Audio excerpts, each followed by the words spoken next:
Yo! Alright, what's up? Welcome everybody to another open forum where we'll be discussing the perhaps power behind the throne, I guess you could say, perhaps, when it comes to the recent push for Islam in the West at a very vocal, very online presence, you could say.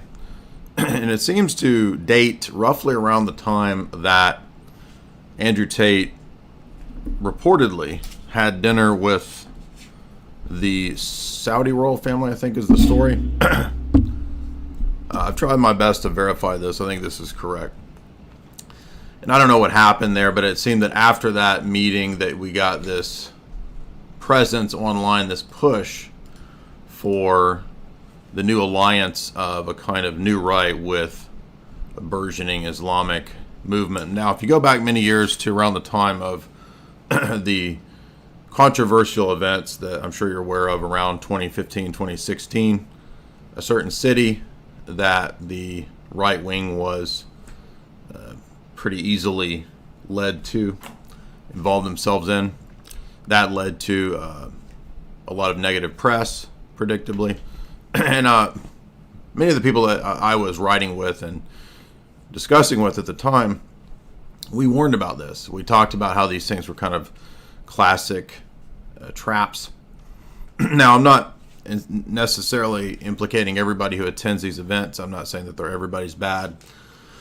But it was pretty obvious the type of strategy that the system would use. And of course, after those events, we saw the system, the establishment, doubling down during the Biden administration. He constantly hearkened back to these, the far-right extremist element, quote unquote, in the sphere of the Trump campaign and so forth, and that everybody supporting Trump was this and that. We all know that that's what was repeated for many years.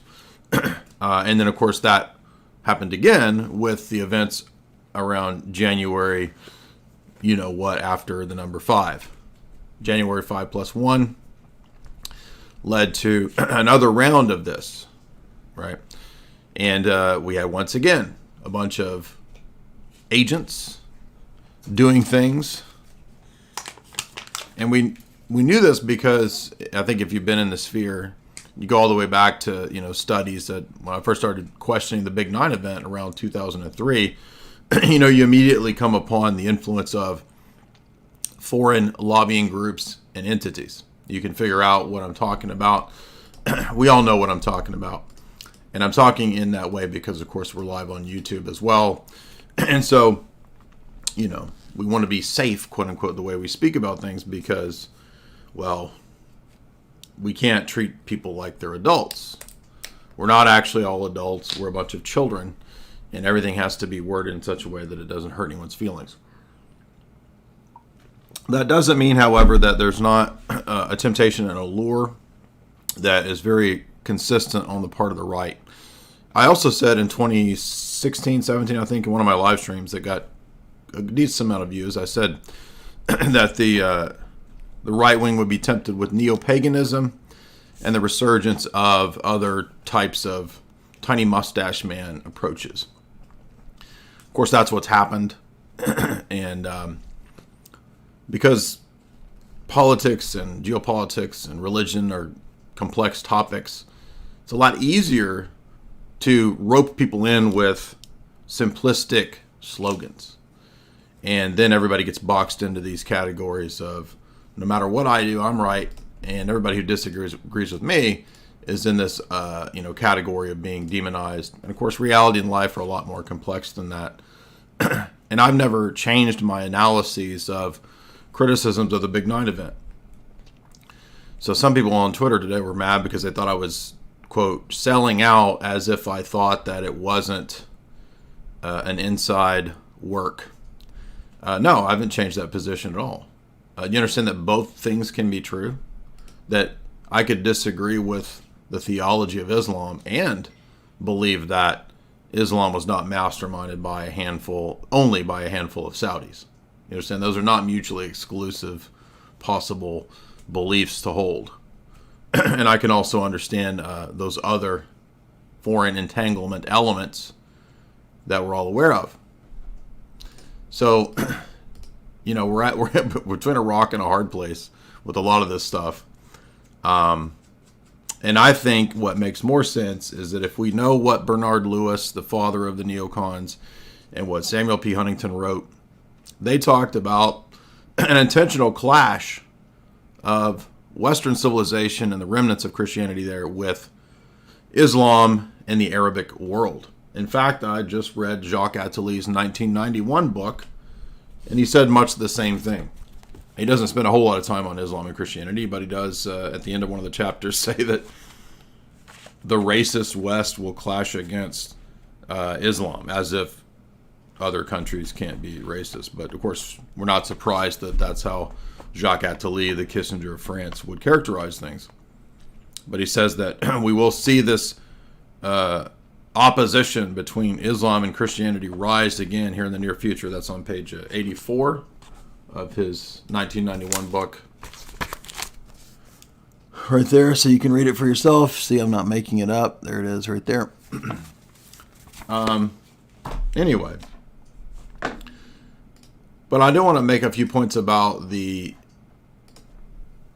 issue of what these right-wing people are thinking by thinking that it's a good idea to try to have an alliance with Islam. And the problem is that let's start with the first point about, well, these are the people who tell us, at least, that they don't want to be involved in any form of Judaism. They don't want to be involved in anything, quote, Talmudic. But they're very unaware of the fact that a large portion of Islam derives its Quranic passages from the Talmud. In fact, as some scholars and historians have noted, so much so, indeed, was Muhammad indebted to the Jews for a great portion of his teaching on this and other subjects that the Quran has been described as a compendium of Talmudic Judaism. So, how are we going to align ourselves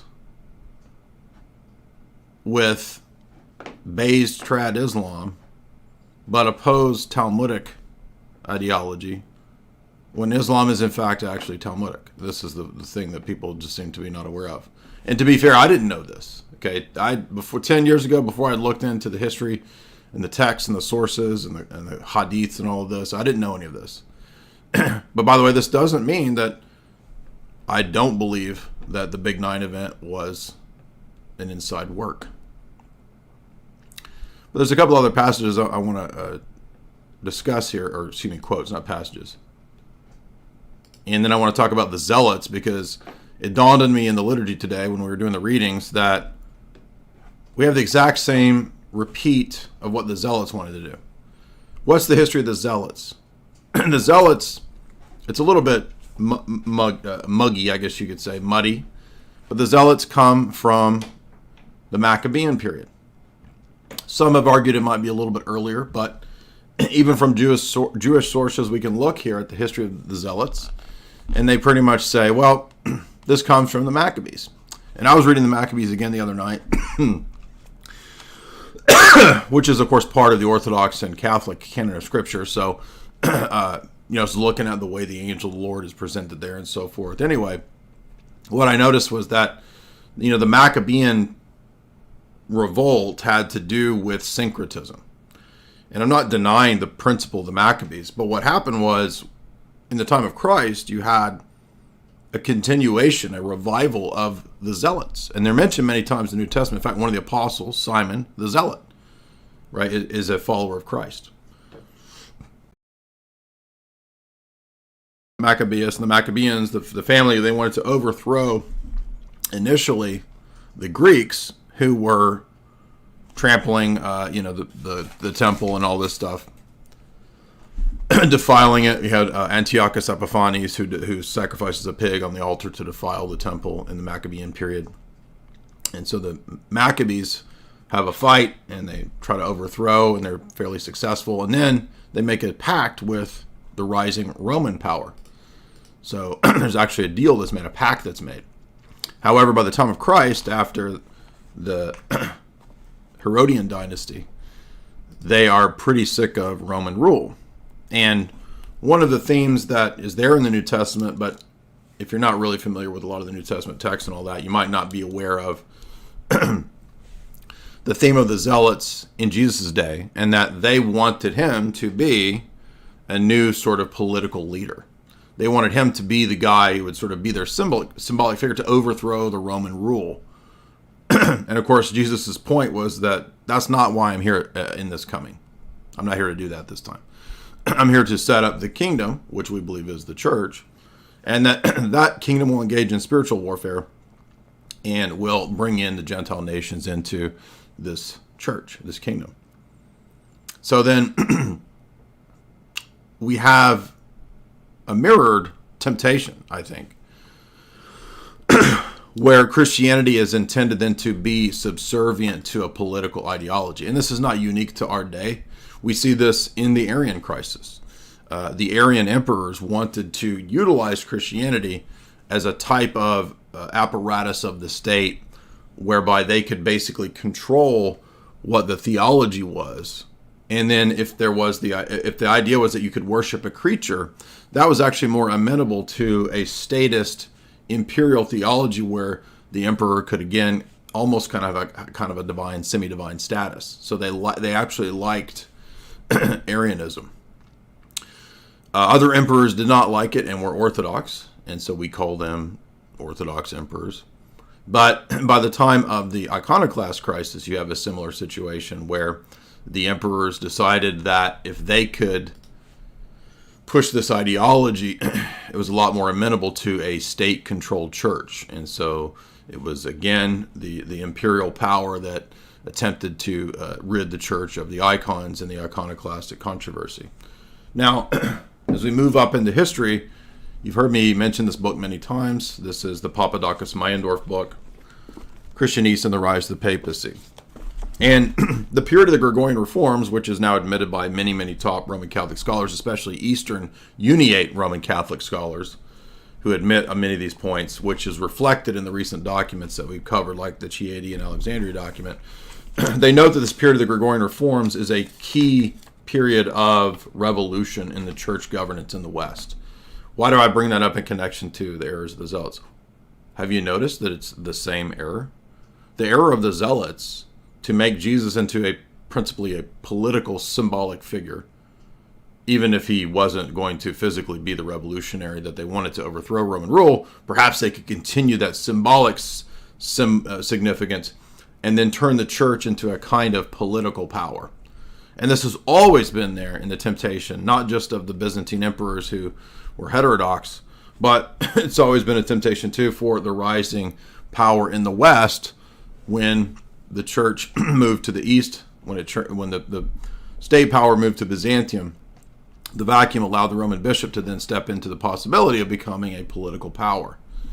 And so what happens in the Gregorian Reforms? Well, that's precisely when we get the schism between the East and the West, and we have the investiture controversy. For those that don't know, the investiture controversy is when the Pope decides that he's had enough of English kings, French kings appointing bishops. Enough of that. It's time for the Pope to appoint every bishop in the world. It's known as the Gregorian Reforms. And so that entire period of the 11th century is marked by this and what becomes a hereditary papal dynasty. In fact, this results in the complete Germanic control of the papacy around 962.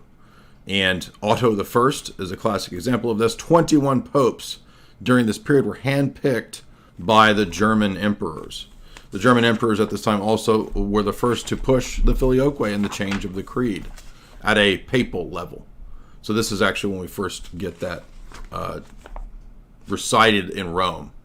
Believe it or not, the filioque creed had not been recited in Rome until this period. So the papal revolution of this period also led to the rise of the cardinals. Why would we have cardinals? Well, if the cardinals are the ones that are the local, you could say, bishops of Rome, they become a new superstructure in the church that is the immediate sort of round table, you could say, of the Pope, and they become then the ones who will elect the new Pope. That then ensures that the Pope is elected by people who are themselves potential popes who already have the papal view, you see. And that's why prior to this, there was no such thing as cardinals. So we didn't have cardinals electing popes until 1059.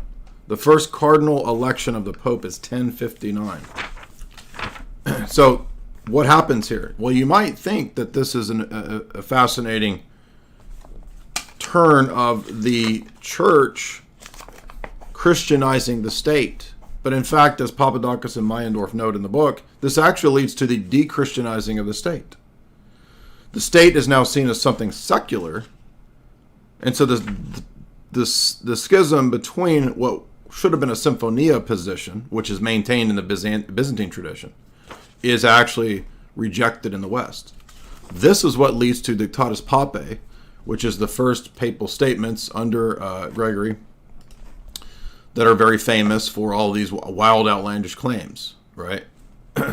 We've talked about it many times. I'm not going to repeat Dictatus Papae again. But Dictatus Papae reflects the beliefs of the popes of this period, including all the way up to Leo IX and Gregory VII. So it's not just him. And then it's dogmatized in its essence a few centuries later at Unum Sanctum. Unum Sanctum is the declaration that to be saved, it is necessary not just to be in communion with the Roman bishop, but also to believe in his temporal state power. So do you see that what has evolved here is a worldly geopolitical power papacy? The same temptation that was had on the part of the Zealots. The Zealots wanted Jesus to become a political ruler. And although in our theology we do believe that Jesus is King of Kings, it does not mean that our first primary motive is to subject Christianity to a political agenda or to make it a tool of the state. Sometimes that happens, unfortunately, but that's not what we think should happen. That's not what the position that we're shooting for. So the temptation, I think, on a lot of these people on the part of the right, and many of them are Catholics and traditional Catholics, lines up perfectly with the political temptation towards this idolatry that the papacy accepted 1,000 years ago. The idea that the church is now a superstate, an international corporation, and eventually it develops its own private banking model, literally run by the Rothschilds. Go look it up. So all of this to me seems preposterous, that if I wanted to oppose the New World Order, what I would do is unite with another Talmudic position, Islam, and then together we would fight under the banner of a guy in Rome who supports the agenda of the World Economic Forum and also goes and prays in the synagogues. And I'm talking about the last three popes who go and pray in the synagogues. Now, canon law in the first 1,000 years of the church forbade anyone to pray in the synagogues. And if you did, you're excommunicated. Why is that? Because it's a surrendering of the unique nature of Christianity. Now, going back to Islam, today is the day, if you were at church today, of the fathers of the Council of Nicaea. And it was the victory of the church over the heresy of Arius, who taught that Jesus was a mere creature. Now, he doesn't believe that Jesus came to be at his birth, but that Jesus was sort of the first thing that God created at the beginning of the world. And then when Jesus became incarnate, this sort of angel being, you could say, then what happened was Jesus was this model for a moral model. And so the whole idea of sacrifice, redemption, all of that in the Arian view is the opposite of our view. It removes the supernatural component that we believe in, the death, burial, and resurrection as the essence of the gospel, replacing it with a kind of a moral exemplary position. And it's not accidental that 300 years later, Muhammad repeats the exact same position, kind of a combined form, as many historians say, of Arius and Nestorius, to note that Jesus was a kind of higher level prophet, not at the level of Muhammad, although he's called the Word, which really doesn't make any sense outside the context of Christianity. He's still called the Word in the Quran, but he is not the Son of God. Right? Allah has no sons. That's very clear. That's a very fundamental Quranic and Islamic idea. So God is not father in Islam because Allah begets no sons, as the Quran says. So you see that the restatement of Arius' error is literally just rehashed 300 years later, but couched now in a bunch of apocryphal stories, Talmudic stories, mixed with biblical stories, which are all mixed up, and a bunch of Arabic traditions and Arabic legends as well, into a new codification of a new religion called Islam. Now, this is not even that, nothing I've said is that controversial. This is kind of like not that far out, I don't think.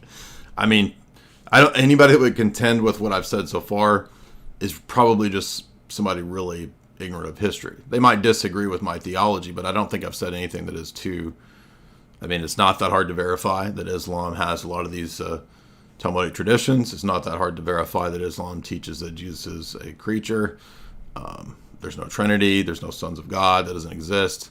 So clearly a different religion, but in essence the same idea of a Unitarianism shared with Muhammad and Arius. So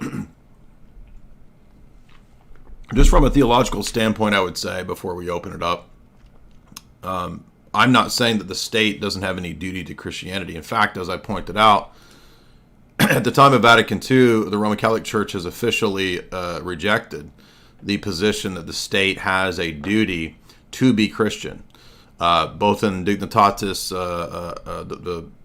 the one about religious freedom, whatever the declaration is on religious freedom, as well as Nostra Aetate, and I think the last section of Lumen Gentium, if I recall.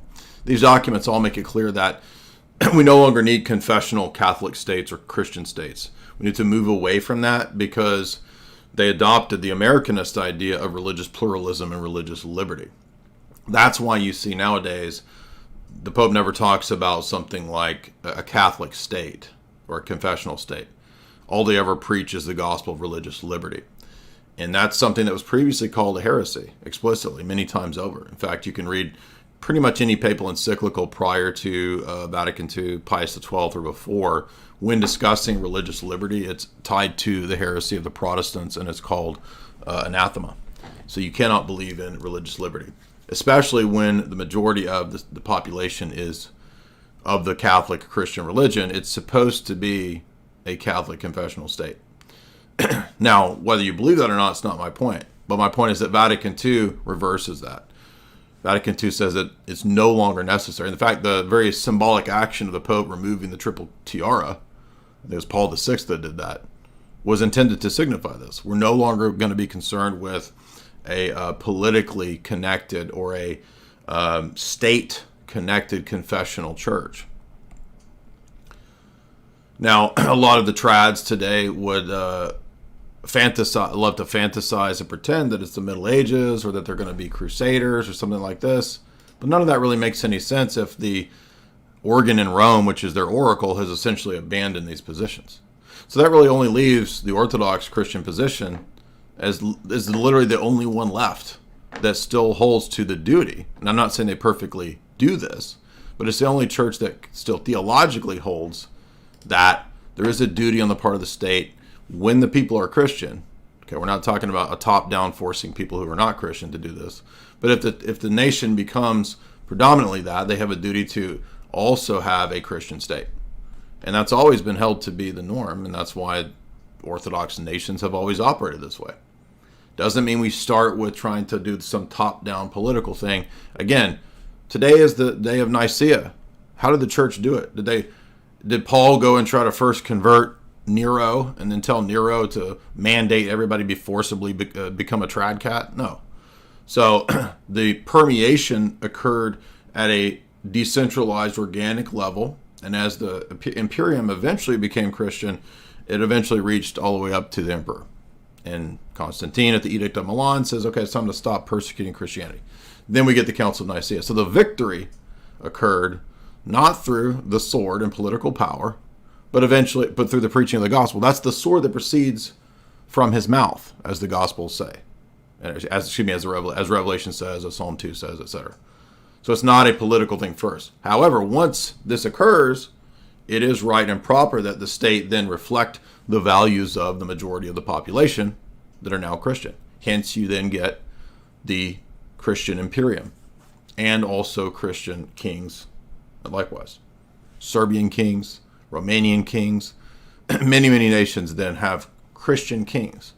So this sounds crazy to us, post-Enlightenment, but this is actually the norm in the history of the church. And none of this makes any sense with the idea that, well, we can just unite with Islam. Doesn't mean we have to hate these people. We're not supposed to hate anybody. We can have vigorous debate. But note that not everybody believes in vigorous debate. A lot of positions believe that it's their mandate to not have vigorous debate. Vigorous debate is actually the heritage of Hellenic culture and Christian culture. Okay? It's not really the heritage of a lot of other cultures. And you could say even Judaism doesn't really have a notion of debate, at least in terms of out-group preference.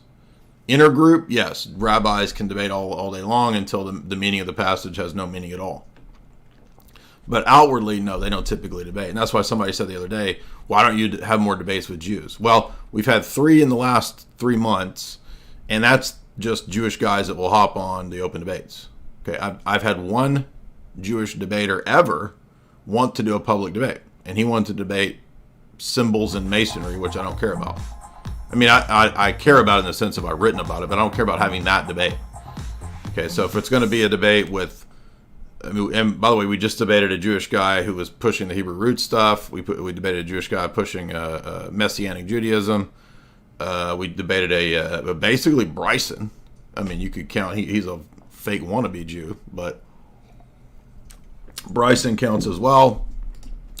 But I don't think Tovia Singer even does debates. I mean, Sam Shamoun has tried to debate Tovia Singer, I think, many times. I don't think that's ever happened. Maybe it has, and I'm not aware of it. But anyway, so I don't have any personal dislike for Sneako or any of these people. I don't know them. I've never met them. I know that Andrew went and met Sneako and hung out with him and Jim Bob, and they had a good time.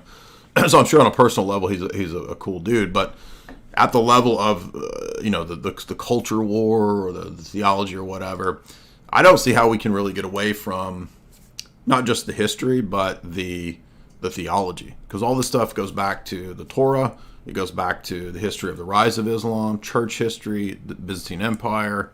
I mean, it's all couched within history. And I know that that's a task that not many people want to take on, and I don't blame you. But at the same time, there's really no other way to kind of suss these things out. You know what I mean? That they're ultimately religious disputes at root. Even if they manifest at times as ethnic disputes, even that at root is still a geopolitical dispute. So there could be situations where you can make an alliance, say pro-life. I know that in many cases the Orthodox Church, and I think in Russia as well, will have a sort of a public alliance on issues that are considered really fundamental, such as pro-life issues. So I don't have a problem with that kind of a thing. But the problem is that I just don't understand or see how this would work to have a kind of a political alliance, because even ideologically, in terms of a political movement, the differences are so pronounced that I just don't see how it would work politically. But I could be wrong. Maybe these people understand things better than I do. I don't think so, because these are just a lot of really young people with a lot of zeal, and I get that too. I've been there as well. I don't believe all the same things I believed when I was 22 or 3, and when you're 22 or 23, you're very idealistic and you're very susceptible to idealistic ideologues, right? The things that they push, and it kind of takes some lived experience and some wisdom before you are a little more hesitant to jump onto a lot of these kinds of things. So I'm not faulting the people that attend the events or want to get involved, and I understand that people have the criticisms of the Charlie Kirk TPUSA stuff, and then we've got this option over here, and I'm not criticizing any of these people. I just disagree with the idea of the possibility of an alliance with Islam. I just don't think that will work. Anyway, but that doesn't mean I don't welcome discussions or debates with any of these people. I would love to debate Sneako. I think multiple times people have requested that. I've said multiple times I'm more than happy to debate Muhammad Hijab as well. He seems to not be interested in that at this time. I'm open to it. And I think many people on live streams have asked Sneako to do a debate too. He claims he'll do it. I don't think that'll ever happen, but whatever. So, I come from a culture of debate. When I was in college, I was doing debate. I was on the debate team. Philosophy class was all about debate. That's what I was into. So that's the milieu that I come from. For me, that's natural. That's what you're supposed to do. That's part of the heritage of, Greek philosophy and Western civilization, is that you do engage in lively debate. I think we're losing that, which is unfortunate. It's turning into a lot of emotionalism and a lot of reactionary irrationality. People want to, start getting violent, and I think that's the big danger, especially at this vector point of the election year. And so there's really going to be a lot of push for this kind of stuff to pop off. Especially the establishment is going to want this kind of stuff to pop off. So I suppose from the optics perspective, I guess if a bunch of right-wingers and Muslims are hanging out, it's less likely for things to pop off. But I don't know. I just don't know how successful in the long run that type of an alliance would be. Because even if we agree on certain things let's just take Christ as king. Okay, everybody's chanting this, and I don't disagree with that theologically, but my point about the Vatican stuff is if a bunch of trad cats are chanting Christ as king, then, the Vatican doesn't believe that the state should be a Christian confessional state anymore. So why would I think that I should align myself and ultimately something that's pointing towards Rome when Rome is geopolitically captive to the global elite? Clear as day. So, all of the stuff that these people criticize, Francis is over here literally praying in the synagogues. And that's the very thing that these people are constantly calling out. So it just doesn't make any sense. It's not consistent. It's not coherent. It's just reactionary, and it's all over the place.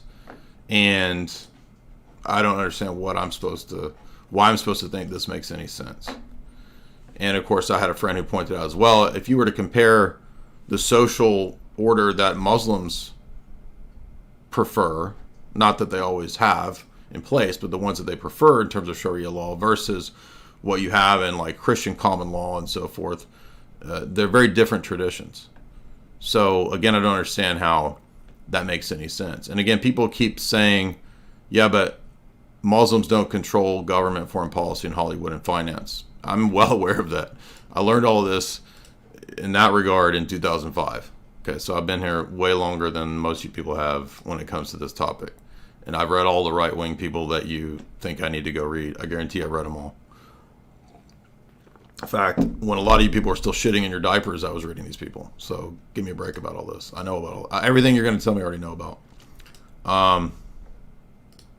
But I think that there's different ways that there are smart and dumb ways to go about this discussion. I am happy to see more free speech. I did notice, by the way, that this company that Elon has used appears to be an Israeli firm that I'm supposed to send my information in to. So don't think I'm going to be doing that. So it's come on, y'all. Come on now. If I want to be verified, or not verified, if I want to have payouts on Twitter, of course, I don't get paid anything on Twitter anyway. Twitter pays me $70. Oh, but if I send my identification into an Israeli company, I'll get verified. Come on, this is silly. Now, interesting. A Catholic dude just posted this here. I haven't seen this. So you got this new chick that's popped up everywhere because she is so edgy and says the N word. Not that I care. I think I do support the freedom of people to say offensive words. But somebody's pointing out that not that long ago, she was based trad tweeting against Islam and says F Islam right here. But now she's based with the Muslims. I don't know any of these people or if they're who they present themselves to be or not, but I've been in this space long enough to notice that a lot of times the sphere is full of kooks, spooks, and crooks. That's my favorite 3 ook words that rhyme to describe not just the alternative media space, but even the dissident space. Dissident right more so, I think, even the dissident left. I mean, the dissident left does suffer from persecutions and clampdowns at times too, but it seems like there's more of that clampdown on the part of the right. And I'm not a stranger to this either. I was actually the very first person that I can remember. I'm not saying I'm literally the first person, but I'm saying the first person that I was aware of in 2014 that got an entire year ban from Facebook for talking about things related to certain foreign nations. So I know all about this.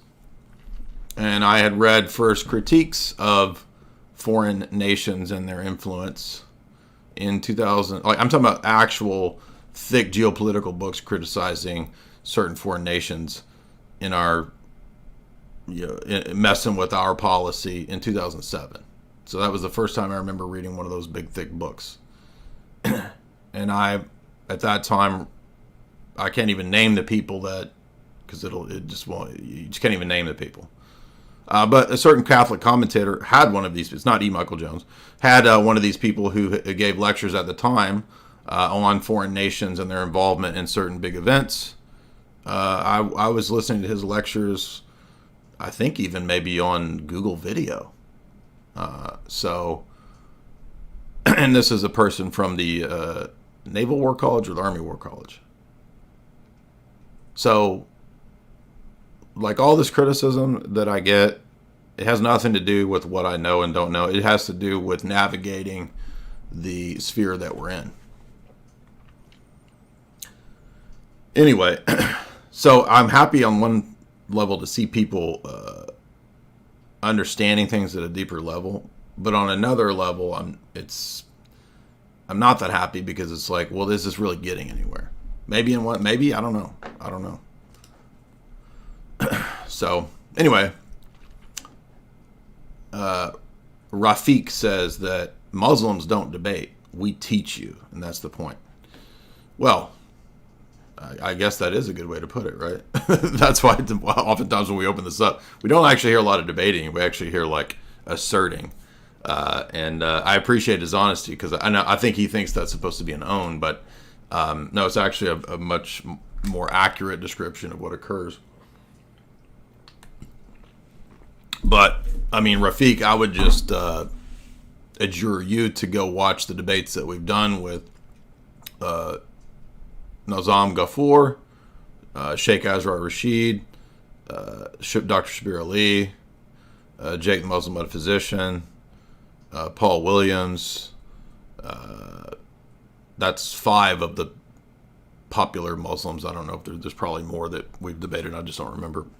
Anyway, so today's topics are, again, remember, please keep it within what certain outlets such as YouTube allow. So let's not get into, we're not here to debate Tiny Mustache Man. And by the way, I will still defend, I had a 4-hour debate with right-wingers a few months ago. 4 hours of nonstop right-wingers debating Tiny Mustache Man. And none of them had read Tragedy and Hope. None of them were aware of the Western industrialist support for Tiny Mustache Man. The Canadian government just honored one of the SS in their ceremony because he was a hero out of Ukraine, and we're supposed to believe that the Tiny Mustache Men are good suddenly, but also they're not good in Ukraine. So this is again this nonsensical position of the Tiny Mustache Men on the right, followers on the right.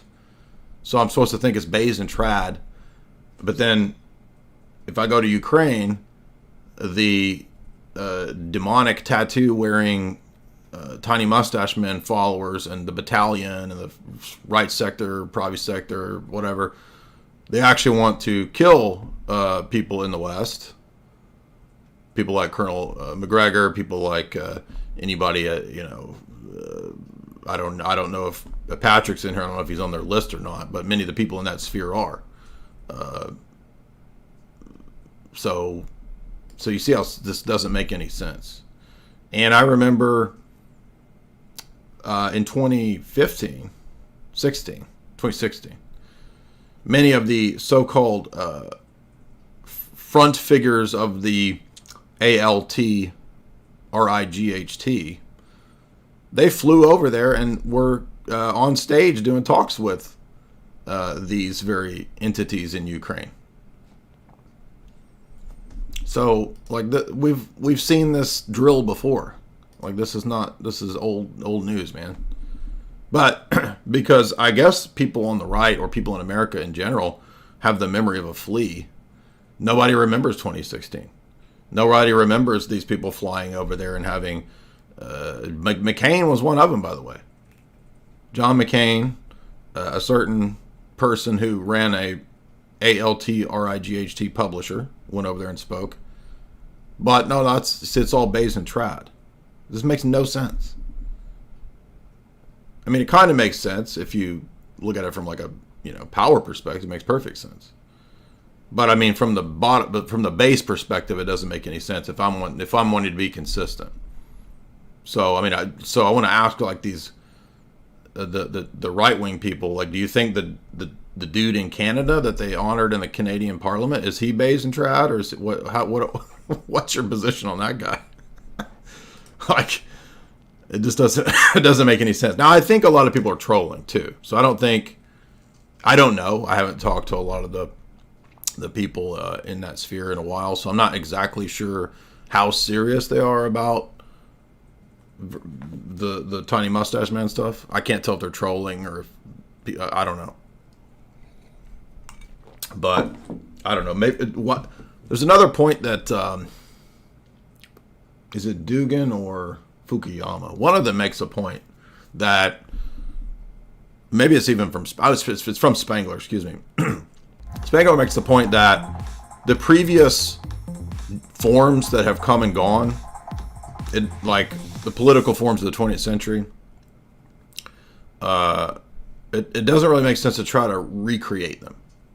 Like, you can't really build something from scratch that's an ideological, like a political ideology. At least that's an argument he makes. So is it really feasible to think that you could resurrect some older form? And by that, I don't mean a form of government. I'm saying, like, let's rebuild the Byzantine Empire. No, I don't think the Byzantine Empire is ever going to come back again. It's a historical form that's come and gone.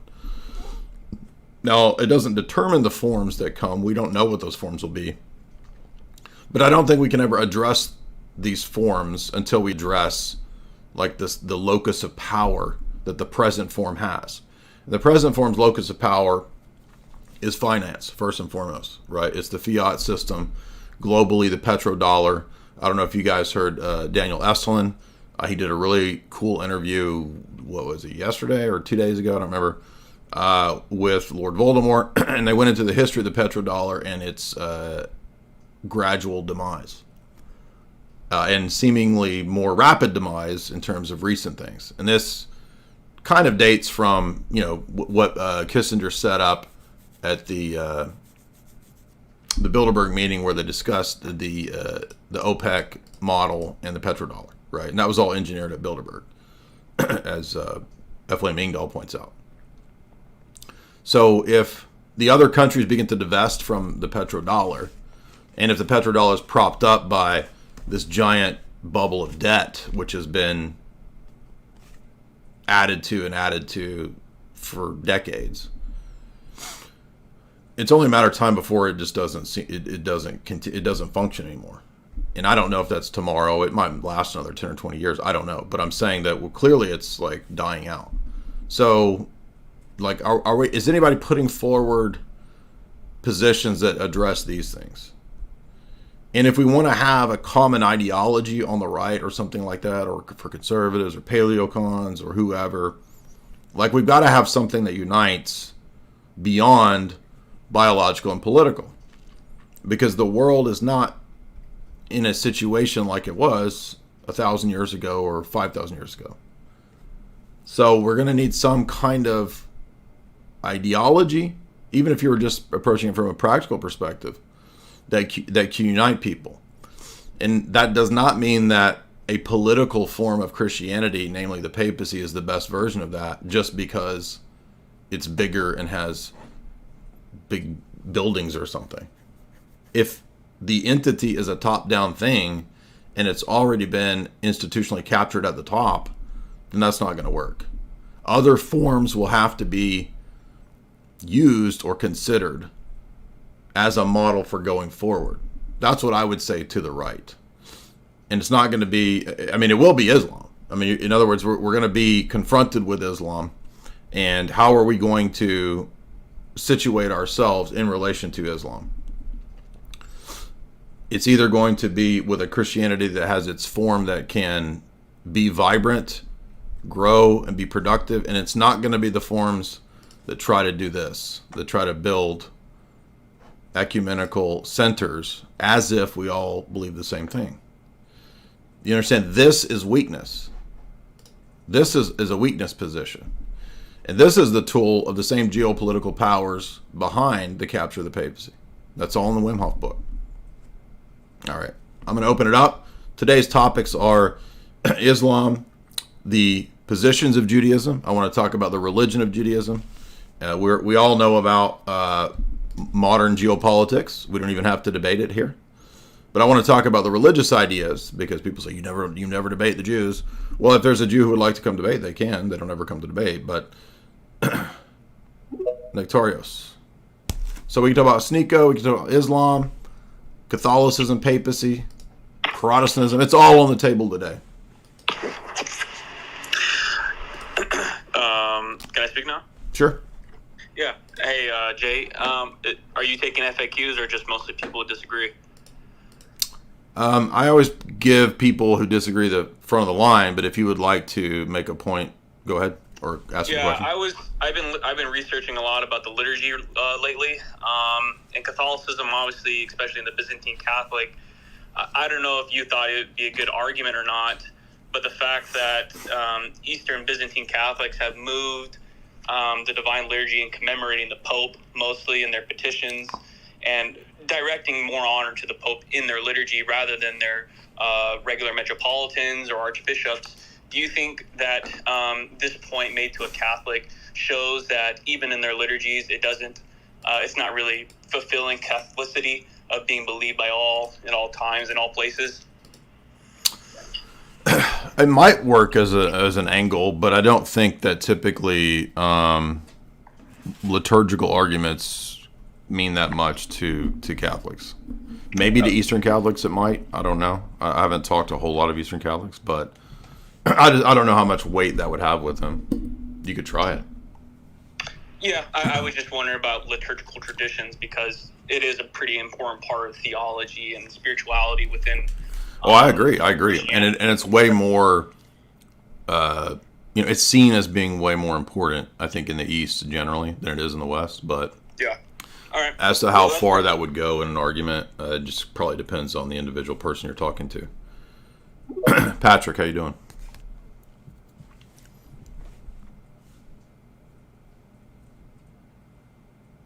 You got to unmute. Patrick, are you there? Can you hear me? Yeah, I can hear you. Go ahead. Hey, thanks, Jay. Sure. Yeah, I mean, you brought up so many interesting points in your opening monologue, and then this sort of political spectacle which unfolded last night was quite timely for this discussion. I mean, you're familiar with my work, Jay, and of course you're also involved in this space of mapping subterfuge at a state or intelligence agency level, and how they work their way into religious institutions, political movements, cults, industry, entertainment, basically all the different rubrics of Western and global society and civilization. So what happened last night is interesting. I mean, I could add to, you give a little bit clarity on your opening comments about this didn't just pop up in the last couple of years. You got to look at this as an ongoing spectrum.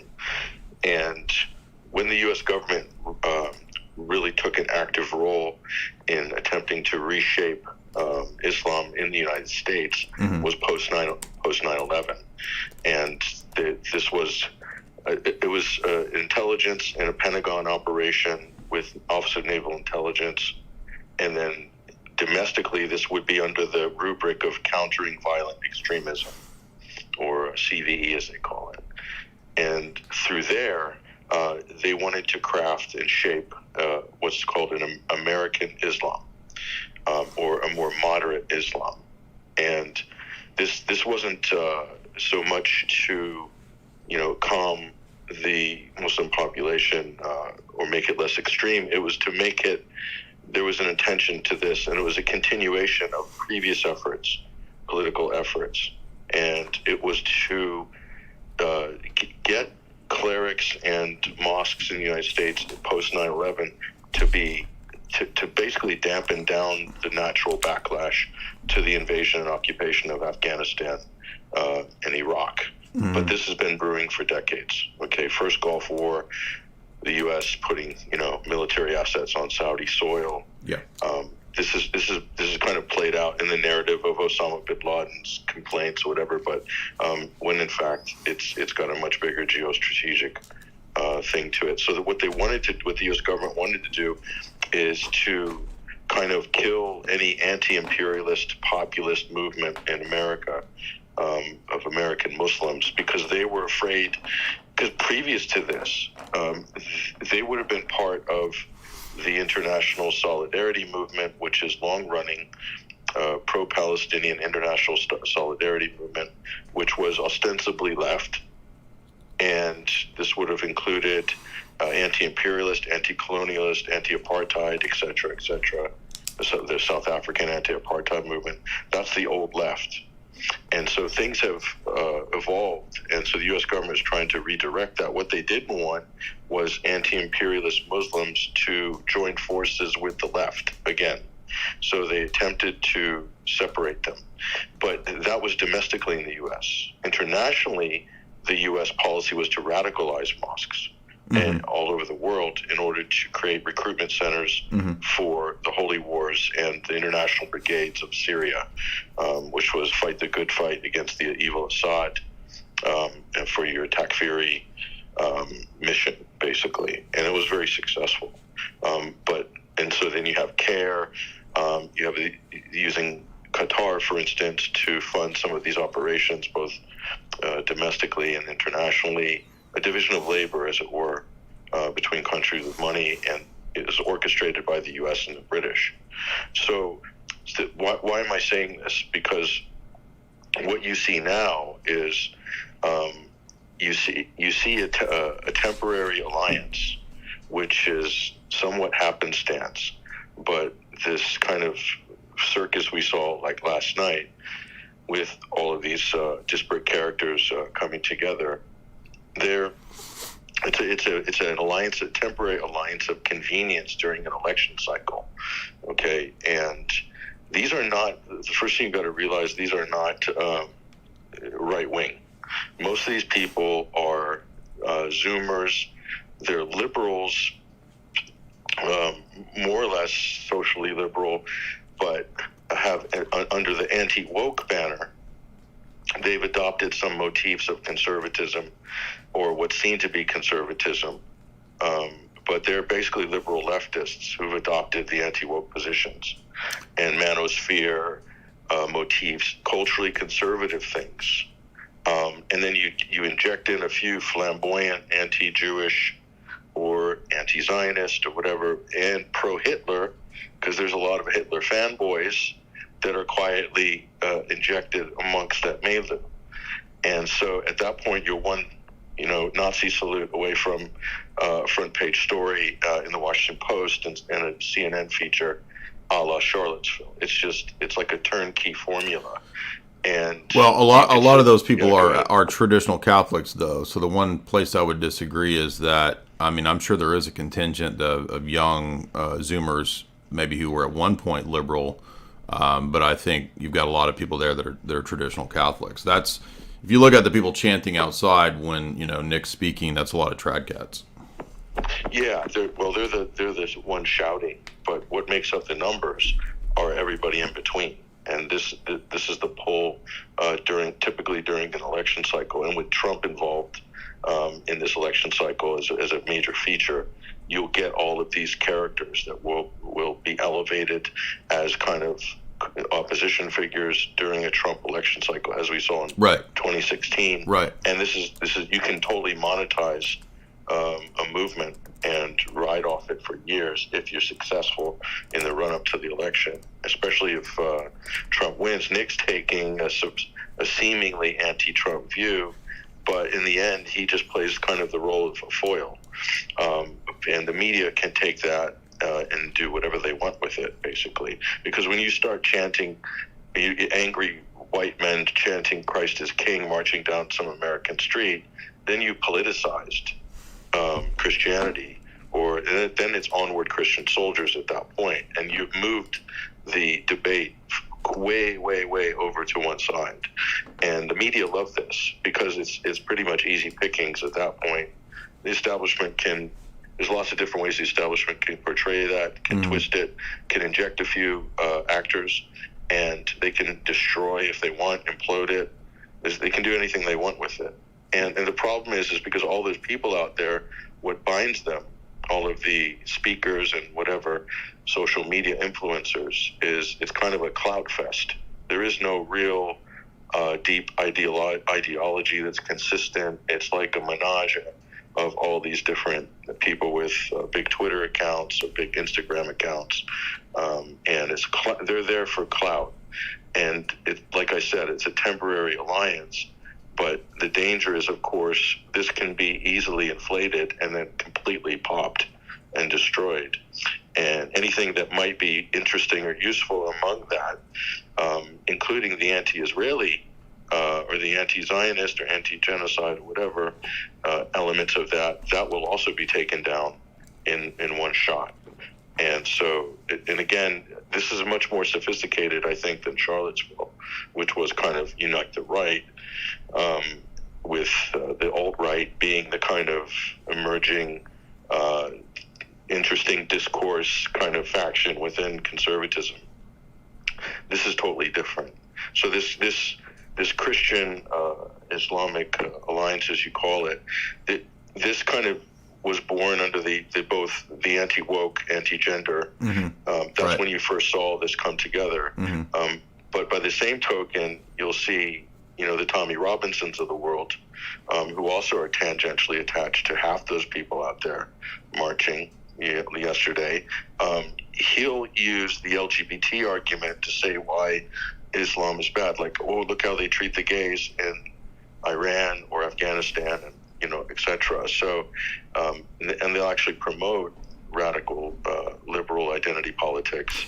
As part of their argument to defeat Islamic immigration, etc. So it's totally inconsistent, fraught with contradictions, and like I said, it's a very easy takedown because most of them are you're not having deep discussions. And when I debated Nick Fuentes once on Spaces, and once you start drilling down on his major master plan, it becomes very contradictory at some point, and then the whole thing collapses. So, but the point is not to get that far in the discussion and to keep it just on the surface. And the media love this, and so does the establishment. They can do it. They can steer this very easily. Yeah, I think the danger here is, again, we've got a few months before election, and this is this is the point when things get crazy. So I'm not accusing anybody of anything. I'm just saying that we have to be aware that they're really going to push for, hyped up, provocateur types of things. So that's what I think is coming. But Patrick, anything else you want to leave us with? Yeah, I mean, there's a couple of other things I think people should pay attention to, with all of this. For U.S. intel, they can very easily co-opt this and then kind of join it to crypto Nazis, romanticizing Hitler, etc. And if they choose, there's plenty of that material that's been allowed to proliferate online. So if they want to switch that on, it'd be very easily done. And no doubt there is probably an agent provocateur actor or a few among this group that would be playing that role. And you can kind of see how this is going to play out. It's most people, if you haven't worked in media or you haven't done or you haven't read some of the memoirs of some of the people working in this space, it's a very dirty space. So, like, when you see a video of someone doing a Hitler salute, there's three people, potentially two or three people working together to make that happen. The newspaper will pay the guy with the camera $2,000 to say, get a video of all these people in one place. And then the person doing the Hitler salute is getting paid $10,000 from the paper. But all three of those people aren't necessarily, or the cameraman and the guy doing the Hitler salute the cameraman doesn't know the Hitler salute guy is also working for the same, getting money from the same paper. And this is how you generate stories and storylines. And this is done through stings, drug busts, staging racially provocative events. This is how it works. Yeah. So more likely, Charlottesville, this AFPAC thing, it's so easy to kind of generate these sort of images and stories, and it has a political utility. What's your take on the route that Candace has taken? Because I think, I definitely agree with her critiques of Ben Shapiro. What do you think? Yeah. What do you think about all that with her? Well, I think this is kind of part of the same. This is part of the same conversation. Look how much emanates out of this. The whole Christ is King talking point is straight a reaction to, in their mind, to the Daily Wire, or pushing back against this, Ben Shapiro and so forth. There's a lot of people very anti-Israeli, of course. There's that, but like I said, once you start politicizing Christianity, then you're in a whole new domain at that point, and you can't necessarily control. You're just a breath away from a burning cross staged incident or something, and then that can blow the whole thing up. But people need to realize Daily Wire is not conservative. Okay? Right. It's Ben Shapiro is not conservative. He's a liberal who has colonized the conservative space because it was a great opportunity and it was white space in terms of monetization, and through the social conservative issues, which is really common sense issues, but became the battleground for these years between, let's say, 2016, 17, and maybe up until last year, 18 months ago, when the whole thing has collapsed. The woke thing was really damaged badly, and maybe, the Daily Wire played a part of that. Matt Walsh, you could argue, he's maybe the more conservative of them, but Ben Shapiro is a raging liberal. LARPing is a conservative because after October 7th, you saw the ultimate identity politics expression, of course, is hardcore Zionism. This is like the top level of identity politics. And so all the things that he decried in terms of free speech, violations of free speech, he's anti-censorship, he reversed all of that after October 7th and is calling basically to cancel everybody. Yeah. And the dominance of the identity politics narrative, Jewish identity, etc., the state of Israel, that's Zionist ideology in a nutshell. So it's interesting. So these aren't consistent philosophical, political positions that many of these people hold. You see a lot of this is just political opportunism to monetize media spaces, and then they might have a political function, during certain administrations in America. But a lot of it is down to money. This is the new Hollywood. So you're able to go and purchase all the influencers and not lock them down for the time when Jordan Peterson and all these people may have made tens of millions of dollars. They can't say anything negative about Israel when this thing has kicked off. Or they can't say anything, go against COVID initially, because that's not cool either. Jordan Peterson had an 18-month delay on speaking about vaccines and so forth. All these sort of top-level alt media or alt mainstream sort of characters.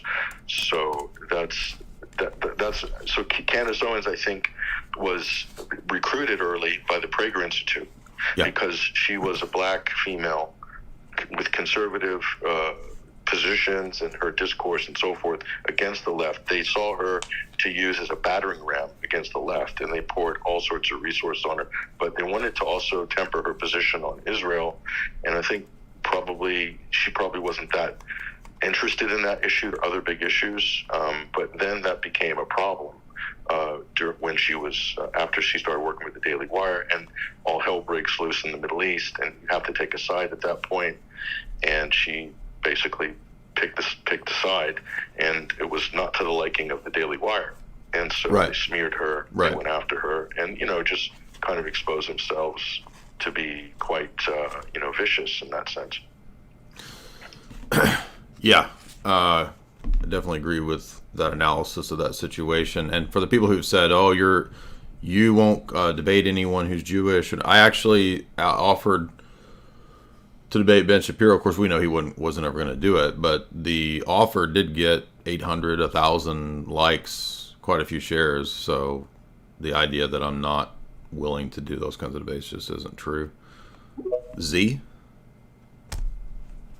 Oh, one more thing, Jay, before I go. Sure. I appreciate the space, by the way. You hit on really, I think, you're talking about moving forward being something that's not biological or religious or necessarily ideological. But when you're talking about Athens versus Jerusalem, this is a very interesting area to explore, and I think that's probably worthy of more discussion. This idea that, Athens is based on rational debate and discovery through real debate and exploration of ideas and forms and philosophy, whereas Jerusalem is about commandments and divine revelation. And you'll find this a lot of good discourse with Martin Heidegger and a lot of other great philosophers in this area. I think this is a real civilizational clash, actually. Yeah. And I think this is why you have different debate styles between people, like you're saying, between people, Jewish people, or debating people who are atheists or Christians, Jews. Like it or not, people are informed by this philosophical backdrop. Right. And I think this is a really interesting place to move forward and use that as a lens as well to talk and discuss some of these issues. Yeah, I think on that point, Christianity did Christianize and adopt that Hellenic attitude of a vibrant debate culture, and you see that pretty much in every century of Christianity when it's not being persecuted. So after the first 3 centuries of persecution, and then you have these councils where there's a lot of theologians, there's a lot of lively debate. But I think that as rabbinical Judaism developed, it really solidified itself as a very in-group, insular thing that was not interested in external debates. So there's a big difference there in terms of the what we call rabbinic Judaism is a later development after the fissure between Christianity and Judaism in the 1st, 2nd, and 3rd century. They definitely go their different ways. And I say 1st, 2nd, and 3rd century because that's when we get codifications of Talmudic traditions. That's when we get the solidification of rabbinic Judaism distinguishing itself explicitly from Christianity in many ways. And that becomes its own type of tradition, its own type of, again, insular way of we're going to have our internal debates, total in-group preference. We don't care about what's going on outside of this. And that's typically why they don't, again, engage in debates about these topics. Every now and then you'll get a Jewish guy who'll pop in, but they don't have the attitude. It's kind of like a Buddhist. Buddhists are not typically out here trying to debate and convert people to Buddhism. But yeah, I think that if we believe as Orthodox that our Christianity is the real inheritance of the Old Testament and not rabbinic Judaism, then Revelation is also a way to have a vibrant debate culture, is what I'm trying to say. So I don't think there's necessarily a fissure between the idea of Athens and Jerusalem in terms of the Christian heritage, because it's intended to be a synthesis in the Christian church. But I think that entities that want to maintain a radical fissure between them, if you wanted to say the rabbinic tradition as a inheritor, quote, of Jerusalem, that would be these sort of insular commandments. We'll debate all day long in a rabbinic way to relativize the text, and they basically have no meaning. Or the opposite of that being the Hellenic Greek tradition manifesting as pure secularism and pure rationality and the worship of reason. Sapphire, what's up, man? Or I'm sorry, Z was next up. Hey guys, Patrick, that was some fantastic analysis from the, a 10,000 foot view of kind of how the powers that be kind of control narratives and stuff like that. I wanted to speak a little bit on the Islam-Christianity team up. I thought you nailed it, Jay, as far as, a good starting point to say, when did this kind of really pick up steam, and using kind of Andrew Tate as the catalyst. I think, a 2 years ago when that name was getting really big and he makes this big public push for Islam, it was really under the guise of the power that Islam could kind of bring. I mean, he was pretty open about that when he was speaking about it, how Christianity is weak-wristed, limp-wristed, and how the only thing that's going to survive is something that's strong. And I think in a culture where we feel like to be fair, I mean, most of mainline Protestantism and a lot of Catholicism is that. So I'll concede that, because like 60%, 70% of Novus Ordo priests are Skittles. I mean, you've got Anglicans having TRANS bishops, so I'll concede that point is true. But absolutely. But to judge the positions on the basis of that ultimately doesn't work, because you can find a lot of degeneracy in Islam and Islamic countries as well. So this sort of like, let's find that kind of stuff might play well for broad audiences, but they're not really good arguments about figuring out which position's true. You know what I mean? I totally agree with you. I just think that's where I see as the catalyst starting point for this, these two sides talking about uniting. I only see my own personal feed, but over the last couple of years, how many memes do you see with the Crusader and the Muslim both holding their sword and looking up at the gay mountain that they're gonna, and they say together, and they say together.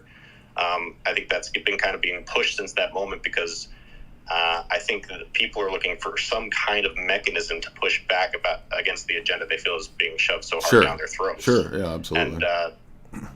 And so I think that kind of plays into that whole idea of, zealotry too. It's like, I'm not that old, I'm 30, but like with a younger brother that's 24, he looks around, he goes like, what are we going to do? And I'm like, and he, they're ready. The younger guys, they're red-blooded. They're ready for war kind of stuff. You know what I mean? You tell them, like, that's exactly what they want kind of thing, like Patrick was talking about. They'd love a January 5 + 1 × 1,000 just to really assert their dominance if you want to try to act out a line that, that nail that's up is going to get hammered down. But then what's the alternative? They got the Scott Presslers out there, the vote harder method. They're trying to, register as many voters as they can. It's like, I think people are kind of sitting back looking for some kind of power they can grasp onto to kind of make a result in the culture. So yeah, I mean, I interviewed Tristan Tate a couple of years ago, and we had a good conversation, and he was at least claiming to be Orthodox at that point. I don't know if he still does or not, but I'd like to see those people moving maybe back in that direction rather than Islam. And I wanted to note too, real quick, so we had a Carl Jung fanatic jump on the other night. He had a meltdown, and he said, "Oh, you're crazy." Well, I got the Cambridge Companion to Western Mysticism and Esotericism, and there just happened to be an entire chapter on Carl Jung and his whole worldview. And it's not that long; it's about 7 pages, but it says that basically Carl Jung owed everything that he taught to Basilides, the Gnostic, and the Alexandrian Gnostic tradition, which is the very thing that I said in the debate that the guy took issue with. And then to relate it to the Jordan Peterson Tate sphere, there's a fascinating a paragraph here that says that Carl Jung, being a Protestant, raised Protestant, spoke of the extraordinary importance of dogma and ritual, which he validates as a method of spiritual hygiene. The life of Christ for him is not a one-time historical occurrence. Rather, for Carl Jung, who was familiar with the mysticism of Meister Eckhart and Jacob Boehme, the life of Christ happens to be always and everywhere a Christian archetype, interwoven with what it means to be a human. Naturally, this is not meant in any sectarian way. In fact, Carl Jung wished to demonstrate and deconstruct all traditions and to have them historically fixed and rigid in order to reveal their experiential value. In other words, he relativizes it, and it goes on to say that Jung was critiqued because this idea was criticized for being a psychologizing of religion. He responded by saying that when I talk about God, I don't mean any theological concept, but a psychical image, a phenomenon merely in the human psyche. Thus, Carl Jung refrained from making any theological pronouncements. And then it goes on to talk about Carl Jung's view was, in fact, Christ consciousness. So a lot of the influencers who supposedly converted are still talking about Christ consciousness. And the problem with that is, well, what does that mean? Well, it sounds like what Carl Jung talked about. Of course, we have later figures at the United Nations who became promoters of Christ consciousness. And the problem is that it's such a vague idea that when we really drill into it, and of course, Jordan Peterson himself says that he owes a gigantic portion of his ideological thought to Carl Jung. He says that he's read the entire collected works of Jung. We can see that it's the same structure here. It's the idea is that God is just an idea that kind of functions as like a self-help vehicle. But that's exactly what Andrew Tate says about God too. If you listen to Tate's talks, he'll say, God is really just this sort of idea that you project that becomes a thing for you to, engage in self-help. But of course, again, that's just not what God is. So, Sapphire, go ahead. What I'm getting at there is that the whole project of alliance is similar to the idea of alliance that the Ecumenist project has, right? If you go over here to the Abrahamic Faith Center where Muslims, Jews, and Christians are all going to build a common chapel, which they did at Francis's request, it's the same idea. Well, we all worship and believe in the same God. But that's not the case. So the whole project is premised on natural theology, perennialism, however you want to cash it out. And the idea that God, quote unquote, is an idea that's a projection of our minds. This is what, who's the guy that influenced Marx?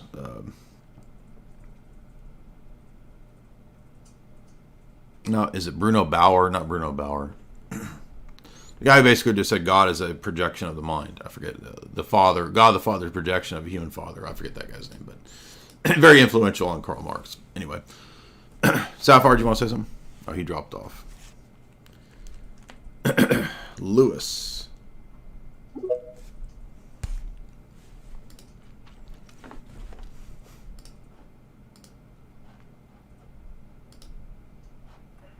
Hey Jay. What's up, man? Not much, just chilling. I wanted to say that I think the alliance is also just it's a bit weird because you wouldn't see that kind of thing happen in Europe. Because in Europe we mainly get like the kind of the Islam we interact with is sort of like low caste immigrants from like Pakistan and Africa. Mm-hmm. Whereas in the US it's like higher caste like Arabs and like Iranians and like Persians and stuff basically. And it's just, I think it's also just banking on the ignorance of most people about some of the content of Islamic Sharia and stuff. Exactly. Yeah. I mean, I didn't, until we dove into Islam at a great level, I didn't really understand what the theology was, but I think that makes sense. How would you contrast, what you're saying there with, I think you made a tweet, you said something about Sharia law versus sort of Western common law. How would you contrast the approach there? I'm not sure I know much about the principles of common law. My understanding that common law is very much built around like kind of cases. So you have cases, and then when you have a resolution to a case, then you would apply the principles of that case later on. The Islamic Sharia is very much based like rulings. Right. Some allow kind of like deductions, like logical deductions, and some don't, and just believe in kind of like direct statements. Some accept rulings being drawn from some sources that would be considered like quote unquote less certain or less reliable, and others wouldn't. So it's a bit of a hodgepodge. For me, the contrast is just like I think it's just how I mean, Sharia, if Sharia gets implemented, it comes with a package of like second-class citizenship for non-Muslims. So for me, it's just like that religion wouldn't be a cause for second-class citizenship, even under sort of like traditional Christian rule. You might have things like you can't proselytize and stuff like that, but you wouldn't have like heavy changes on things like marriage, for example. So, for example, like a Christian man is forbidden from marrying a Muslim woman. Well, I mean, that might be even debatable too, because if you had a position where Muslims wanted to have polygamy in a Christian society, right? Yeah, but that's just like, for me, the whole issue of polygamy is kind of adjacent to the issue of homosexual so-called marriage. So, a lot of the LGBT folk will say like, well, we need to have the right to get married, and the response is like, well, you have the same rights as everyone else. You can marry a woman, right? And it's the same with this whole polygamy thing. It's like, oh well, we can't exercise these rights to marry multiple women. And it's like, well, you have the same rights to everyone else. Like, Christians can't do that either. If that makes sense. Yeah, I just meant that you were saying that there wouldn't be a quote second-class citizen status per se, which I guess I agree with in principle, but it seems like there would be things that would limit certain religious traditions beyond things that they might consider, right, a trampling on their freedom, right? So a Muslim might think, who are you to trample my freedom to, have 4 wives or whatever? But Christians wouldn't in principle have the freedom to have 4 wives. So, I mean, like, I see what you're saying. I suppose the point is that the law would still be applied. The law is still applied equally on the basis of humans being, but like in Sharia, you have like a special tax for non-Muslims. Right. And a bunch of other things. Bunch of other laws that limit like sort of to a certain amount of social mobility, and I think it's just like would not be palatable to most Americans, but they're just not aware of this. They're not aware of these things. Yes. I think probably here the types of Muslim immigrants that we get, like you said, are different than what we're used to, or what you're probably used to in Europe. I know that when I went to Italy a few months ago, there's a large influx, obviously, of African and Muslim, Pakistani, Bangladeshi people. So it was not something that the Italian population was very happy with, and that was made very clear by a lot of them in a lot of discussions that we had. So, I mean, especially some of the smaller Italian villages, which had then been beset by basically boatloads of brothers, if you follow me.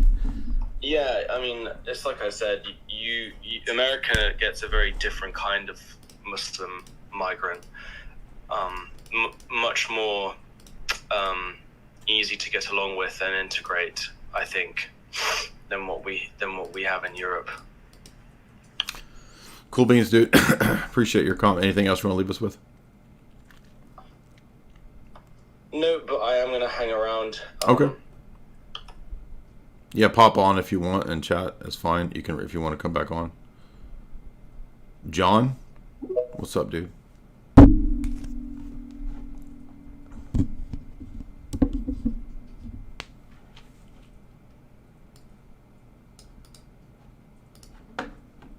You gotta unmute, dude. Hi, Jay. Thanks for offering me the mic. Just to add a couple of cents, really, with regards to the alliance that you're talking. So I personally don't think it's possible, mainly and primarily due to the rise of right-wing, especially in pretty much every religion. You'd find that the clergymen thrive on hate and division, even though they might be a lot of monotheistic views that you can share and interbelief views that are transferable. But eventually, every sect, or even within a religion, whether it be Christianity, whether it be Islam, or, for instance, you've got Judaism, obviously, you've got Zionists. So the divisions is what keeps the clergymen thriving. And for them to flourish, everyone has to stay divided. And with the rise of right wing across Europe, and kind of anti-immigrant narrative, whether it be right or wrong, that's, I think, a different debate altogether. But that kind of adds to the whole, infighting and probably not interfaith harmony. And obviously, it helps, supporting the narrative that is us versus them kind of narrative. I do agree with what other participant was saying with regards to different part of the West getting different kind of immigrants. For instance, you'd notice that the Muslims in USA are probably much different to compare to the Muslims in like Europe. And you quickly touched up on Sharia law. I'd just like to add 2 cents on there as well. That it seems as though, as per my understanding, especially the Sharia law implementation in Europe, or big push by the Muslims, has been primarily gift of the Saudi export of Wahhabism offshoot. And that was pretty much turned a blind eye to up until the 9/11 happened, because at that pre-9/11, it kind of suited. Right. Well, we're not going to talk about those topics today, but I appreciate your comments. Thayer G.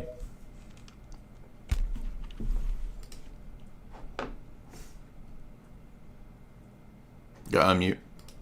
Hey, Jamie, could you do me a double shot of espresso?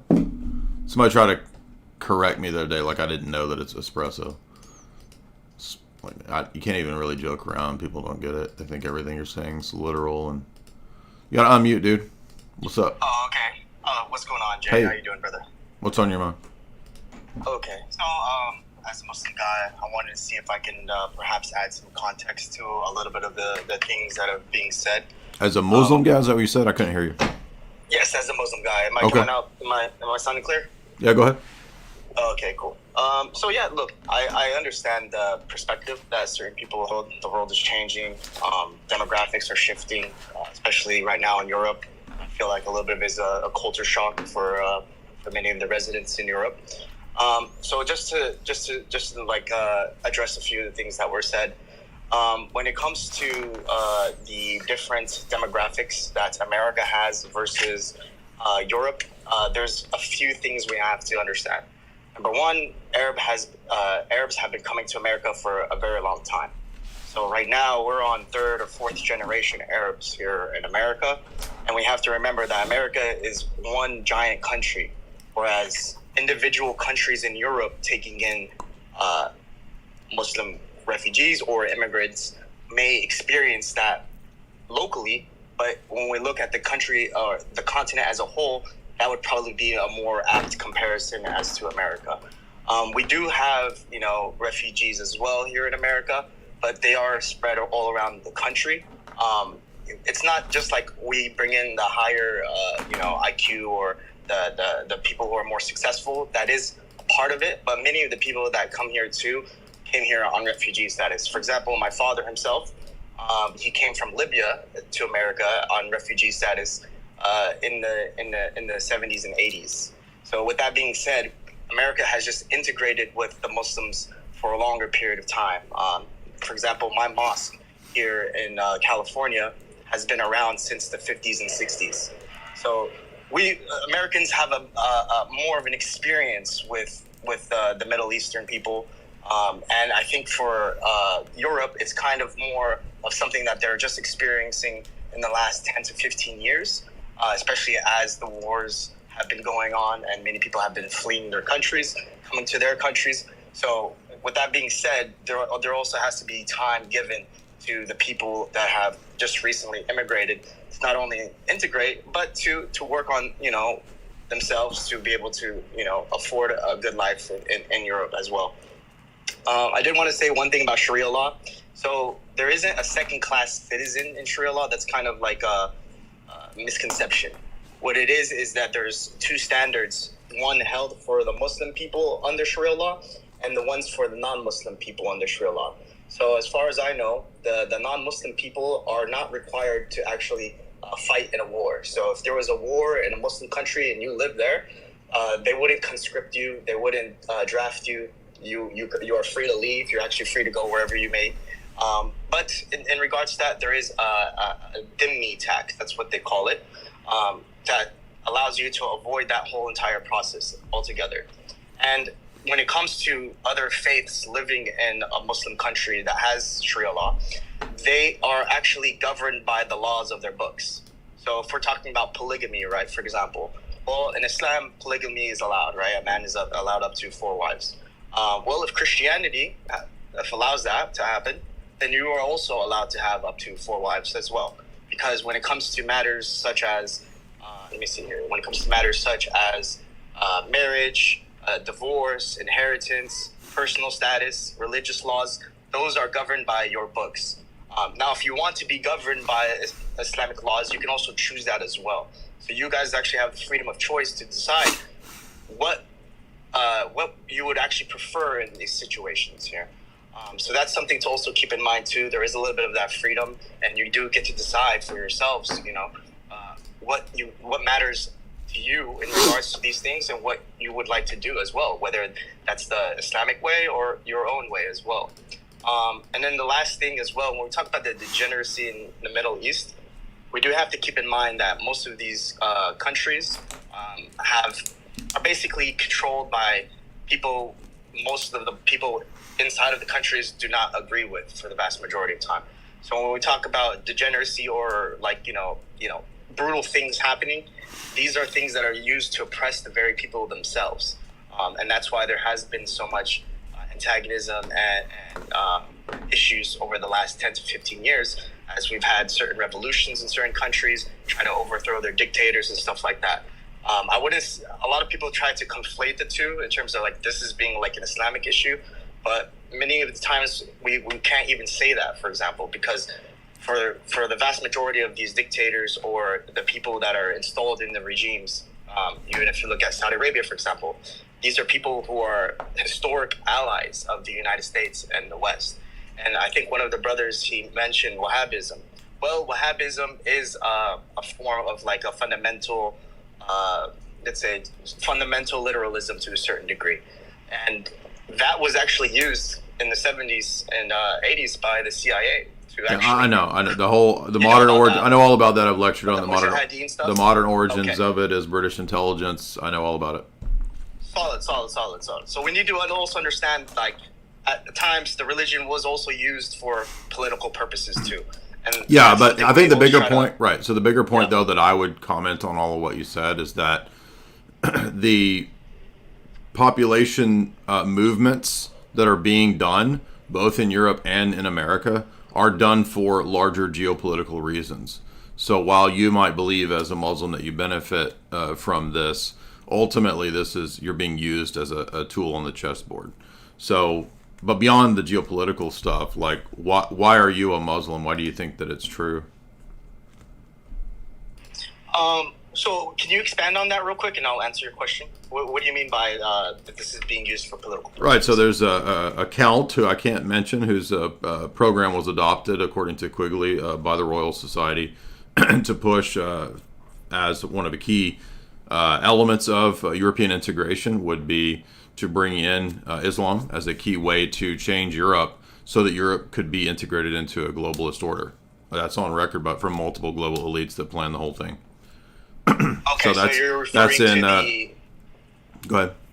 You're referring to the immigration, the globalist idea of trying to... Absolutely, yeah. Mesh all of the... Islam is absolutely a tool to completely change Europe so that Europe can be integrated into more easily into a global federation. Well, in response to that, and look, there is truth to that. I will not deny, right? And I've heard and seen a lot of these types of ideas before. Listen, at the end of the day, most of the Muslims, I would say, have fled their country, they would rather have not fled their country, right? So it's like if the situation there was stable enough for them to remain there in peace, generally they wouldn't have ever left. So they don't even agree with having to leave, generally speaking. I know that we have a lot of people fleeing their countries through my country, for example, in Libya. Just the other day, like 2 weeks ago, some people were fleeing, trying to... No, I understand that people are fleeing also because of wars that support the establishment's agenda, which I disagree with. I understand that. I'm not blaming the people that leave.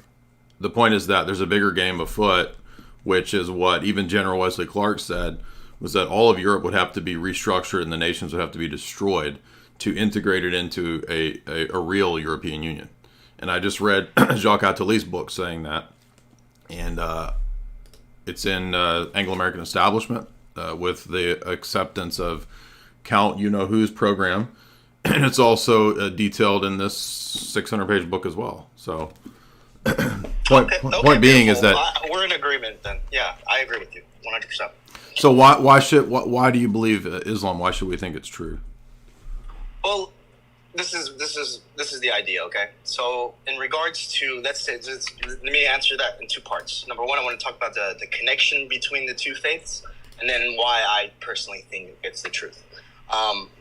So the connection between the two faiths is we believe that each of the religions, the Abrahamic religions, comes down as a sort of tradition where over time, and this is the Islamic narrative, over time, in a period of centuries or even a century, God would send messengers, and these messengers would, or prophets would basically spread the message, and basically the people would take these message, they would believe in monotheism, which is belief in one God, and over time, basically what would happen is entropy, right? Spiritual entropy, we would call it, which means that over time, people ultimately will corrupt their faith.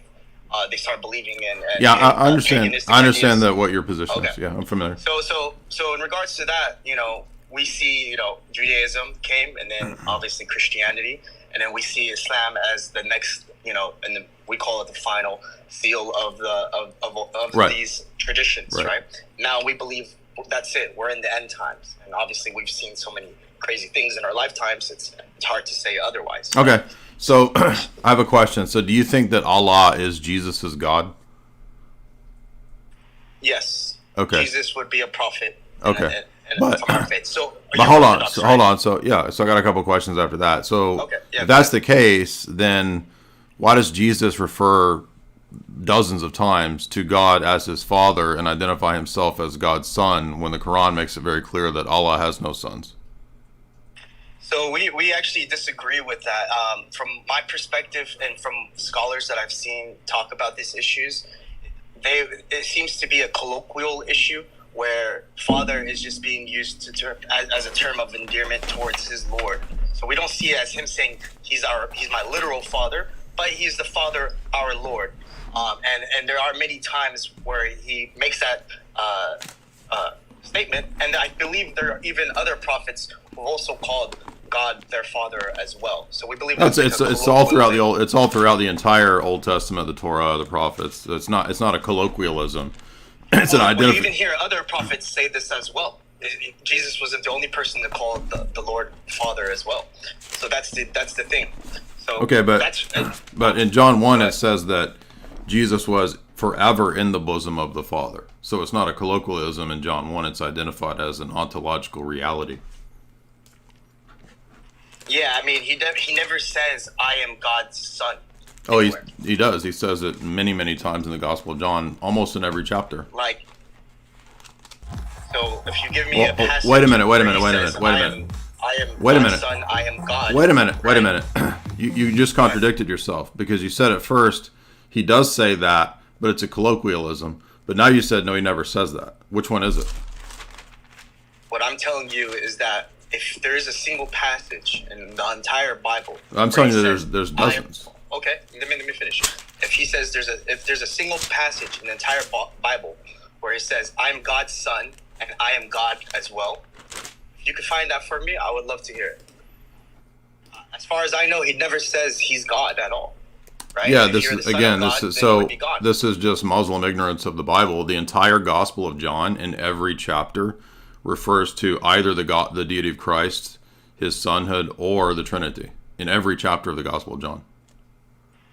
So if you could find me a single passage where he says he is God, then I'll agree with you. But as far as I know, from what I've seen, Have you read the Gospel of John? Covered. I haven't read it all, but I've seen it covered. I've listened to a lot of scholars talk about these issues, and as far as I know, and I haven't seen any Christian scholars able to find this passage as well, where he says literally, "I am God," and that's also the Catholic take as well, right? That he's the Son of God, therefore he's also God too. Right. So again, I'm telling you that every chapter of the Gospel of John refers to this. For example, in John 10:36, he says, "Why do you say of him whom the Father sanctified and sent into the world, you blaspheme, because I said I am the Son of God?" Sure, but does he say I'm God? Well, wait a minute. The first challenge was, does he ever say he's the Son of God? So here's one passage where he says Sure, that. and I added the extendo, which was the if he says I am God as well, because I'm telling that he's saying he's the Son of God. Sure, that's fine. I am the Son of God, but I'm not the Son of God and God. John 1, in the beginning was the Word was with God, and the Word was God. Sure, but he doesn't ever say I am God. In the beginning was the Word was with God, and the Word was God. Who's the Word? And he's spreading the word. The word is also the message as well, because when we talk about God, one of the metaphysical things that was first created by God was actually the pen. So what we're talking about is language being created. He's actually spreading that to us, the humans. Jesus is the spreader of the message, and that's the word. Who does John 1 identify as the Word?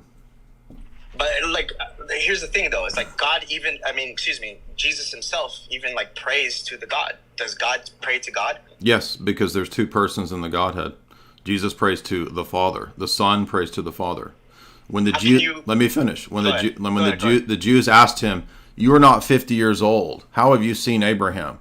"Most assuredly I say to you, before Abraham was, I am." What is that a reference to? I am. Sorry, so that one more time. I was drinking. Most assuredly I say to you, before Abraham was, I am. What's that? What do you know? What that's a reference to? Before Abraham was, I am, and he's saying that this is what God said. Jesus is arguing with the Pharisees. Okay. Okay. The Pharisees say, "How do you know Abraham?" Because Jesus says, "Abraham rejoiced to see my day. He believed in me." So Abraham had faith in Christ as the Messiah. Jesus says, the Pharisees say to him, "How did you know Abraham? You're not even 50 years old." Because Abraham was many, many centuries before Jesus. Jesus replied to them, "Most assuredly I say to you, before Abraham was, I am." Do you know what I am is a reference to? That's probably a metaphysical question. You could take that. It's a reference to a very famous event in the Torah in Exodus. Are you familiar with it? No, I'm not familiar with it. Okay, so when Moses is interacting with God, when God first appears to Moses in Exodus 3, it's a famous story, the burning bush. And Moses walks over to the bush, and God spoke to him out of the burning bush. "I am the God of your father, the God of Abraham, Isaac, and Jacob." Moses said, "Tell me your name." God said to Moses, "I am." So Yahweh is the Son. Yahweh is the divine God, the divinity, the divine being. And so the Father is identifying the Son for you by saying that he has an eternal Son in John 1. And Jesus is identifying himself as Yahweh speaking in the burning bush in John 8:58. Okay, I actually remember this, but I'll be completely honest with you. I have heard this discussion between a Muslim scholar and a Christian scholar before. I don't remember the answer to this. I would have to. Because there's not a Muslim answer to this. Because there's not. Oh, there is. I've heard it discussed. Well, there's an answer, but there's not a good answer. So that remains to be seen. But I don't have it. But well, I mean, again, for you, we can go over it. I have no problems with that. Yeah, it remains to be seen because we can go through many, many more passages where Jesus constantly identifies himself as the Son of the Father. we're like in the first line of multiple centuries where these verses have been discussed. So none of that has anything to do with what's true or false. Let me give you another example in John 5. Most assuredly I say to you, whoever hears my word and believes in him who sent me has eternal life. So to believe in Christ, according to Christ, grants eternal life. How could you get eternal life by believing in a man? Well, he goes on to say, but whoever believes in me will not come into judgment, but has passed from death into life. Most assuredly I say to you, the hour is coming and now is, when the dead will hear the voice of the Son of God, and those who hear it will live. For as the Father has life in himself, notice that's a metaphysical statement, divine life, so he has granted the Son to have life in himself. So there's another passage right there that equates the sonhood with the person of Christ, and equates the divinity with the identical divinity of the Father. The point of all this is that these are examples of things that are clearly not what the Quran says. The Quran says Allah has no sons. So, and I can give you dozens more passages where Jesus makes these claims and these statements, particularly, but not only in the Gospel of John. I can actually go to the Torah itself and show you that God has a father. God is Father. He has his angel, son, messenger, and he has his spirit all throughout the Torah. There's about 3 hours worth of references just in the Torah to the Father, the Spirit, and the angel son. In regards to this, because I was not coming up here to debate you on Bible verses, which is okay. Well, you asked me for these references, and I can keep going. No, well, you brought them up, and then you started. No, you asked me for them. Well, I did bring it up because that's the topic. I did bring it up as the topic, but you asked for them, and I did.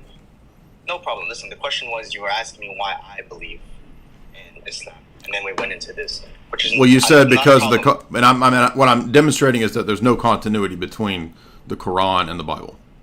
Well, that's because there are certain things in the Bible that you guys believe that we also believe are man-made as well. Oh, like, so now we come to it. Where does the Quran say? Yes. Does the Quran say that the Bible's corrupt? I mean, yes, it does actually. Where? Because multiple places it says it's not corrupt. It actually says to go check the revelation of the Quran against the prior revelation. There are certain things that are 100% man-made. When they did the, I forgot what it's called, but when Constantine did the thing. No, that's all made up. You understand that this is all made up. You understand that there's You understand there's text older than Constantine. Constantine didn't make up the Bible. We have first, second. Of course he did it, but he's the one that made the divinity of Christ. No, he didn't. No, he didn't. I just did a whole lecture. No, he didn't. That's total bullshit. I did a whole lecture with. Ask you a question. No, I did a whole lecture with Inspiring Philosophy just on. I don't know if you did that, brother. I mean, I'm telling you where you can go and see that this is the case. That's fine. Let me finish. Just on pre-Nicene references to the Trinity and the deity of Christ. We did a whole 2-hour talk on pre-Nicene teachings of the church fathers about the deity of Christ and the Trinity. So it's just made up. You understand? That's a Baptist invented thing. So the Nicene Creed was all made up. No, the idea that Constantine invented the deity of Christ is ridiculous. Do you understand? You can go read all of the people prior to Constantine? Yes. Okay, can you name any of them? Can you name any of them? No. Okay, so you haven't. So you don't know that. So you haven't read them. Well, like I said before, I've listened to scholars talk about the subject. So this is all second. This is all secondhand. So it's all secondhand. So you haven't actually. You're not even familiar with one of them. I can go pull it up for you. I wasn't prepared to debate the freaking. Well, it's a debate stream, dude. It's literally a debate stream on Catholicism. It's listed at the top: Judaism, Catholicism, Islam debate. That's fine, but I didn't come here to debate Christianity with you. That was even the topic, or any of the things that I was even going into. That's fine. If I were to debate Christianity with you, I would actually make sure I had the facts in front of me, so we can go over them. Okay, fair enough. Well, look, I opened this. Ambushed. No, you're not ambushed. Nobody made you come on here. Nobody made me come on here, but I'm telling you, if I were to talk about this, because I like to have respect when it comes to talking about faith and you're religion welcome and to things of that nature. You're welcome to come back anytime. You can go look up the references that I gave you. Go look up the Inspiring Philosophy discussion on the Trinity prior to Nicaea, where we go through all the church fathers who clearly teach the Trinity. Okay, no problem at all. I appreciate you having me up, and sure. I would love to have this talk with you next time. Anytime, yeah. It's all. I do an open forum almost 2 or 3 times a week, so you're welcome anytime. True teller.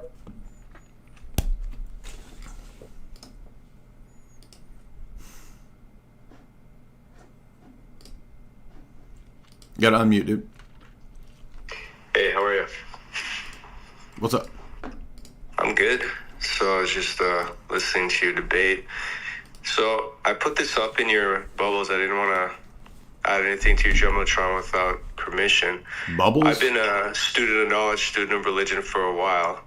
And you'll see that the original version of the Bible has been changed. They discovered a much older version of it, a 1,500-year-old plus Bible, actually in Turkey of all places. And you'll see... What are you talking about, a 1,500-year-old Bible? What are you talking about? Well, here, can I just quickly put this up in your notes so you can see what I'm talking about? Just tell me what you're talking about. I don't have time to go Sure. read a bunch of texts. What? No, it's not about, it's just, look, you'll see, it's just a couple of paragraphs. So this Bible is about 2,000 years old, they say. I'm just telling you, the original version of the Bible has been changed multiple times. No, you don't, but you don't know that. You don't know that. I do know that. How do you know that? I can cite multiple biblical scholars that have said Okay, it's but been changed. wait a minute. I can show you the contradictions. But I can hold on. perversions. I can cite a bunch of scholars that don't believe that. So how does citing scholars prove that it's called appeal I can authority? show you contradictions that don't make sense. Okay, what's your Like, how do position? you get Hold the on. numbers What's down? your How do the position? numbers change? That's called a scribal error. It's not the same thing. A scribal error Yeah, between correct. numbers? Maybe between words, Correct. not numbers. No, it's called a scribal error. I already know what you're going to. But what's your position? Why can the word What of is your God position have before any I want to know what your contradiction or position? perversion? No, that's not. No, that's your definition of inerrancy. So you can then poison the You're well. rationalizing again. No, that's your definition. It's not You're our saying definition. Scribal error? No, there's no such thing as It's a well, scribal error. Well, why didn't that happen dude. with It's the Quran then? so you The haven't. Quran's been So you actually haven't translated read into this. multiple languages, and You it has actually zero haven't read this. contradiction, The zero scholars, perversion because since day one, even listen, biblical scholars I'm agree gonna on if you're that. not gonna stop, I'm gonna boot you. So you would know if you'd read the scholarship that scribal errors is a well-known, commonly discussed thing in all scholarship, liberal and conservative. So that shows that you're not even familiar with the actual scholarship, because you would know that. You wouldn't be laughing and thinking that scribal errors I'm are not something laughing. I made up. This is a serious matter. You were giggling. So I before didn't you, giggle. so are you a I Muslim? smiled. No, Are you a Muslim? I don't discuss my religion on Spaces, but Okay, so you won't. Yeah, we don't debate people who I've won't. studied both Islam and I've studied Christianity. People that won't state their For me, my position. allegiance is to the truth. And which is what you just said. You won't state your position. I've just told you, I family, so I have one of each. You're what? I have one family member that's Christian and one that's Muslim, so I've studied both. Okay, but what's your position? My position is I continue to study both. That's it. I don't need to tell you what my position is. If you're gonna, so you're not debating a good faith. So you won't. This is. Deleted that, and it says in there that Christ never said. I deleted it because it got in the way. Version of the Bible, Dude, the word addition let's just make this real easy. How do you know that those scholars are correct? How do you know that your scholars are correct? That's a tu quoque. That's a fallacy. Okay, so you're just gonna basically. How do you know those scholars are correct? Bias, and you're just gonna go. How do you know those scholars are correct? You have a predetermined. How do you know that those scholars are correct? So he won't answer. Is tu quoque a fallacy? Is what? Is tu quoque a fallacy? Why are you trying Exactly. To So he doesn't know. that? He doesn't know. No, why are you trying to make that kind of a? Because it was a fallacy. So you lose debates when you start going to fallacies. If I ask you how you know those scholars are correct, and you say, "How do you know?" That's a call to tu quoque. You won't answer the question, and you respond with a question of my position. Cleo, and we don't debate people who won't state their position, because that's debating in bad faith. That's my criteria for if you want to debate me, and that doesn't allow need people to get rid of Islam, mate. Islam's got to go, bro. Do you have okay? What's your point? Would you have a position? My position is very simple, mate. We've got to get Islam out the UK, bro. All right. Sea of Lavender.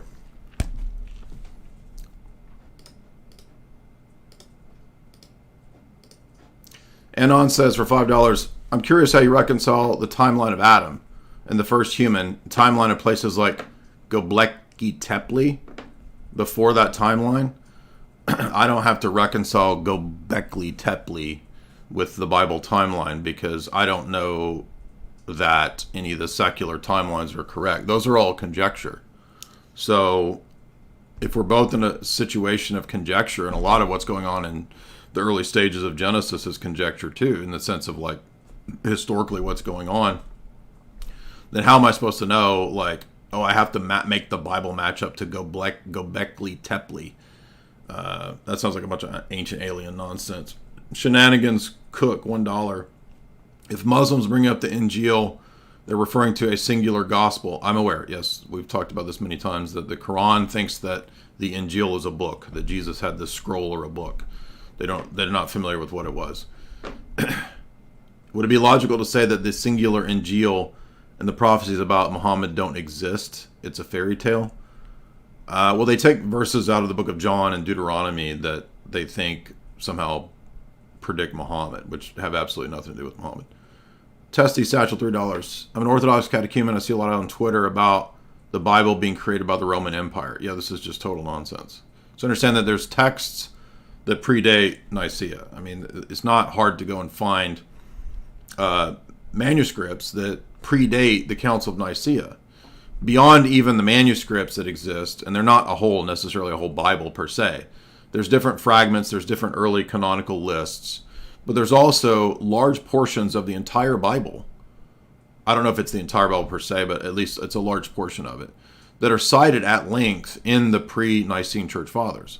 So you could actually go through Irenaeus, Tertullian, Cyprian, Ignatius, Clement, a lot of the pre-Nicene Fathers, and you could collect a large portion of the Bible in them, you see. So do you see what I'm saying? That is another attestation to the pre-Nicene biblical text being used and cited. So it's just total nonsense. It doesn't exist, this idea that the Bible came to be through Nicaea, through Constantine. What was discussed at Nicaea is what books should make up the New Testament canon, and that has to do with the argumentation of St. Athanasius. You can go read that in the Protestant scholar Lee McDonald's book. He has a whole chapter on Athanasius' role in the canon of Scripture. Freezing, you keep fussing. What's up? Go ahead, man. You were making such a fuss with the emojis. What's up? So you sat there for an hour fussing with emojis and you didn't have your mic turned on? Come on, dude.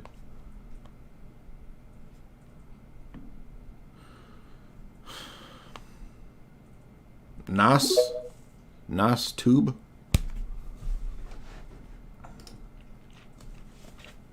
Hello, can you hear me? Uh-huh. Hi, yeah, well, I really don't know where to start because there's a lot of nonsense being said in this space, but I hope that you don't use the mute button and you don't relegate me to a listener when you don't. You know what? All you got to do is make good arguments. How's that? Okay, well, I mean, Truth Teller made very good arguments, but you still no, he didn't. Him and kicked him out. No, he did. From your point of view, is a tu quoque a good argument? Is a tu quoque a good argument? Look, there is nothing to be afraid of if you have a solid Is a tu quoque a good argument? If you have a solid belief. Do you know what a tu quoque fallacy is? You don't need to. So you don't want to interact. You just want to spill your stuff. No, I'm here to interact. So let's go point by point. You said. All right, my first point. Hold on. First point is tu quoque a good argument? I'm not debating that with you. It's his point. I'm debating that with you. I'm debating that with you. I'm not. You said he made good arguments. Is that a good argument? I'm here to repeat some of the points you made earlier. One of them, you said that the Quran doesn't say that the Bible is corrupt. Right, it doesn't. Right. Okay, so and there is nothing better than a Christian who doesn't know his Bible who wants to lecture us about our Quran. Let me give you the verse. I know what Jeremiah 8 says, and it doesn't say what you say. Let me speak, man. You've had. No, you think I don't know the Bible? Come on, dude. Seriously. Let me give you the verse. You're talking about Jeremiah 8. I already know what you're doing. You don't know your own Bible. I know what Jeremiah 8 says. It's talking about the scribes. It's not. Do you understand that I can easily refute that? Right. Let me speak. All right. Let me speak. Right. So Surah Al-Imran, which is the second chapter, the third chapter. Sorry. Of what? Allah says. Of what? Allah says. Surah Al-Imran. I thought you were talking about the Bible. You said the Bible. No, you said the Quran said that the Bible is not corrupt. So correct. I'm giving you the verse. Yeah, I know what verse you're going to go to. You're going to say that they twisted it, right? No, just don't speak for me. I have my own tongue and I have my own knowledge. So let me do it.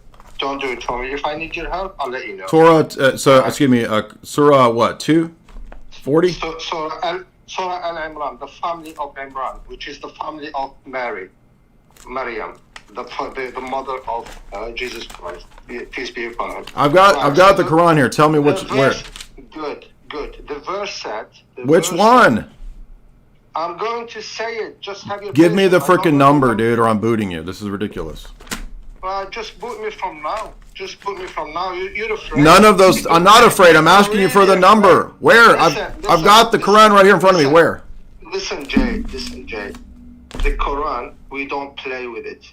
I'm not playing with it. I'm asking you the number. We know it by heart. Right? Tell me the number. Where? So I can look it up. I don't know the number. So I just know the verse.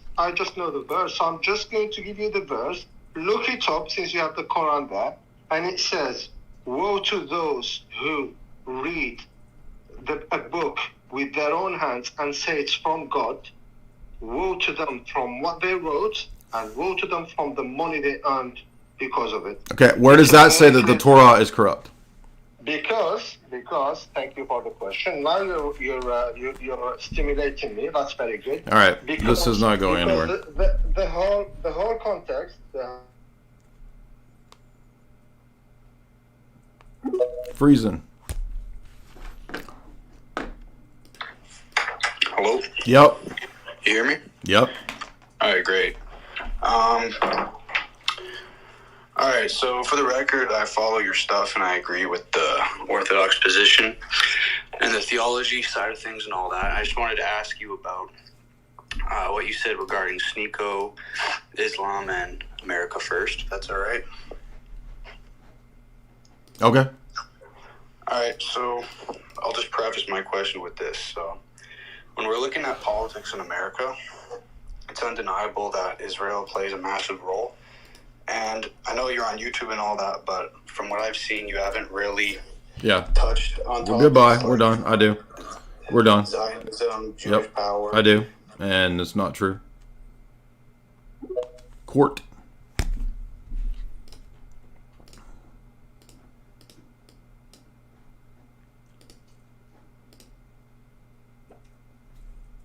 Unmute.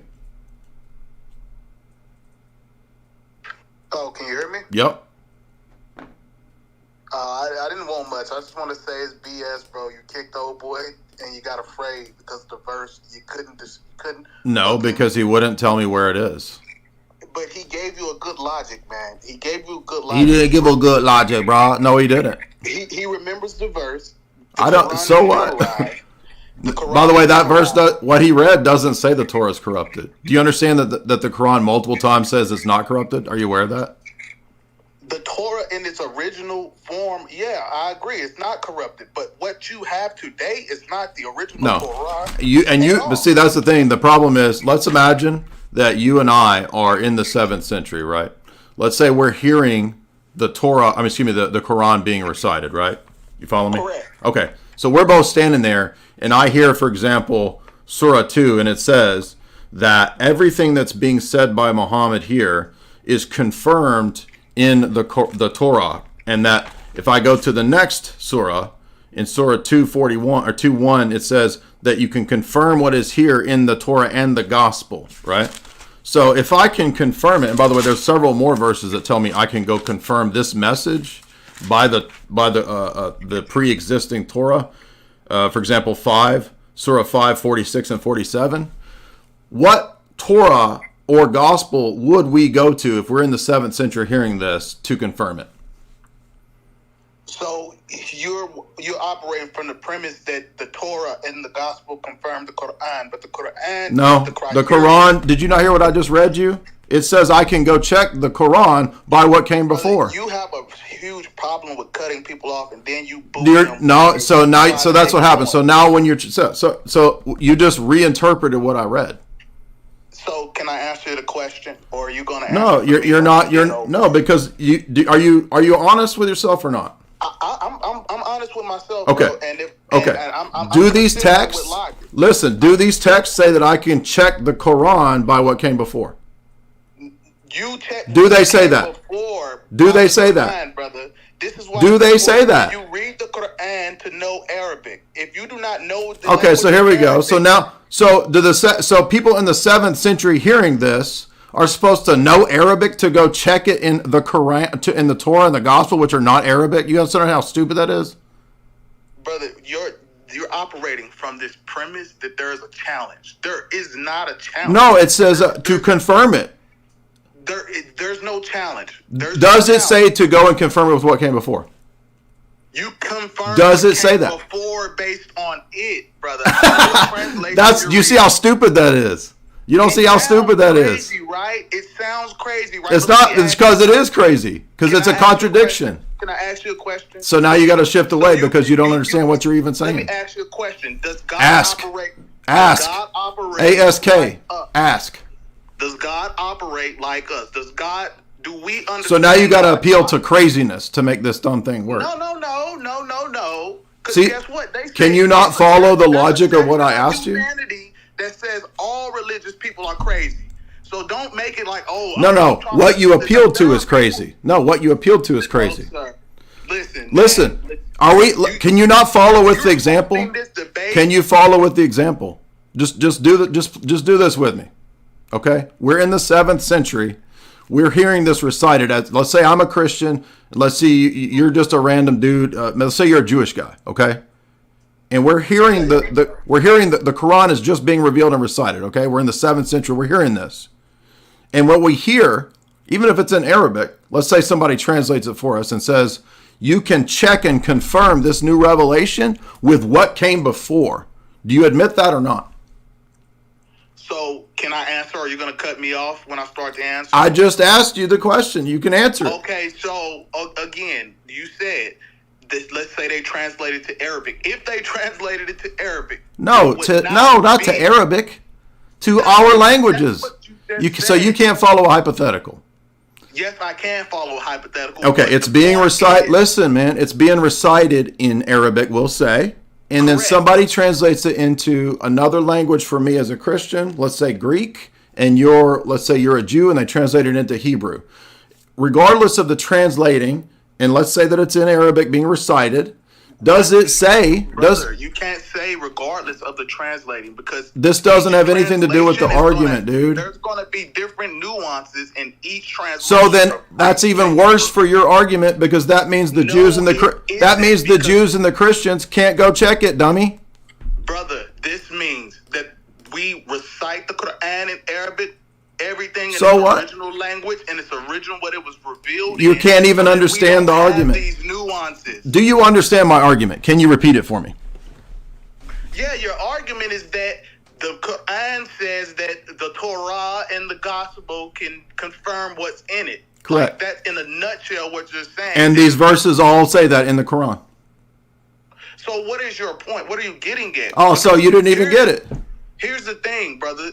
As a Muslim, I believe in all the laws revealed by Moses. I believe in. No, you don't. I believe in no, you don't. Jesus Christ. No, you don't. So what is the point? No, you don't. Why don't I? Because Jesus says about 20 times in the Gospel of John that he's the Son of God, and the Quran says no. The Quran says Allah has no sons. Here we go. You said the Gospel of John. Go look in your Bibles. There's 4 Gospels, right? Ain't none of them called the Gospel of Matthew, the Gospel of Mark. They're called the Gospels according to. This is so stupid. According? That's what we're dealing with Islam. Brennan.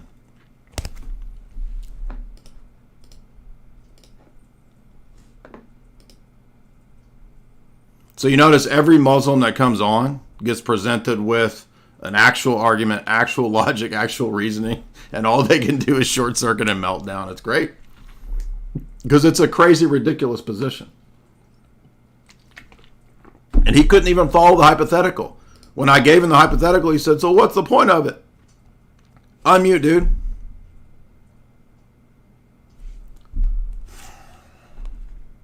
Brennan, unmute. What's up? Okay. Hey, Jay. Sorry. I didn't realize that. Could you explain why it is that you use the Septuagint and a little bit of your thoughts on 2 powers in heaven and the Masoretic text and where it went wrong? Thank you. I mean, one of the reasons that we use the Septuagint is because most of the time the apostles in the New Testament are quoting the Septuagint. So there's a few instances where they quote what would become the Proto-Masoretic text, but the majority of the citations are from the Septuagint, and the Septuagint, by the way, included the Deuterocanon. Beyond that, they used it because it was the common language of many of the people after the Greeks had established Koine Greek as, common language. So, I mean, those are some of the reasons why. And then if you read the Woodward book on the Septuagint and the history of the formation of the Bible, he notes that the Masoretic text came to be precisely in opposition to the Septuagint. But the Masoretic texts still, by the way, prove and demonstrate many, many Christian principles. So we don't have to be super afraid of the Masoretic text. Beyond that, I would say, if you watch my opening statement in the debate with Daniel Hakikachu, I go into a lot of citations and references to Boyarin, to Siegel, to Schaeffer, and to Summers about two powers and how, that's basically a kind of a proto-trinity. Thank you. Mm-hmm.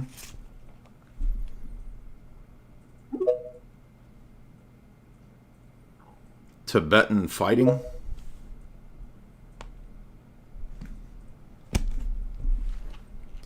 Thank you, everybody, for joining us. You can come on the stream and address the arguments, stick to the topics. Playing games isn't going to work with me. You have to defend some position. We don't let people come on and be slippery and pretend like they have no position. If you don't have a position, I'm not interested in debating. I don't debate people for fun. It's for people who want to seriously present an argument. What's up, man? I'm mute.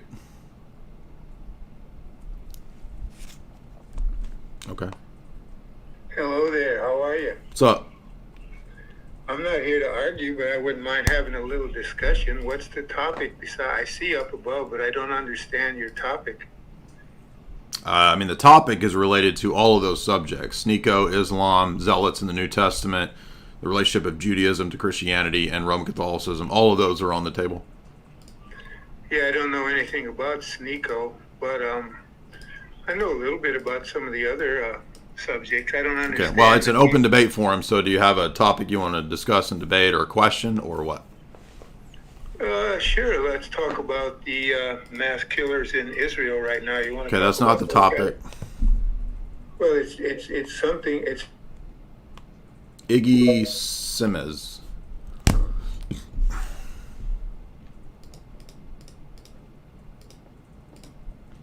Iggy Simez. Hey Jay, how's it going? I'm not trying to debate you. I'm just wondering if you'd be interested in offering a bit of your perspective or opinion on the position of, or the strength of the Third Temple movement in the current phase of the Israeli-Palestine conflict, and whether you think that has, to what degree you think that's going to or does drive the current situation conflict-wise, and where you think that might go in the future. It does look like they're ramping that up. It seems like it's got more momentum. I don't take the premillennial Zionist dispensationalist type of view that I attach a whole lot of significance to that. In Orthodox Christianity, the church is the temple. So, there could be some thing that they build that signifies something apocalyptic. We'll know when that happens, as what the Orthodox saints say. So beyond that, I'm not sure. But it does look like there's momentum to build that, or to push for that. Giancomo. Hello? Yep. I was listening in the last couple callers they were talking about the mass Islam immigration in Europe, but I don't think it's specifically all these people are Islamic. If you look at Canada, it's a lot of the Indian people that are being immigrated there. America, it's all the southern border. A lot of South right. Well, that's I agree that they're not all Muslims. So, but I think the bigger motive behind the global elites isn't really this Sufi Islam thing that you're saying, but more of a. When did I say it was a Sufi Islam thing? What are you talking about? Well, you're saying that you wanted a well, not that you want it, but you see them like trying to like, I guess, make like a moderate version of Islam, and like that's what they're pushing, and then they're sending these. I didn't say that. I don't know. Maybe Patrick said something similar to that. Clippy's Revenge. What's up, man?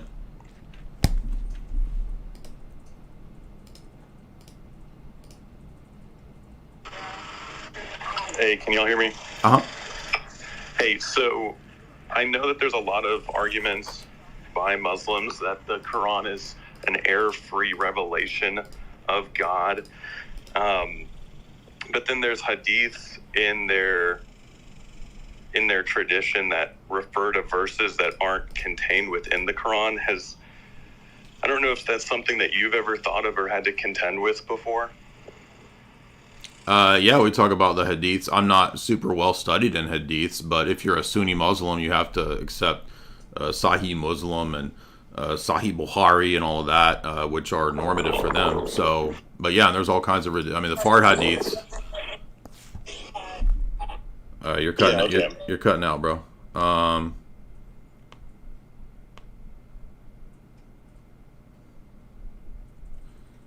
Do we have any? The Muslims are the funnest because it doesn't go very far. Zebra Corn, what's up, dude?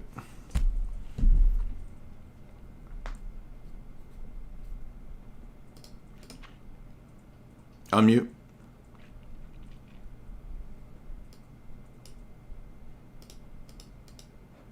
Zebra Corn, you're there, man. What's up? Unmute or don't, whatever. Hey, I'm pretty neutral in this because I think Catholicism and Islam are both equally pretty idiotic religions. Yeah, I think the Quran is particularly pretty low IQ just from a grading level or like a reading level comprehension. It's pretty elementary. So, I mean, they're just both not appealing. And then on the Catholicism side, you have the idolatry. Of what? What's idolatrous in Roman Catholicism? Well, I mean, a veneration of Mary, I think, and all the saints. Why is that idolatrous?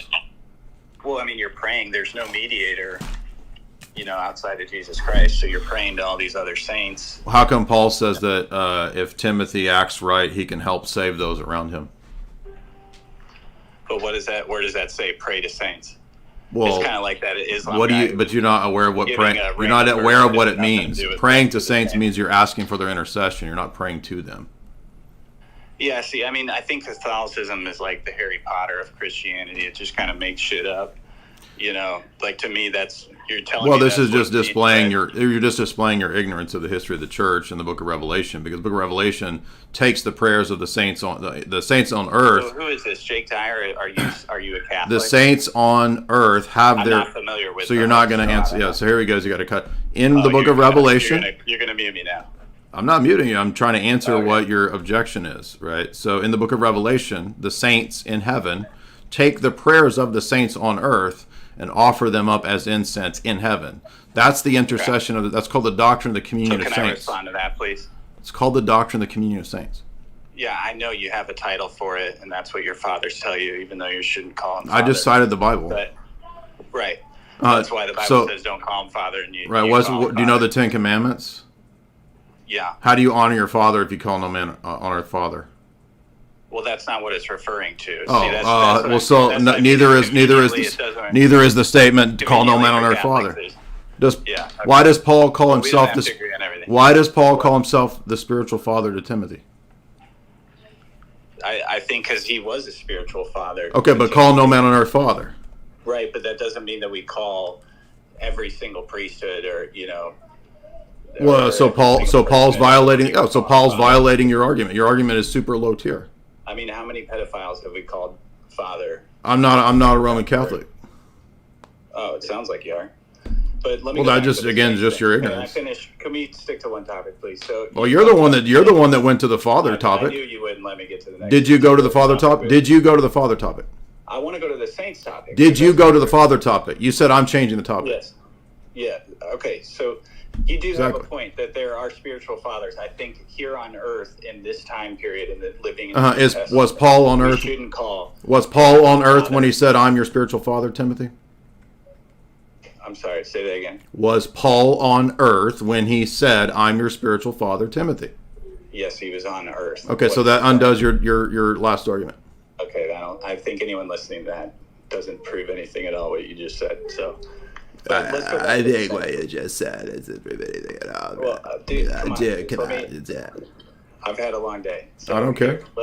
Let's go back to the saints argument that you were talking about, that somehow that means that we should pray to saints. The saints are really referring to any saved believer. If you look in the Bible... Did you even hear the argument do you know what the argument was? You don't really let people... What was... Because what you said bypassed and didn't even hear the argument. You said any saint, any believer is a saint. I said the saints in heaven. Yeah, when the Bible refers to saints, that's what it's referring to. No, in heaven. Yeah, we're going to heaven. No, you don't even know the argument. You see, you're too prideful to even listen to the argument. Okay. What was my argument? I think you think that your argument makes sense. Could you restate my argument then, since you know it? Yeah, you're saying that the saints...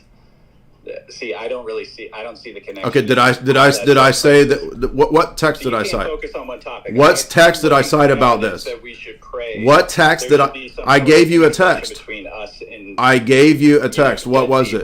Essentially, I gave you a text. What was it? And you're saying that we should pray to them and giving me verses. So this is what these people. Look at the silliness of these people. Say what I'm looking for. I'm going to boot you if you don't answer. I gave you a text. Confirm that. What was the text? That's what I'm looking for. I just gave it to you, so you didn't hear the argument, did you? So different. All right, goodbye. You know, spread lies, but so this is the idiocy of these Protestants. Khurshid Alam, here we go. Some Muslim boys in here. That's what I'm talking about. So I clearly said in the book of Revelation, you can go to chapters 5 through 8. The saints in heaven are taking the prayers of the saints on earth and offering them up as incense in heaven. He didn't listen to any of that.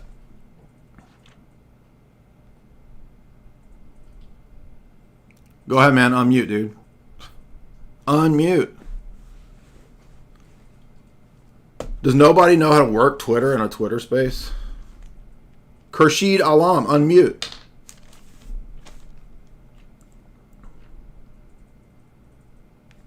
Why do you request to speak if you just want to sit there muted? This is ridiculous. Dude, if you've already been in here, don't come in here. This is so annoying. Teuton. Every time I do a space, it's like the same 3 people always immediately go to the top of the line. I'm like, we want new people, man. And every time you guys that pop on as the top 3, like you guys just ask FAQ questions, man. I want to debate Muslims and these people. If you got FAQ questions, you could take about 5 minutes and find an Orthodox website that answers your FAQs. What's up, man?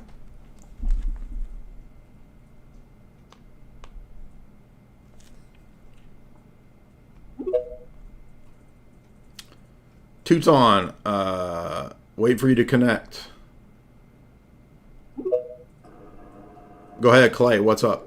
Yeah, so sorry, I'm not a Muslim. I'm not, but I wanted to ask you about Catholicism, and basically their argument for the Immaculate Conception, since we as Orthodox don't even believe in original sin, is there even, like, what's the issue then there? I mean, it's like,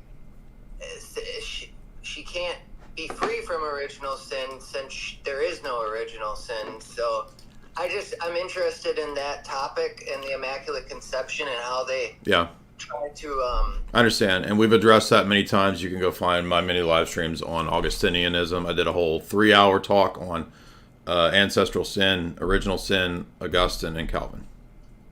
Go ahead, man. Hello, me? Sure. Okay. So, 2 things. First of all, when you asked about how come the Quran is in Arabic and why shouldn't it be in a language that you understand?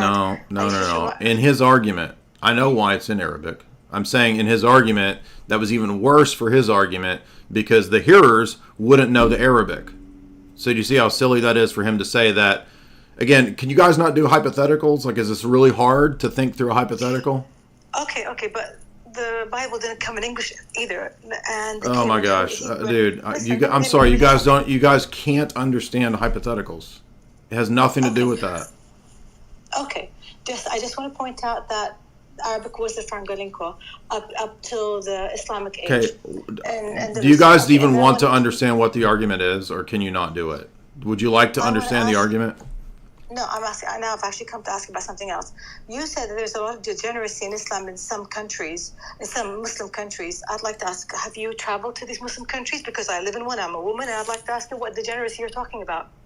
Again, I want to address the first argument because you misunderstood it. The argument was, if you and I are hypothetically listening to, in the 7th century, okay, the Quran is being revealed, we're hearing it, it's being recited orally, okay, and if it's in Arabic, let's say that someone translates it for the hearers, and you're a 7th century pagan Arab, I'm a 7th century Christian, and we're hearing this, and it says, I can go check this new revelation with the Torah and what came before. Okay, does it say that? I mean, it says it multiple times in the Quran. Does it not say that? Again, it was the franca lingua at that time. So it doesn't. What the language is doesn't matter. Does it make this argument? Okay, as I said to you, I don't want to ask about that. Because it undoes the whole religion. All right, this is so. No, you said there's a lot of degeneracy in Islam in some countries. Can any of these people understand a hypothetical? It's like they can't. I don't understand. I think there's a certain IQ level that's required for I'm not being mean. I'm being serious. Like for hypotheticals. What's up, dude? He comes back in, then he leaves. I don't get it. No one can understand a hypothetical argument.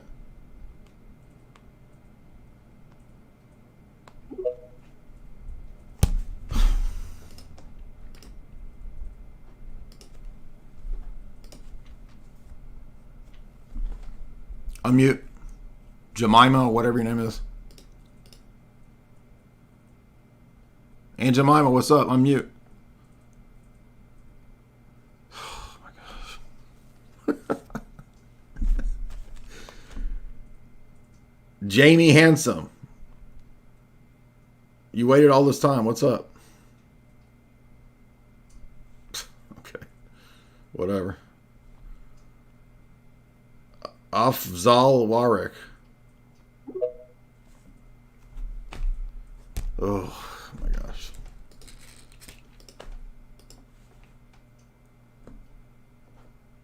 Unmute, man. What's up? Afzal.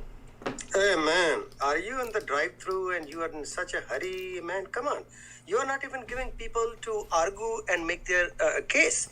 C.F. Lavender came and she wants to talk a different issue. Who? You want to force C.F. Lavender, the earlier lady. But you are forcing your own. I wanted to address the first point. Why would you force your own thing when you are inviting people to bring their own argument? So because I wanted her to address the first point. Them your own agenda. So hey, do you want to have a discussion? Do you want to have a discussion? No, I don't want to have any discussion. I am just pointing out your hypocrisy. It is not a hypocrisy, man. They took their stones from here. I mean, you have opened a forum, but you are not allowing people to debate. I asked her to address the first point, and she didn't. That means you lose. What an asshole. Well, yeah, so you have ad hominems. Do you have any arguments?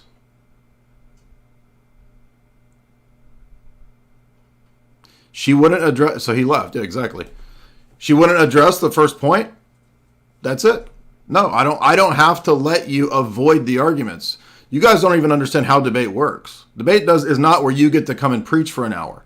It means if you make an argument and I ask you the questions and you don't answer it, it doesn't work. It has nothing to do with me being mean to you.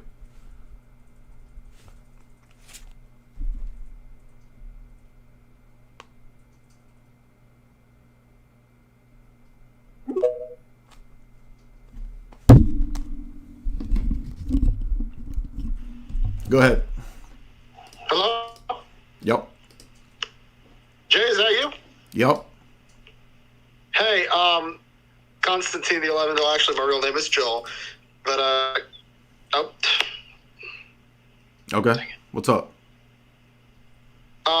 So, like you, I'm a former Protestant who's coming into Orthodoxy.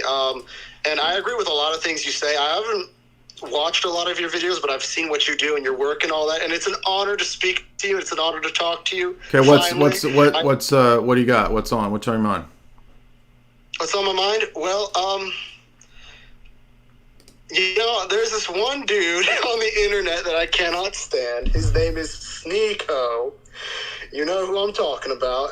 Sometimes I just want to, show him, like, come on, man. Okay, so, okay. Ways, they're smarter. Okay, so what? So you don't like Sneako. So what's okay? What's up, man? What else? Well, well, there's this other guy. Are you familiar with Christian Prince? All right, we're not. Yeah, I've heard his argumentation, but we're not here to just name random people. Ivy Evil.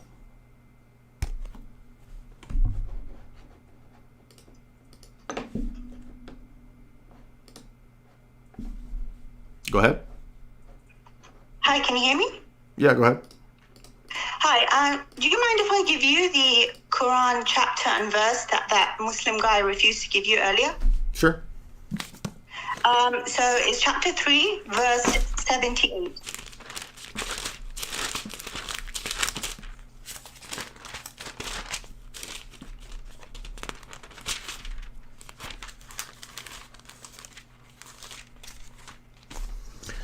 Yeah, it's the very text that it does not say the text is corrupt. It says they twisted it with their tongues. It doesn't say the text is corrupt. Okay. So they're not referring to previous scripture. The text says that they twisted with their tongues what the book teaches. And it's the text that they always go to. It's the text I knew he was going to go to. Okay. Do you mind if I just give you one more? Because I know there's another one that they commonly use, and I just wanted to hear your thoughts. Yeah, I mean, it's if you watch any Sam Shamoon debate, they bring this up. It comes up like endlessly, but none of these texts say the text itself was correct. That's their, they'll twist what it actually says, because the other places in the Quran say that you can go and test the new revelation against the old. If the old was corrupted, you couldn't do that. It would be a defeater. Do you understand why that's the case? Yeah. All right. Okay. Thank you. Uh-huh. And the other text doesn't say that either, by the way.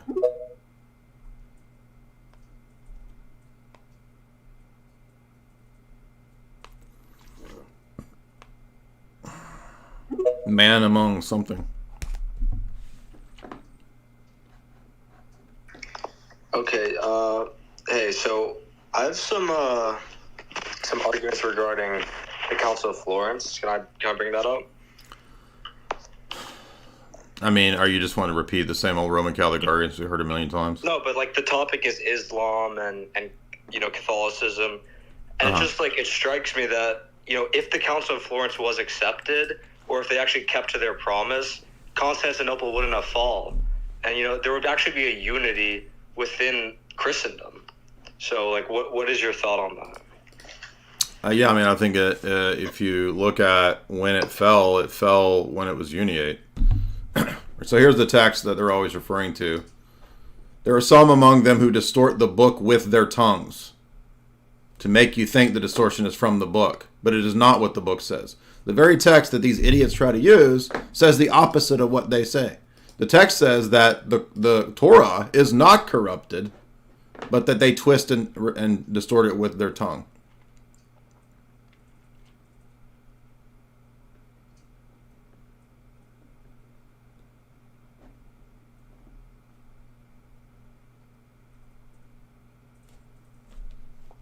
Do you want to address these arguments?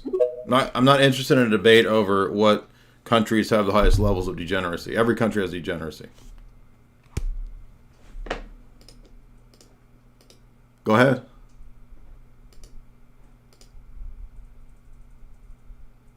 Hello?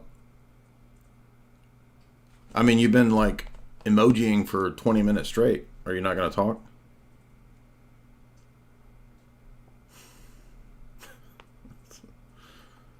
Sargon. Yes, hello, Jay. You have Sneako as a debate topic. Was there the debate? Did he deserve to get assaulted, or? No, we're not talking. There's nothing to do with that. We're talking about whether it makes sense to try to make an alliance with Islam in America for the right. Oh, well, okay. I mean, I think it is. I think it makes some sense. Why would that make sense when it's an antichrist religion? How is it an antichrist religion if it accepts Jesus as a Messiah? It doesn't accept he's not because John says if you do not confess Christ coming in the flesh, you're antichrist. Okay, well, that's all I have to say about Sneako, but yeah. Right, so Christianity teaches that Jesus is the Son of God. Islam is premised on rejecting that Allah is a father or that he has any sons. John says if you don't believe in the incarnation, you're of the spirit of Antichrist. So how are we going to have a unified position with the people that... I mean, today is the celebration of Nicaea. Nicaea was the victory of the church over the Arian heresy. The Arians taught what Muhammad teaches. Raul? Yeah, I don't understand your, to just understand your argument, like, you're saying it's 100% or nothing, right? You're saying, like, Islam has to be an exact replica of Christianity, even if you have... No, I'm saying it's a demonic religion and people have to convert. No, can I just say that, this is not about... I'm not talking about converting or... Well, I don't know. Copy of Christianity. What are you even talking about? No, yeah, so I'm just saying, like, the question that you asked, like, can there be an alliance with Islam and, say, Christianity, or Islam and the West? Yeah, how can Christ, what part hath Christ with Antichrist? Have you read that in Paul? Right. I'm trying to answer that. So, when you try to make an alliance, right, you have friends, right, people who are friends in your life, right? They're not the exact replica of your life, right? They're people who share some traits that you share, right? So Islam has a lot of traits with Christianity that are pretty similar, right? They're pretty much monotheistic. They have the same morality. They don't. None of that's true. Yes, they do. No, they don't. None of that's true. Yeah, most. No, it's and not. They also have so you're just showing your ignorance. None of that's true. Not the same morality at all.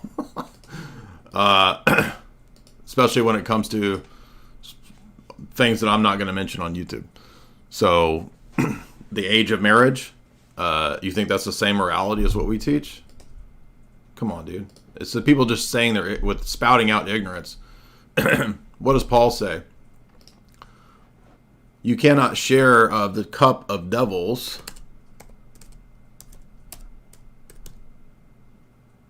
in Corinthians and the cup of Christ, right?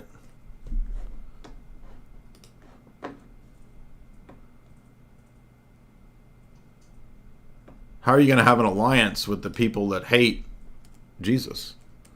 But they think that he's a good dude. So? What makes Christianity is not whether you accept Jesus as a cool dude. It's whether you believe in him as the Son of God or not. And as John says, any man that does not confess that Christ is the Son of God in flesh is of the spirit of Antichrist.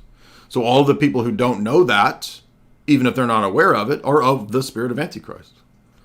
The only way out of this is Christ.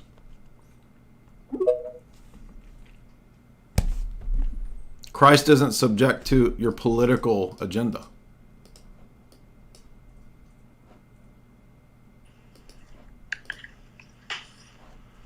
Hello? Yeah, that's simply not true. So people are asking about Rabbinic Judaism. Rabbinic Judaism openly dislikes Christianity. Openly. And what does God say in Revelation about he would rather you be hot or cold? All these low tier, low information, all the low information people out here think that Christianity and Islam are like BFF. They're not. What's up? Yeah, my question is, who are friends of Christianity? Who are friends? Yeah, like you said, Islam cannot be friends. I mean, Islam has persecuted Christianity for millennia. For over a millennia. Yeah, who killed Jesus? Did I not just say that the rabbis? Who are friends? Did I just? What did I just say? Can you hear what I said? Friends of Christians, then who are you going to live with? What did I just say? You can't live alone. What did I just say? You can't live alone. You need other people. Like when you have your neighborhood, there are different types of people that live in with different beliefs. This is not even like, this is nothing. This is just gibberish.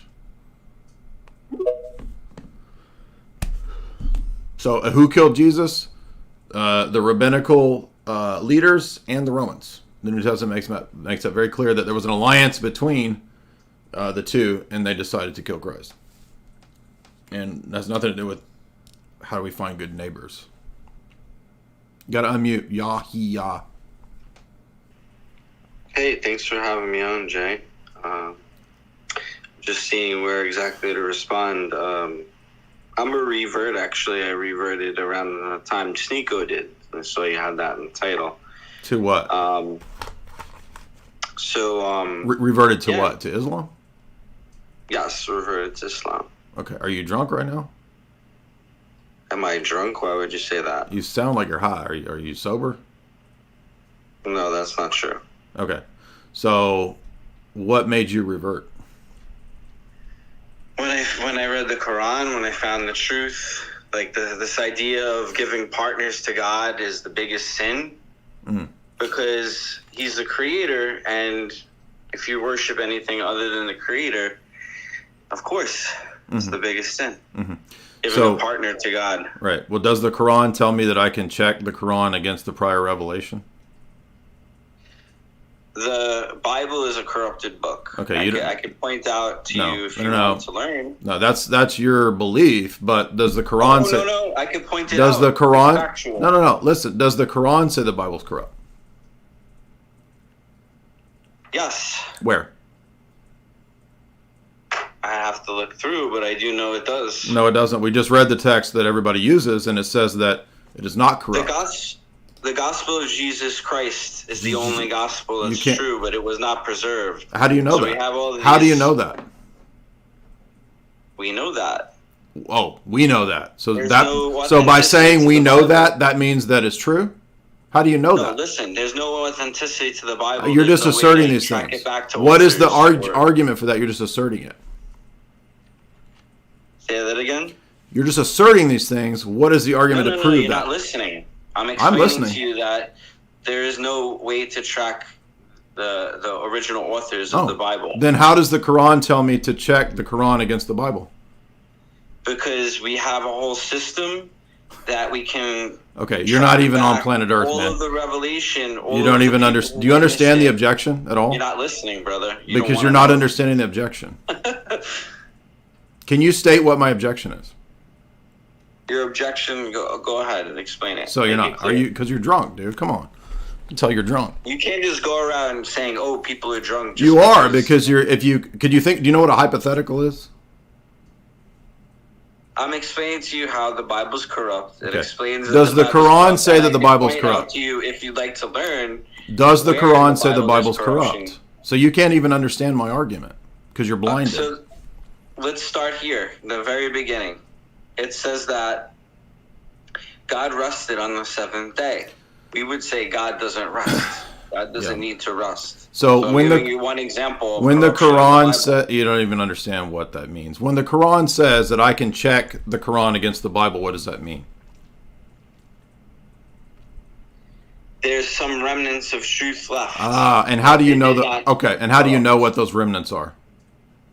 The Quran, right? For example, it would be. How when do you Jesus know? Said, I was sent How to do the you lost know sheep of that Israel." you're just citing a And you wanna hear, verse? brother. You don't even understand. How do you know what the criteria is? Which ones are the true and which ones are the false? The Quran, right? Yes, the Quran is the direct Okay, word so of I God check the that reveals Quran Prophet against the Muhammad. prior revelation when it's in the Quran. Because when you have Okay, read the do you understand Quran, that's a you know circle? everything in the Quran. Do you know what a circular argument is?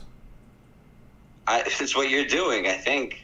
Oh my gosh. Because you go against. You literally just made a circular argument, and I'm showing it to you, and then you said I made a circular argument. Do you want to know the truth, or do you want to just create argument? No, you can't follow it. Do you understand how that you've gotten yourself No, into answering your choosing question, something but you're stupid that not- you can't follow? Comprehending it, and you're saying I'm drunk, when meanwhile your religion condones drunk. You can't even think through the argument. This is amazing. Have you noticed that every one of these people, when you ask them just if they understand the argument, they can't? Isn't that amazing?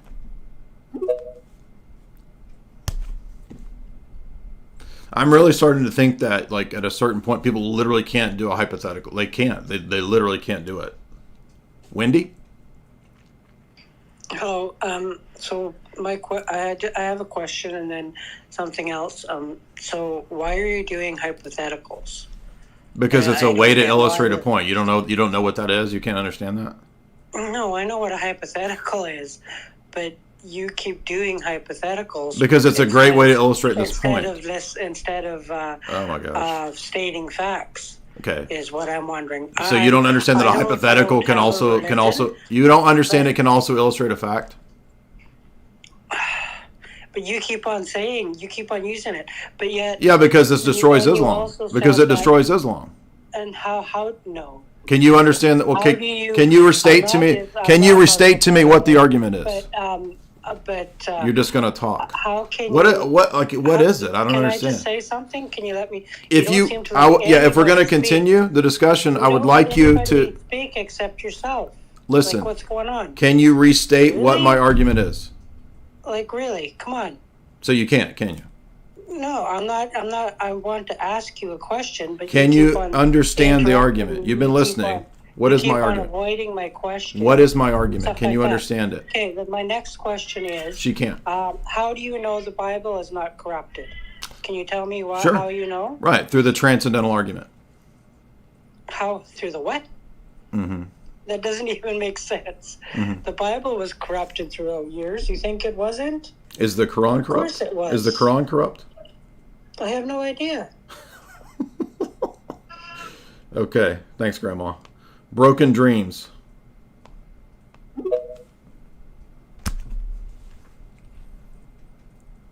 This is wild today. We got.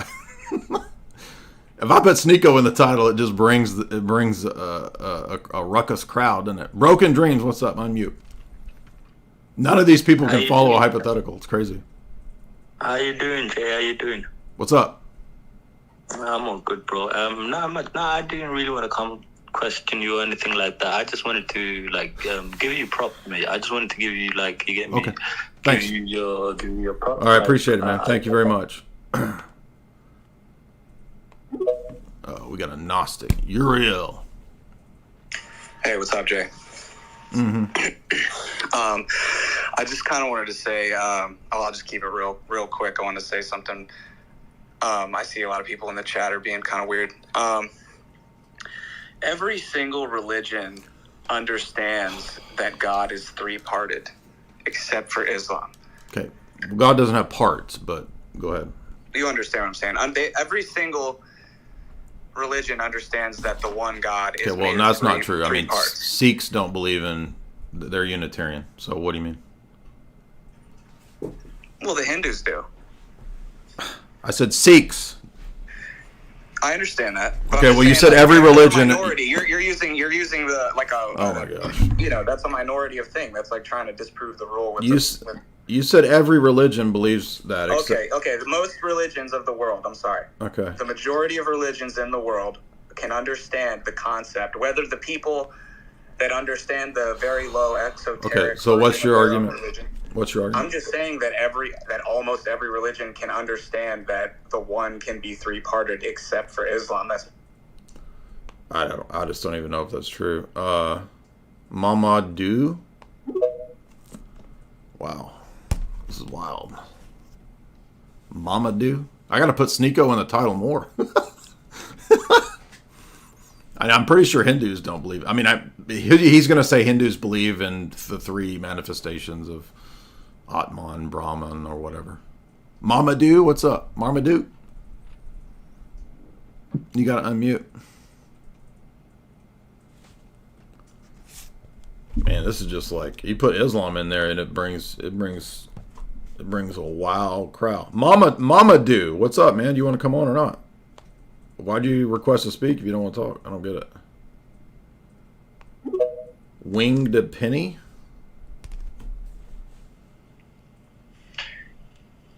Hey, I just got a quick question, and you can kick me if this doesn't pertain to anything. But I'm kind of a new content creator, and I'm looking for advice on how to just basically destroy. Okay, no, it's not today's topic. Basilius. Topics are listed. If you don't come on about the topic, then we move on. Islam, Sneako, Zealots, Judaism, Catholicism, etc. Basilius, what's up? Is it on the topic? I'm not doing Orthodox FAQs today. Holy. What?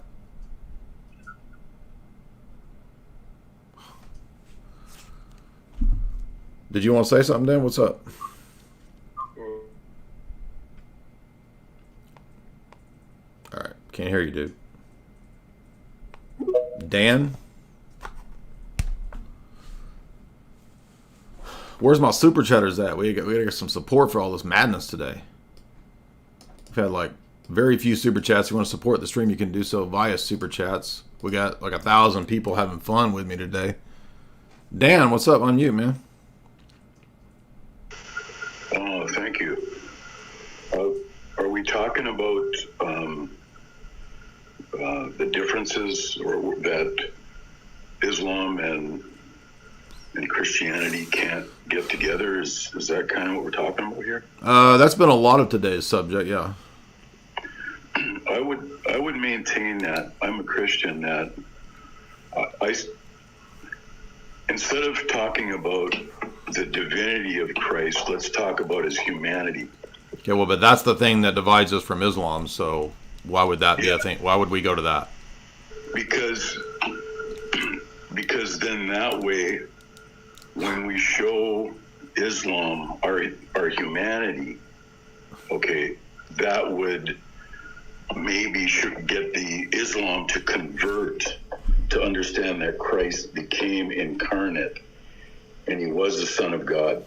I think that typically that's not the best route. And I'm not trying to be rude with you or mean to you, but I think that, I mean, the better route is to just go directly to what the Quran says about the Bible, what the Quran says about itself, and try to show that there's no continuity between these things. And it's just ridiculous. And none of them have even understood what the argument is so far. Not one of them. Because they can't even restate what the argument is. Kareem. Yeah, hi everyone. What's up? Yeah, all good. I just came, but I want to debate always about that Islam is unique in having no religious hierarchy. Like there's okay, but how does that prove that it's true? Because it's unique and has no hierarchy. And what do you mean? Though you got imams, so what do you mean? No, we don't. That's the thing. Like imams, anyone can be an imam. Like it's not like the. Okay, so why? Okay, so it's true because it has no hierarchy. I'm not saying that. I'm not trying to say that it's true. I'm just stating something that I find interesting. That. Okay, so if I make up a religion, that has no hierarchy, does that give it any credence? No, and that's not what I'm saying. I'm just saying that's kind of unique. That's okay. I'm not debating that it's the right one and everything else is wrong. That's not my point. Now, I just thought. Well, that just that just assumes that there's something good about not having hierarchy, if that's the case. But how do we know that that's true? Maybe I got the point wrong. Like I just thought that's kind of unique. That's nothing to go through. Well, I mean, I just decided right now I'm going to create a new religion, and it's very unique. And it's just the worship of me in the form of a giant tub of popcorn. And it has an afro. It's a tub of popcorn with an afro on top. It's very unique. Literally no religion like it. It's a pretty good point. I think it might be true. Deciphering.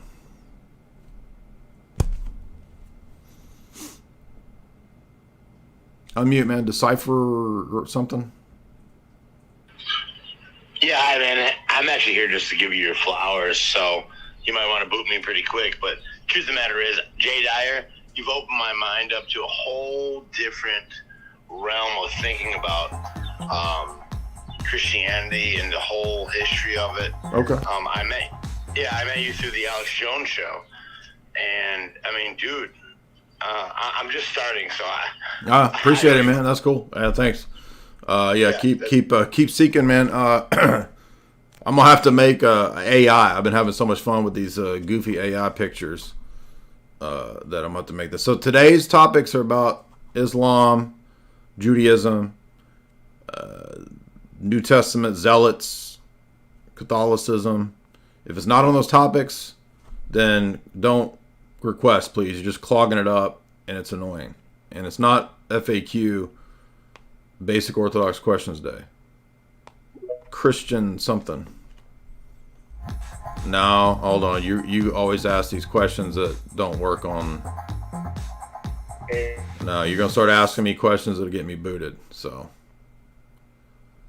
remember, we are also on YouTube. So Mama Do, we want to try again? What's up?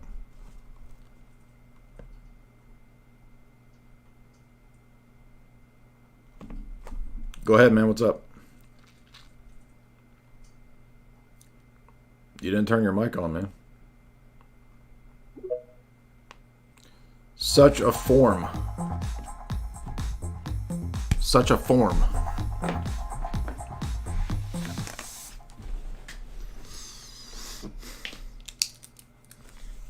Go ahead.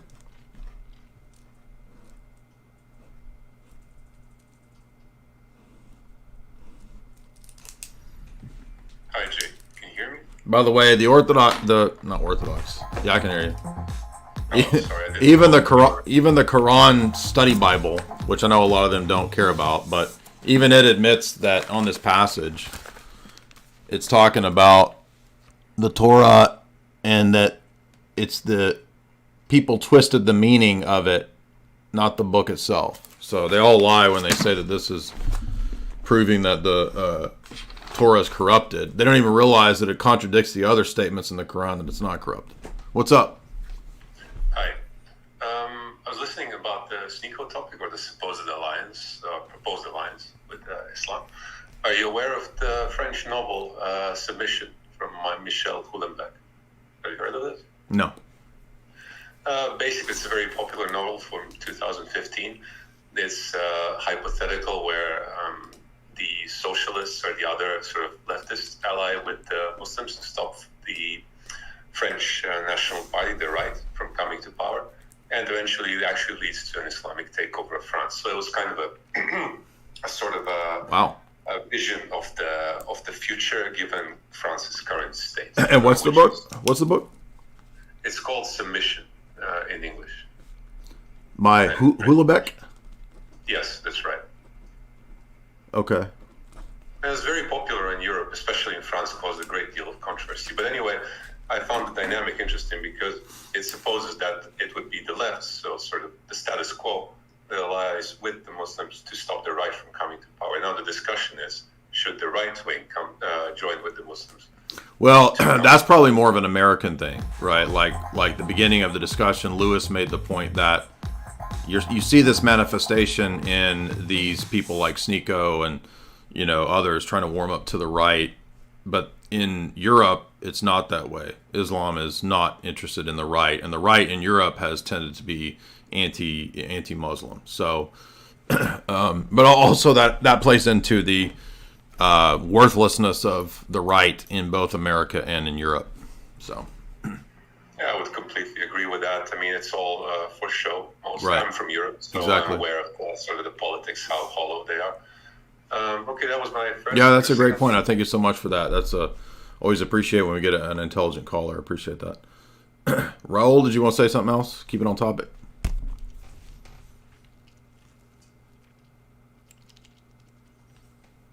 You gotta unmute, man. No. So I was gonna answer my point, but I guess you kicked me, so I thought maybe you don't want to hear it. Yes, I kicked you because I'm terrified and afraid of your arguments, of course. George, go ahead.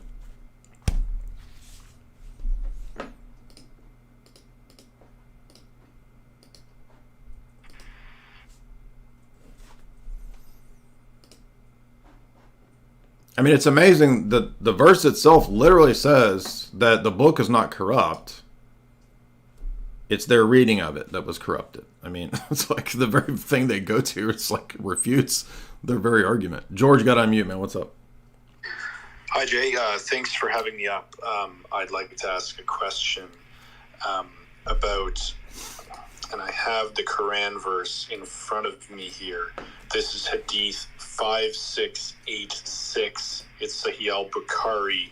I believe you might be familiar with it. It's the one where Muhammad commands his followers to drink the camel urine mixed with the milk for medicinal purposes. Do you know this one? I've heard of this, but off the top of my head, I don't. Is it a strong or a weak hadith? I'm not sure. Yeah, no, it's rated Sahih, and it's very brief. So if you indulge me, if you're not familiar with it, perhaps I'll just read it very quickly. Is that okay? Sure. So what it says is, the climate of Medina did not suit some people. So the Prophet, peace be upon him, ordered them to follow I'm going to put his you on shepherd, something i.e. crazy his real camels, quick. and drink Most of their these milk Zoomer and gym urine bros as a are medicine. consuming... So they followed the shepherd, that is the camels, and drank their milk and urine till their bodies became healthy. Then they killed the shepherd. It goes on. I wonder, do you think in a debate with Muslims it is fair to read this passage and to ask them if the cultural practice of drinking camel urine is appropriate in Islam, or do you think that's uncharitable? No. Why would that be uncharitable?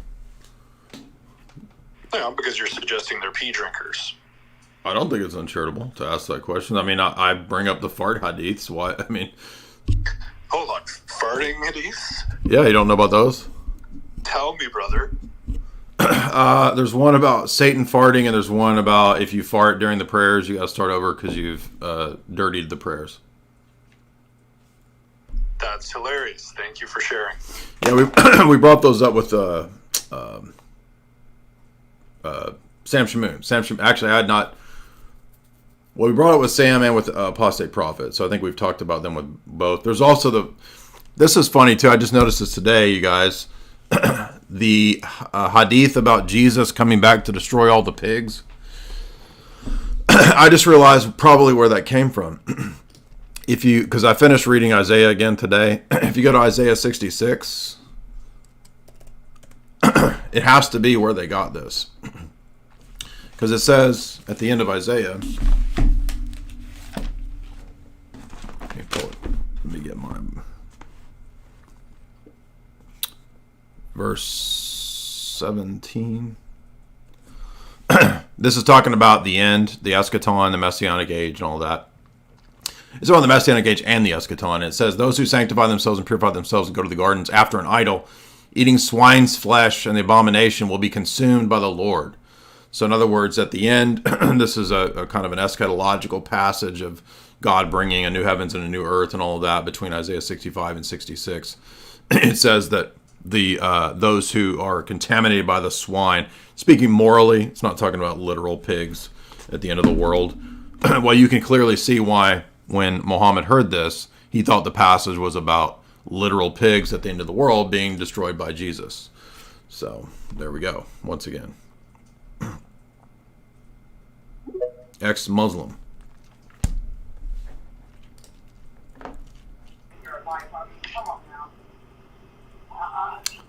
What's up? Hey, can you hear me? Uh-huh. Hi, Jay. Do you hear me? Yeah. What's up, man? Yeah, I can hear you. All right. Cool. So I was just trying to respond to the last question that somebody asked. That is it appropriate to present certain kind of hadith in front of Muslims? I just want to say yes, it is 100% appropriate. Why? Because I'm not calling you a piss drinker. I'm just asking you, do you agree or do you not agree with this act of advising someone to drink a piss? That's all. It's not about demeaning someone. It's not about discrimination. Sure. Yeah, that's a great point. And yeah, I think that's the issue here is like you can take it as an insult or not. It's just it's a fair question. Watch out. By the way, for those that just joined, one thing that's been interesting is that we've had many Muslims come on today. I got to put Sneako in the description more because it brings all the Muslims. And we've yet to have a single Muslim who's understood the hypothetical of how does a 7th century Christian or Jew hearing the claims of the Quran go and check it and to see if it lines up with previous revelation. And they don't understand the hypothetical, which is pretty amazing that not one of them yet has understood it. And every one of them that's come on has freaked out had a meltdown. When the whole point of the hypothetical example is to show that there's no way that a hearer could go check the Quran against prior revelation without going to the existing gospel and Torah of that time, which is what the Jews and the Christians possessed. So it's a very simple argument, and the Quran is very clear about that. That's why I've been sitting here with the sections of the Quran on the screen that show. Where'd it go? Here it is. So this is their favorite verse to say that the Bible's corrupted, because the Quran doesn't actually say that. And when you go actually read this verse, I'll read it again. There are some among them that distort the book with their tongues to make you say the distortion is from the book, but it is not what the book says. The very verse actually says that they distorted it with their tongues, but it is not what the book says, and it does not say the book is corrupted. And the other Quranic references that we saw earlier, there's about 5 of them, there's probably more, but 5 that I'm aware of, tell you to go check it against the prior revelation. And then they can't understand the argument, which is what the whole Hakikachu debate was, that how could I check it against the other revelation when you then tell me, oh, but that's all corrupt. It's a double standard. That's an error. So first of all, the Quran doesn't say it's corrupt. And if I am able to go check the Quran against the prior revelation, that presupposes that the prior revelation obviously isn't corrupt. But then when you go to the prior revelation, as we saw with the first 3 Muslims, they immediately say, oh, all those verses about the deity of Christ are corrupt. Oh, well, that's convenient. So I can't actually check the Quran against prior revelation. But they don't understand that from our perspective, prior revelation has told us that anything that comes must be checked with what came before. So they're late to the game. That's why it's so powerful to use the hypothetical of a 7th century Christian or Jew hearing the message of the Quran being recited and then being told to go check it against the prior revelation, which you then can't do because it's corrupt. You see how silly this is. This is so silly. And the whole thing collapses if this is true. Did you want to say something? Watch out. Yeah, I honestly don't understand what you're doing here. And if you have such an interest in Islam, why not bring like an Islamic scholar to talk about I've debated all the top Muslims. Like who? Dr. Shabir Ali. Like ex-Muslim who came up here. Did you hear what I just said? Okay, so any idiot that needs to put ex-Muslim in his. Yeah, Sheikh Azra Rashid, Dr. Shabir Ali, Paul Williams. Yeah, but why don't you do it here? Jake. I mean, you're just talking by yourself, and then you just like bring up one person at a time to like ask some nonsensical questions to. Okay, so you think a hypothetical is nonsensical? Well, apparently, I mean, I don't even understand what the hell you're talking exactly. about. Exactly. Yeah. So yeah, that's what we've been demonstrating is that you guys aren't even able to understand a hypothetical. Why don't you bring an expert to debate that? I've already debated all the top Muslims. I already debated them all. But we don't know what happened to them, and you're just like telling us your. You can go watch them. Maybe they wiped the floor with you. Maybe they wiped the floor with you. How do we know? No, you can go watch them and figure that out on your own. No, I'm just saying, like. Woman prattle. Silly goose. And notice, like the woman, the Muslims can't understand a hypothetical. This is amazing. This is almost like a study of a culture study of intelligence here. And I'm not trying to be mean or arrogant. It's a fact. Silly goose, what's up? I'm 100% being serious. Like, people cannot understand I'm saying this because somebody brought it up on Twitter the other day in an article that they were saying that certain people, like, I don't remember the exact IQ that they listed, something like 90 even, 90 or below. I can't remember exactly. But 90 or below they literally can't do a hypothetical. Like, it's like asking them to juggle or some shit. Like, they can't. So, like, what am I supposed to do with, like, if you can't grasp what a hypothetical is? Every person that I bring on that wants to defend Islam has not even been able to understand or restate what the argument is. That's amazing to me. And that's why just before she came on, I restated it again for her to again make it clear. And all she had was, why do you even do this? You probably got the floor wiped with you. Plus, you're stupid. I don't like you. Silly goose, what's up, man? Hey, how's it going, Jay? What's up? I got a quick question for you since I've been listening Okay, to... it's not FAQ day, so if it's an Orthodox FAQ, we're not doing that today. No, it's related directly to Islam. Okay.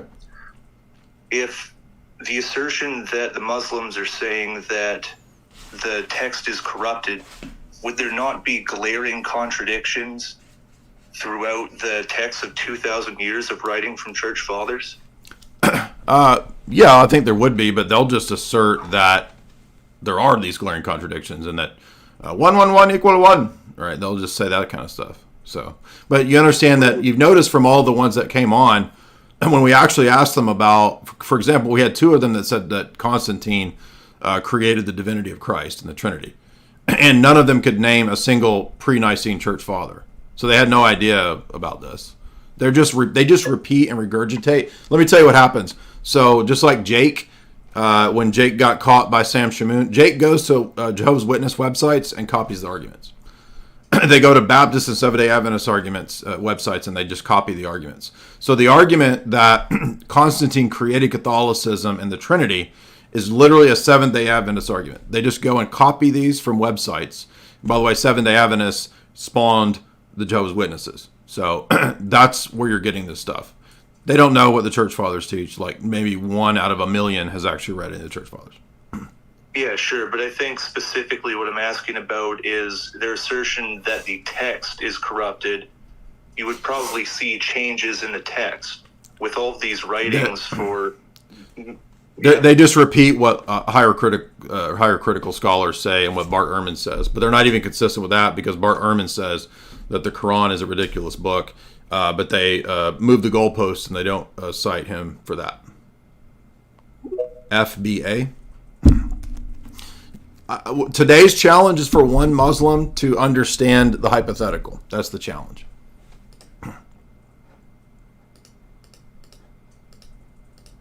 FBA, what's up, man? I'm going to unmute.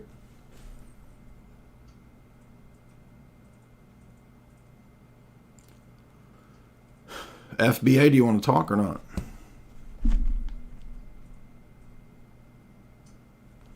Foundational Black African, do you want to speak?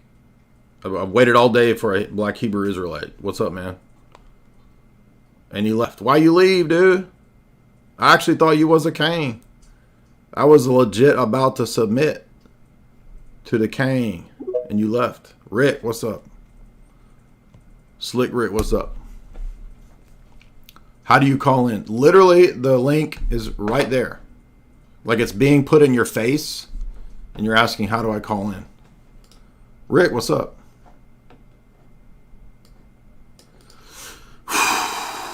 The Muslims got me sassy today, y'all. I'm trying to bite my lip.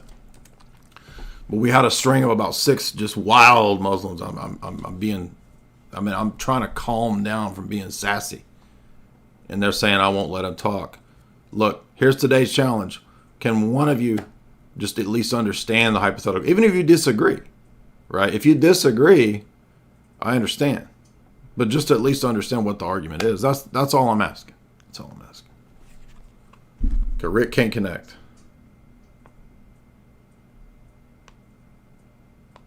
Zach, what's up, Zach?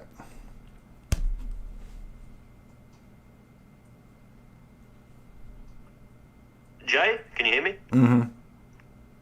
Hey, nice to talk to you. Big fan. I guess my question is more related to Judaism and Catholicism, if Okay. that's okay to ask about. Yeah, it's in the topics. What's up? Yeah, perfect. So I've understood with Judaism, they follow the Talmud and the 13 laws of Maimonides. I think that's how you say it. Typically. Yeah, and one of the tenets in that is that God is incorporeal. So I guess I wanted to ask if this is a good line of argumentation. In Catholicism and Vatican II, they have Nostra Aetate, which affirms that, like I learned this watching your videos a little bit, I could be wrong with this, but in Vatican II and Nostra Aetate, they affirm Judaism, but Judaism affirms that God is only incorporeal. So doesn't that kind of contradict Trinitarian theology? Well, yeah, of course. So, Yeah. I mean, the premise of Lumen Gentium 16 and Nostra Aetate is that Muslims, Christians, and Jews all share the faith of Abraham. Well, no, they don't. So, Yeah. Yeah, exactly. So that kind of immediately contradicts Vatican teaching. So yeah, and this is exactly why you would have the Abu Dhabi Faith Center being built. Yeah, absolutely. Yeah, that's all I really wanted to ask about, I guess. Yeah, I'll come back with a better question next time. No, that was a great question. So today's open topic. Typically, we've had a lot of Islamic callers. It's still open topic. The topics are Islam, Sneako, the right-wing loose alliance in America attempted with Islamic stuff. Is that possible? Does it make sense? You can also talk about the history of Judaism. We're not talking about Tiny Mustache Man. We're talking about the history of the religion, Catholicism, and if you come on, it is a debate. I've been doing this for 6 years, 7 years now. It's an open debate forum. So that means you come on, you expect a debate. It literally says in the title, debate. Don't get your feelings hurt if I start debating you. If I interrupt, it's not because I'm mean, it's because you made a bad argument. That's why I interrupt. And we don't allow people to just assert and use fallacies. We are the logic cops. And as logic cops, especially Father Deacon Ananias here, he's a chief officer. He's our police chief of logic coppery here. He's the chief detective of logic. He can help us out when we violate the laws of logic. Okay, it's open forum. You request to speak, I'll bring you on. Got several super chats. Appreciate that. I do have to go TT to the little girls' room. But while I go to the little girls' room, I got a sweet little message for y'all from the show sponsor right here. I'm going to put you on something crazy real quick. Most of these Zoomer gym bros are consuming macro-guzzling synthetic dyes and synthetic sweeteners on the daily. They don't even know it. Goofy AF. There's nothing great about that. Do not listen any further unless you are an alpha or sigma male. This is important and there could be consequences. There's a new certified sigma male pre-workout powder for sigmas only. It is guaranteed to empower you to dominate your co-workers, fire your boss, aggressively gamble, or invade a small village. Chad Mode stands out from the crowd by excluding artificial flavors, preservatives, sweeteners, and dyes. We've even avoided so-called natural flavors, which are actually not natural at all, ensuring a clean and effective formula. Experience the pure goodness of Chad Mode, colored with organic blue spirulina extract, organic lemon, cherry, and organic maple crystals. Forget synthetic caffeine made in a sketchy Chinese lab. Embrace the natural power of organic green coffee bean extract, which will get your mind going and pump you up to the max. Chad Mode is made in America with all clean ingredients, the first clean pre-workout of its kind. Why are these people adding synthetic sweeteners to every single pre-workout when there are many studied downsides to consuming nasty fake sucralose? Each dose of Chad Mode contains the kick of a cup and a half of coffee, delivering a surge of energy alongside essential vitamins, minerals, amino acids, and herbal extracts. Chad Mode will allow you to fire your boss and dominate anyone who opposes you. Chad Mode.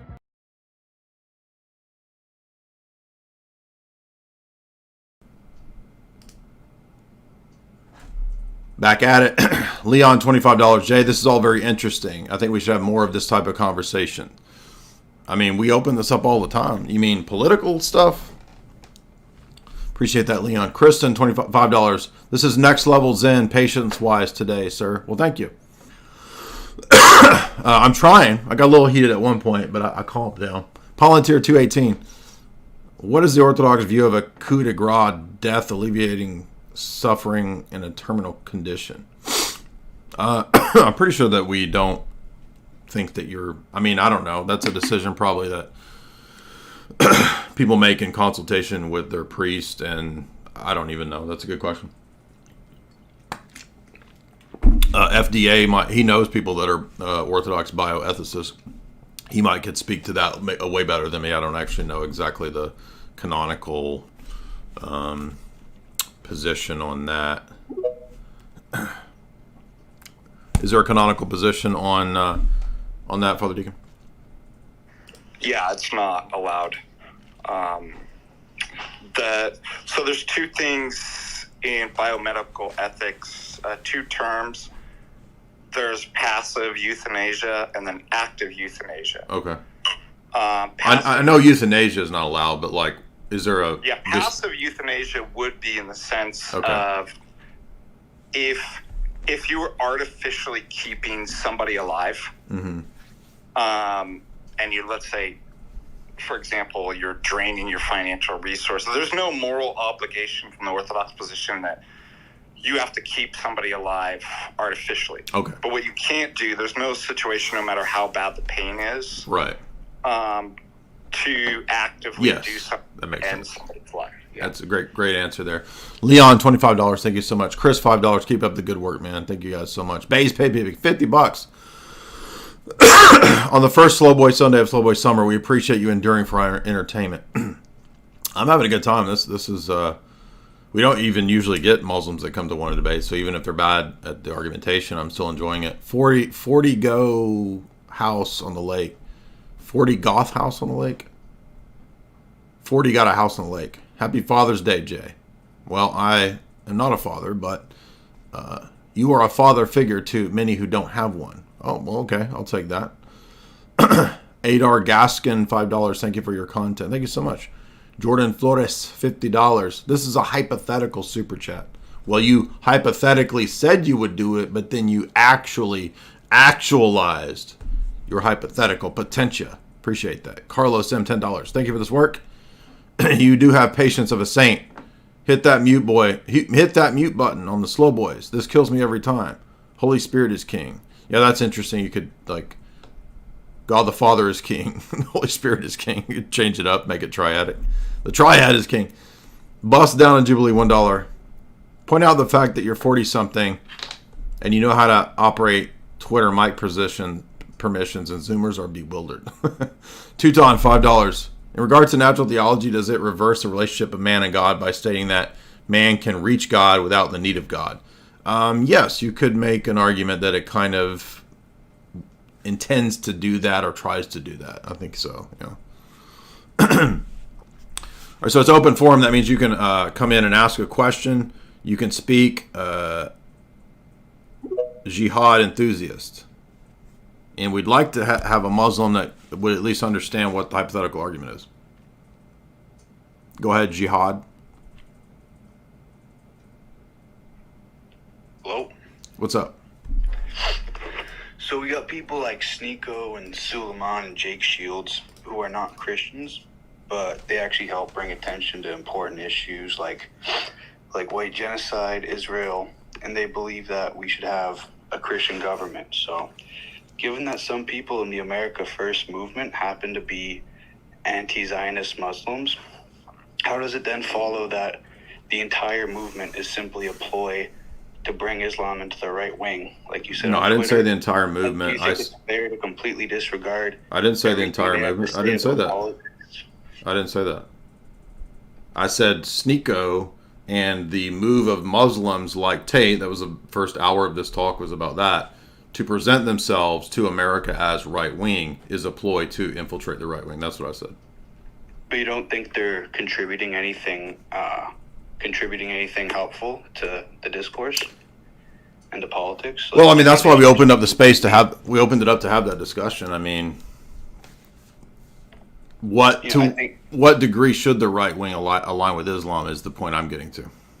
Right. And I understand that. But I just think they do bring attention to some important issues. Like I said, like with white genocide and all this, I think they do contribute. So I don't think it's fair to just completely say, hey, you guys are Muslims. Well, you can't have any place at all. I feel like we can, if they're contributing something useful and bringing attention. But Islam doesn't believe in race. So it doesn't even really make sense that, I mean, I doubt, I'm dubious of the motivations there when they present this kind of a position. Nick, but thank you for that comment. Nick. Hey, Jay. Yeah.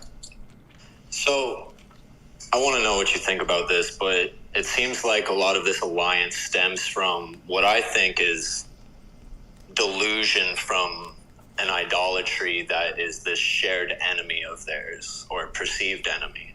Well, I made the argument in the first 20 minutes about the Zealots, and the error of the Zealots was that Jesus would be used as a political revolutionary image to overthrow Roman occupation.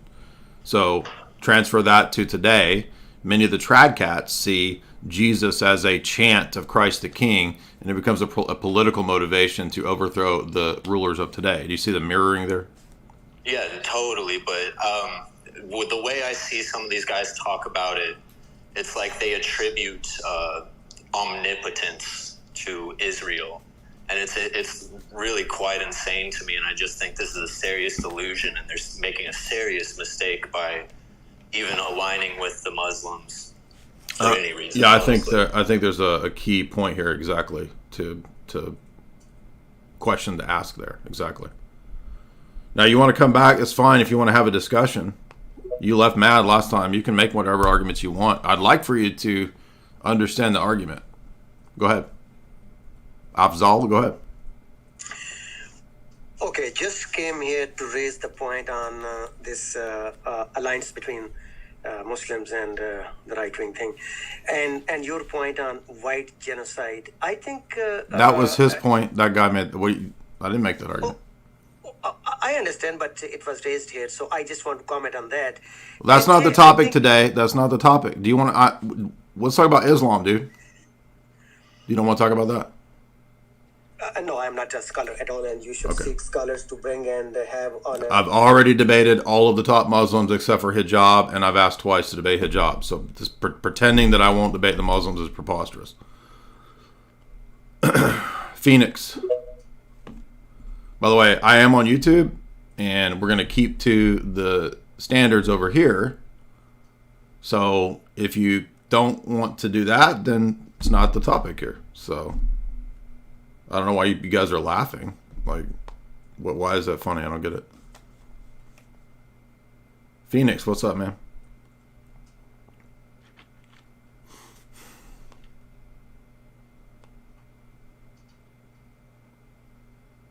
You gotta unmute Phoenix. Mic check 1 2. Uh-huh. No debate here, just a message of encouragement. Move forward. Okay. Thank you, man. Appreciate it. Can barely hear you, though. Raphael. So it's open forum. That means anybody who's a Muslim, Roman Catholic, Jew, Jewish theology is welcomed if they want to come debate. They never do come debate. You won't debate Jews. You won't debate Jews. I asked Ben Shapiro to debate. It got 800, 900 likes. Don't think he's going to do it. Raphael, what's up? Hi, Jay. So I want to bring up a point from earlier where how Muslims were saying that the Torah is corrupted. So even if we give them the point that the Quran apparently says that the Torah is corrupted. It doesn't say that, though. Yeah, I know. But so, like, even if you give that, though, there's stuff like the Dead Sea Scrolls, which are dated before Jesus, that show that it's relatively unchanged, right? And Sure. It doesn't turn into this, like, Islamic version of the Torah that no one knew about. And that would bring up another thing where it's like, Well, that's all ad hoc, by the way. Like, where is the proof that there is this true Torah that no one else had that the Muslims are aware of? Where's the evidence for this? They just assert this stupid stuff. Yeah, exactly. So then there'd be like that would mean that Jesus, the Islamic version, I guess, would be like, they would have he would have a fake Torah basically in the Islamic. No, that's exactly the point that Sam Shamoun brings up. Exactly. Yeah, they can't explain that. And then on top of that, there's like hadiths like Sunnah Ibn Dawood 4449, where it's like Muhammad's judging like Jews based on like the Torah, So I could read it if you want, but he's basically saying, I believed in thee and in him who revealed in thee. So yeah. Yeah, that's a great point. Yeah, that's all I want to say. I just want to bring up this point. Yeah, and if you think about this point that Sam Shamoun's always hammering home, it's like if Allah's is Jesus as God, and if Jesus says, 50 times in the Gospels that he's the Son of God, then you're not following the Jesus that's mentioned there. It's some other Jesus, because Allah has no sons. And you heard the first guy that tried to address this. I mean, he was all over the place, and he's like, "I'm out of here. I'll come back and debate you some other time, bro." Literally. So. Dom, what's up?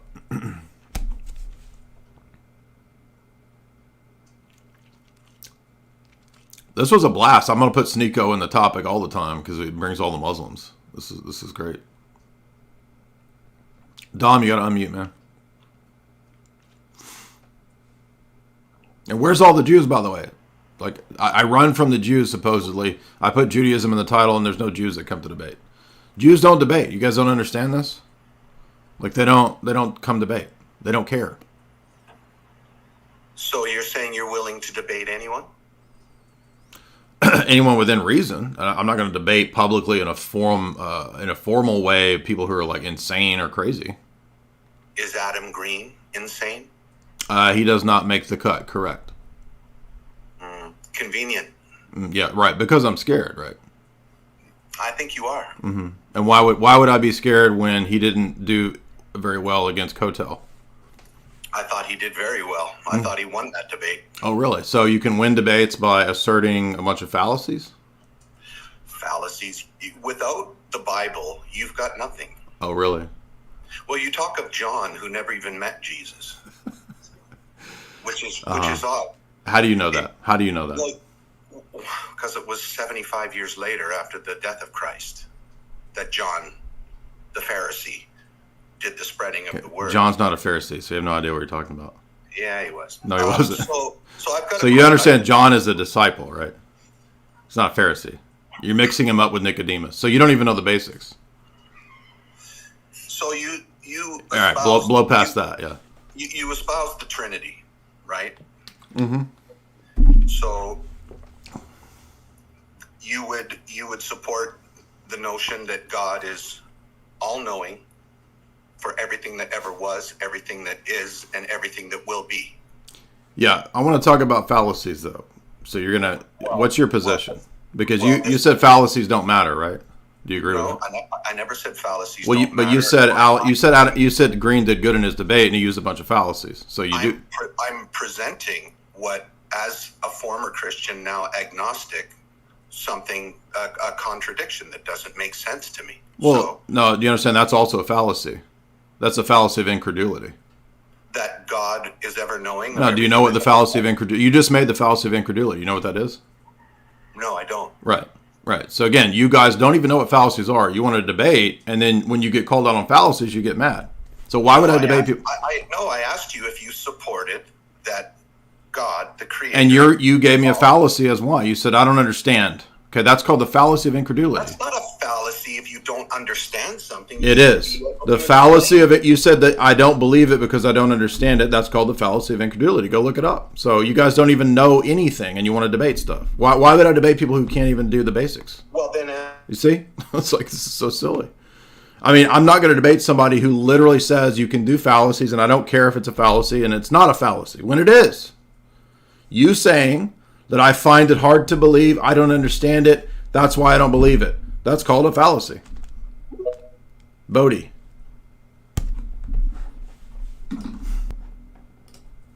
So people who literally can't do critical thinking want to do public debates. Why would I do that? And the debate with Kotel made it very clear that he's not able to have a basic conversation or debate without engaging in about 30 fallacies, and he doesn't even know what they are or why it matters or why it's wrong to do a fallacy. So no, why would I have that debate?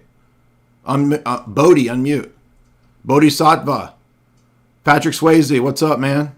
Let's go surfing, dude. Bruh. Call me Johnny Utah. Let's go. Bodhi.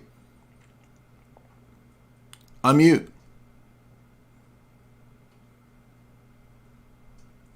Bodhi, unmute. Okay, or don't unmute, whatever, man. Atheism United, what's up?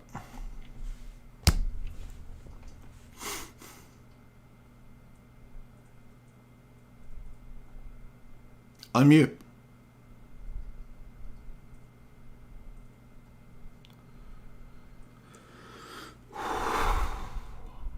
Atheism United, unmute, man.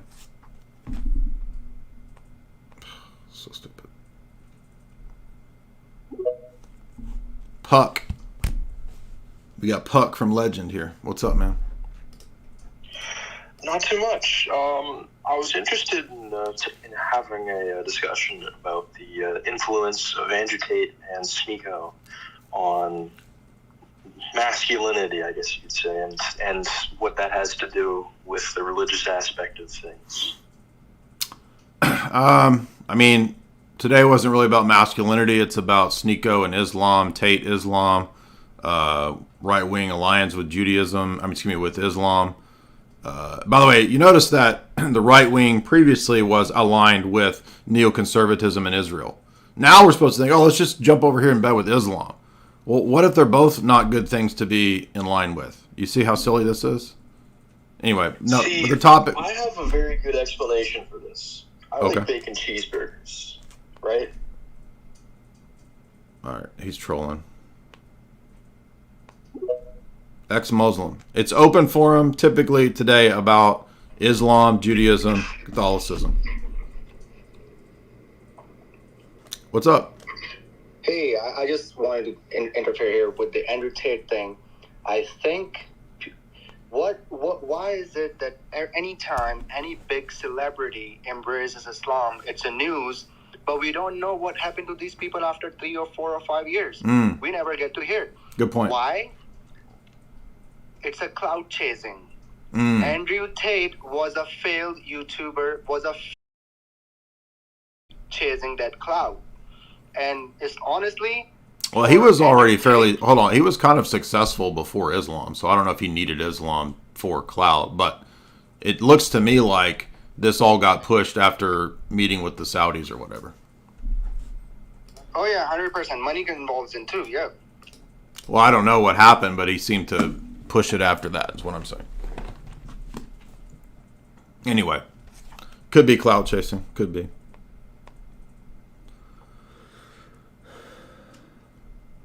So if you want to come back and argue, you can, but you understand it's got to be related to argumentation. It can't just be a bunch of fallacies.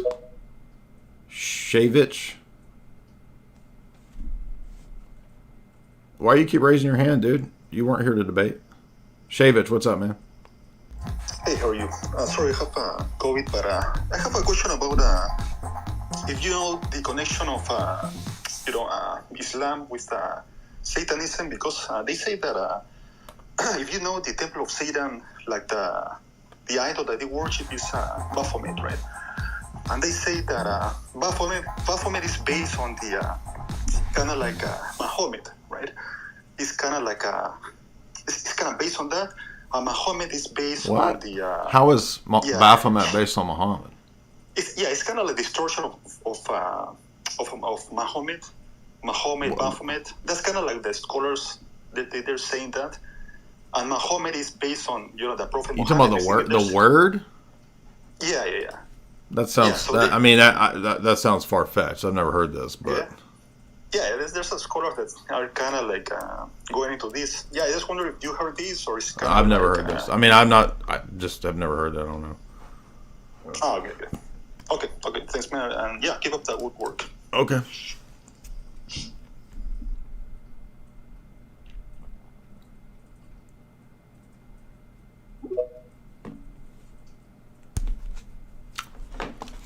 Go ahead.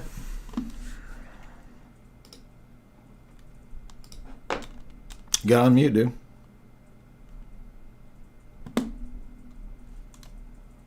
Dom?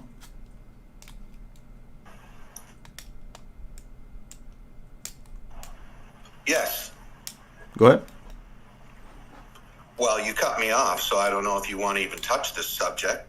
Well, I mean, are you going to use fallacies or not? You said it's not a fallacy. It is. You espouse something, and your argument as to why you didn't believe it and why it was wrong is called the personal incredulity fallacy.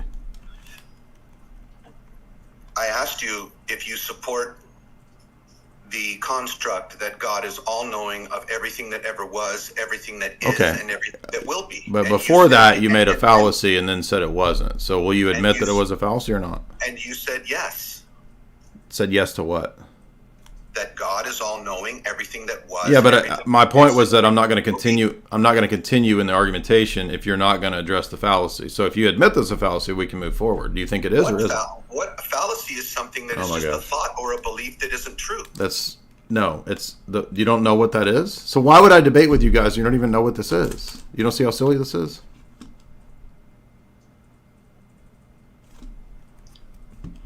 All right, don't answer the question, Jay. Yeah, right.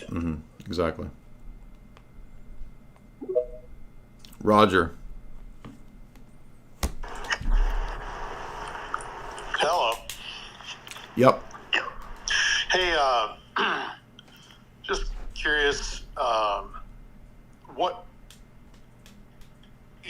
like I kind of grew up in a dispensational theological framework and then moved to more of a covenant theological framework. And the way that the difference between those two and how they would view the Jews historically and in the future is pretty significant. But I've not heard a lot about, like, say, dispensationalists would have one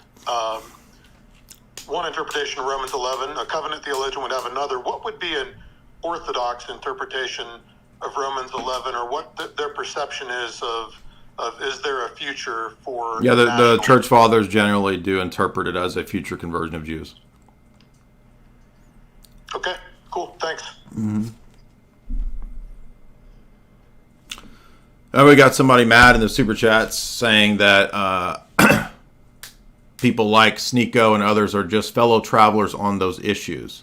Yeah, I wasn't going after the people involved in the conference. In other words, the conference itself, my critique was of Sneako and the people that are there pushing Islam. I made that very clear in the tweet, so you misunderstood what I'm saying. And you're saying that the movement that they have is legit. Well, I mean, I don't think Tradcat is legit. So I don't disagree with people doing their political actions. And you're saying that I look weak. No, I don't look weak. If I offer Ben Shapiro to debate, he's not going to debate. So how am I weak? It just doesn't make any sense. I mean, look, if you guys want to go have your thing with the Muslims, good luck with that. So you can toss aside my take on it and have fun with that. Go for it. See how that works out. Landon Jordan, $50. Do you have any insights on Opus Dei? Yes, I've covered it in all of the Gladio lectures and the long history that Opus Dei had connected with the CIA. Bodie, again, what's up, man? But thank you for that super chat, Landon.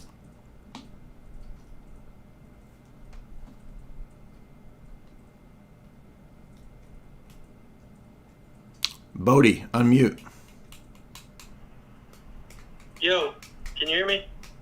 What's up? Nothing. Can you hear me? Yeah. Oh, okay. I don't know what was wrong earlier. I was trying to figure out. But anyway, all right. Give me a second to establish my argument first, okay? So I just want you to know I've been listening to your stuff for quite some time. I actually first started reading. I went to your website in like 2015 or 2016 or whatever, because I also have a website.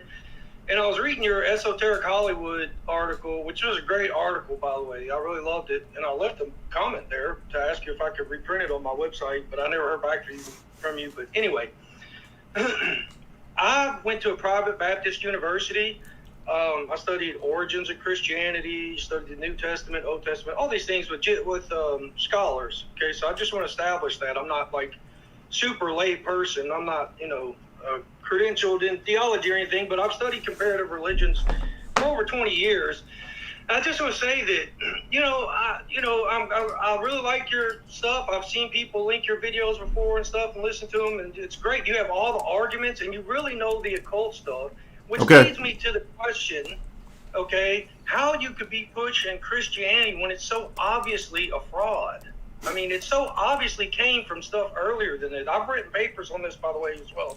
That, there's direct parables by Jesus. They're lifted directly from Buddha, like the mustard seed parable, stuff from Hindu, the Trinity, all this stuff. And you being an occult, knowledgeable in occult Platonism, all this stuff that you understand about panpsyism, right, and the light, like this kind of stuff, I just don't understand. Panpsyism isn't a word. Panpsychism? Whatever. You know what I mean? Panpsychism, sure. That's how, by the way, to answer the guys who were just talking, that's how God knows everything, because you live in God's brain. You live in God's mind. You are a tulpa, Okay. That's Where did you get any of this? How do you know this? Well, I've studied it for many years. Oh, well, I guess it's... Hey, I submit, you studied it, I guess it's true. So I concede. Well, I've written an article. Oh, shit, an article? A whole article? Why are you being flippant? I mean, because it's funny. What you're arguing is funny. You don't know. Well, okay. If you want to debate someone, bring Santos Bonacci here. Oh, my gosh. Are you serious? Yeah, I am. I mean, this is... Could you find somebody crazier than him? Because actually, I want the craziest possible dude. Is there anybody crazier than that dude? Well, it's easy to dismiss people by calling them crazy, but you wouldn't be able to address the arguments in the article. I'm ready to... Oh, you got an article. Okay. I guarantee you couldn't. I guarantee you. There's no proof at all that Jesus ever was a living human being. Okay, here we go. Zero. None, zero. So, look, I'm ready. How about you make the arguments from your article? Well, it's too complex. Oh, we wouldn't get it. We're all too low tier here. I didn't say that. We got low IQ, man. Hey, look, tell you what. Come down from the pedestal. Come down from the pedestal. I said it's too complex to discuss in this type of forum. I didn't say the people here wouldn't understand it. Okay. They'd be like, well, why don't we talk about why we can't use nuclear power for this and that when you're talking to a physicist or someone who works in... You want to make it real? You want to make it real simple? Let's get... I'll just say study Plato. All you got to do is study Plato. I've got 20 years. I have studied Plato. Nobody cares about how long you study stuff. Nobody cares about that. You're not gonna boil that down into a 5-minute. I can boil it down really quick to show you in terms of epistemology that you have no basis for what you're saying. That's what I'm talking about. Okay. Is that funny? Okay. Why is that funny? Yeah, it is. Okay. So give me the good arguments for why I should believe your position. Okay. All I'm saying, is if you understand light. Okay, if you understand. Now I got to understand light. So your argument is light? Well, in the Bible, isn't that what Jesus said? No, light. You don't understand what I'm asking you. What are the reasons? Did he say that? He's not gonna. Can you tell me the reasons to believe your position? It's a different question. You're just trying to. Here we go to my motives. I told you within 2 minutes. I'm here in good faith, and you're not. We can refute this in 2 minutes. Do you want to address the argument or not? Sure. I'm just saying. Why are you acting like? I'm not acting like anything. I'm saying if you can't give me a good reason that's consistent to believe your position, then your position is just an assertion. And it's not a position. My goal here is the pursuit of truth. What is the reason or the argument for your position? What is the position? What's the logical argument for your position? I just started to go into light, and you mocked it. Okay, but you don't even understand why that doesn't work. Because saying because of light. Say that I am the light. I'm just saying. You don't even understand. Listen, the Bible is written in Masonic codes, not meant for lay people to understand. So before the Masons existed, so you think the Freemasons existed in the 1st century? Well, yeah, exactly. So you're a buffoon, dude. They weren't called.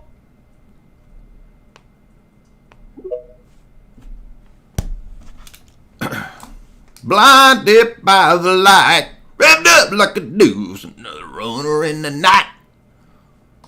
It's amazing, isn't it, how many people just literally don't even know what it means to give an account for the position. Especially the boomer crowds, they just love to it's like a machine gun, just vomit assertion, vomit assertion. Okay, why should I believe that? Another vomit of assertion. Miss, what's up? I'm mute. But by the way, he wrote an article. You understand? And he studied at a college one time. Miss, I'm mute. Do you want to talk or not? I'm getting refuted today. I'm getting just destroyed.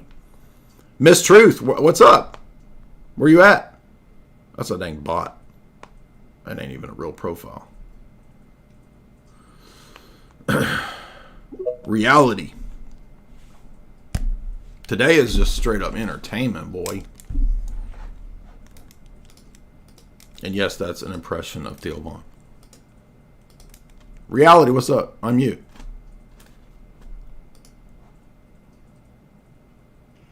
Okay. Hello, can you hear me, Jude? Yeah.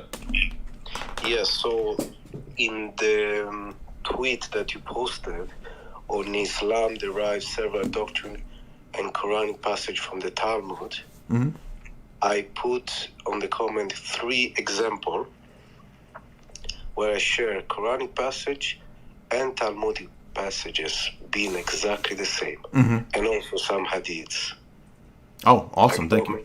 3 examples, yeah, for you to check out. Yeah, so everybody can check those quotations out. Yeah, for me in the comment. Okay, thank you. So it's open forum if you want to come on and make an argument. That's what it's. So making an argument, hello boomers, is not arguing and asserting things. Those are 2 different things. You may not be aware of that, but they are.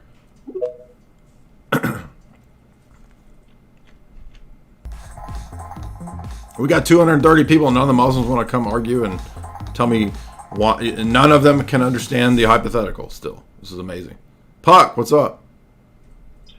Yeah, man, I think I got off the wrong foot last time. Like, I mean, the bacon cheeseburger comment, you're thinking I was trolling. Can I explain it real quick? Uh-huh. So it has to do with, like, haram and kosher, because, like, bacon is haram and not kosher, and cheese on meat is also not kosher. So it's basically... Uh-huh. That's really funny. Man Among, what's up? Hey, what's going on? Yep. Can you hear me? Uh-huh. Yes. So, if I'm a Catholic, can I put up an objection? Yeah. Okay, so is epistemology a better topic or like the filioque? Whatever you want. I don't care. Yeah, so I just want to, let's start with epistemology. Okay. So I just want to, because... Let's you do view that, please. Yeah, so Orthodoxy rejects classical foundationalism, right? Well, I would argue that it's just inconsistent. I don't know if we have to say that all of Orthodoxy necessarily rejects that. It just doesn't work. So it's not really a question of dogma. It's just a question of does it have a good argument or not? Okay, so you would reject reason, and because my concern is... Why would you think that means rejecting reasoning? Well, because you reject natural theology and the idea... Because my take is that Orthodoxy seems to sort of go into like a pietism, something like Luther. No, totally wrong. That's rejecting the harmony of faith and no, reason. No, totally wrong.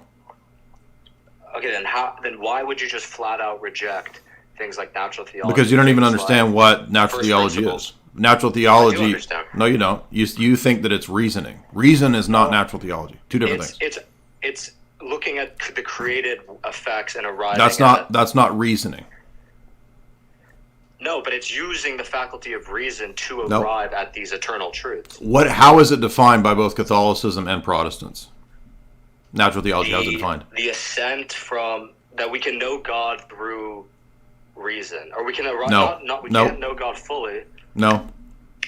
Then please enlighten. No, it's a specific definition that God is knowable as a deduction from the natural order by reason apart. That's what I said. No, you left out this key point.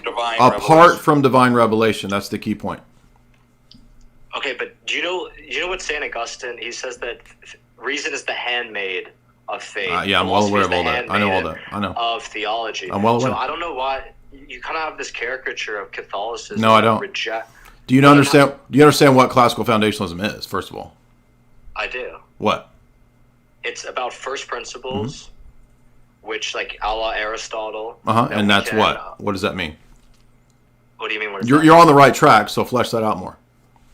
Yeah, we can arrive from first principles. What is classical foundationalism in epistemology, specifically? That our epistemology is foundational. Meaning what? Meaning there are what? First principles, self-evident. Right. Yes. Self-evident axioms. Exactly. So all I have to do is show that's not true. But you can't do that. I absolutely can do that. You're refuted. That's your argument. I'm refuted. Because you arrive at like a presuppositionalist. So you don't. Maybe you should understand the arguments. Look, you don't even understand the positions when you're trying to argue. I understand your position. No, you don't. You can't even state it correctly. Because you accept circularity. Correct. Because well, we're just gonna like make a logical fallacy, but our system doesn't matter. So you don't understand first order? Do you understand first order and second order reasoning? Do you realize it's just sophistry in a way? You don't understand that's in epistemology? Yeah, I know it's an epistemological viewpoint, but it's just wrong. Okay, so you think there's no such thing as second order reasoning and logic? Wait, so do you think the church fathers... You think there's no such thing... It doesn't matter. We're going to presuppose our entire... You don't even understand the position. You literally said that there's no such thing as second order reasoning. Where did that... That's just complete non sequitur. You just said it's made up. You said it doesn't exist. I'm saying that it's faulty. It's a circular sort of argument. Why do we make that argument? Right? Because you accept postmodern philosophy and the logical... No, it has nothing to do with that. But your whole thing's based off logical positivism. No, it's not. What are you even talking about? Again, that just shows you don't understand the position. Do you want me to walk you through it? Do you not? Is not your whole thing? We're going to critique classical. No, again, you don't understand it by using modern philosophy. Like, no. We're going to appeal to Hume and all these modern philosophers. That's a fallacy. To critique you. That's a fallacy. You think appealing to somebody means I accept their system? That's silly.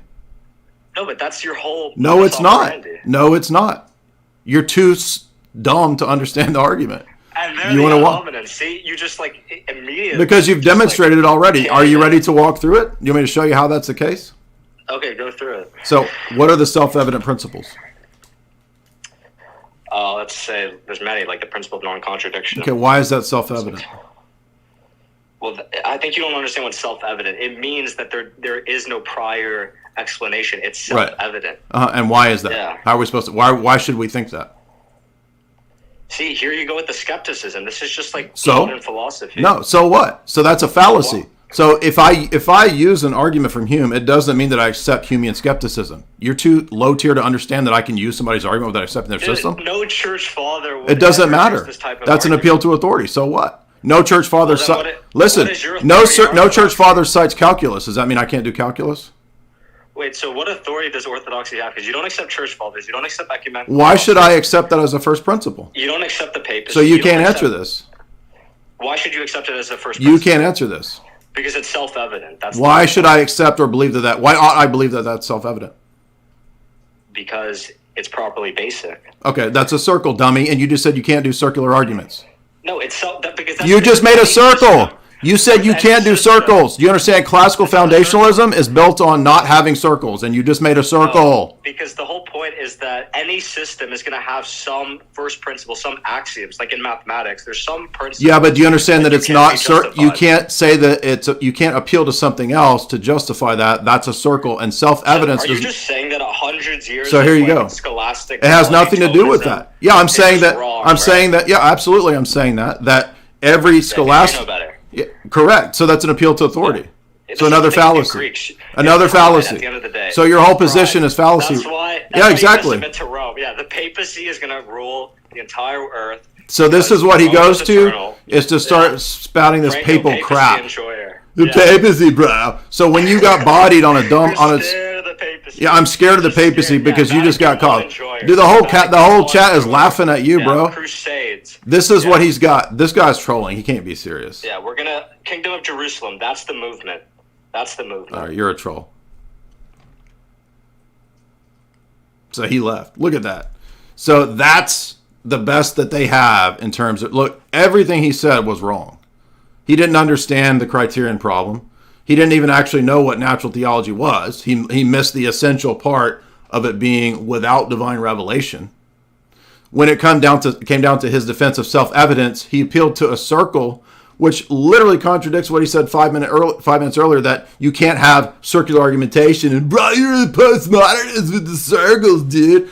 And then when he gets caught and melts down, he just starts asserting the papal gibberish as if we're in the Middle Ages when his own pope prays in synagogues and has created a multi-faith center. So these people are delusional. That's why I love it when the Roman Catholics come on, because they make fools of themselves. Literally the same level of argument as the Muslim. Hey, cat monks. I was just going to say that. Yeah, no different than the Muslim. And he has the same natural theology self-evidence view as the Muslim. And he's so silly to think that if I use an argument from Hume, that makes me a skeptic, a Humean. That's so... Oh, okay, so when you use your first cause from Aristotle, you're an Aristotelian? This is so silly.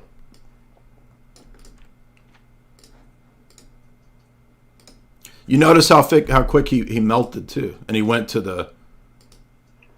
By the way, you know what it's indicative of is that they get in these chat circles or Discord groups, and they just recycle these. Yeah, they just rehash what someone else said, and they don't even understand the arguments. Oh yeah, man! These people think that the church fathers are Kantians. Oh. Like you said, Jay.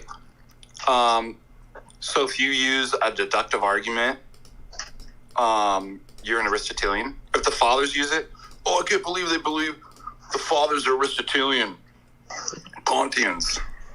Yeah, well, I mean, John Damascus uses a transcendental argument at the beginning of the fount of knowledge. So there you go. Yeah, exactly. Abu Arib. Hello. This is so great to have like I want every representative position to get owned. This is great. What's up, man?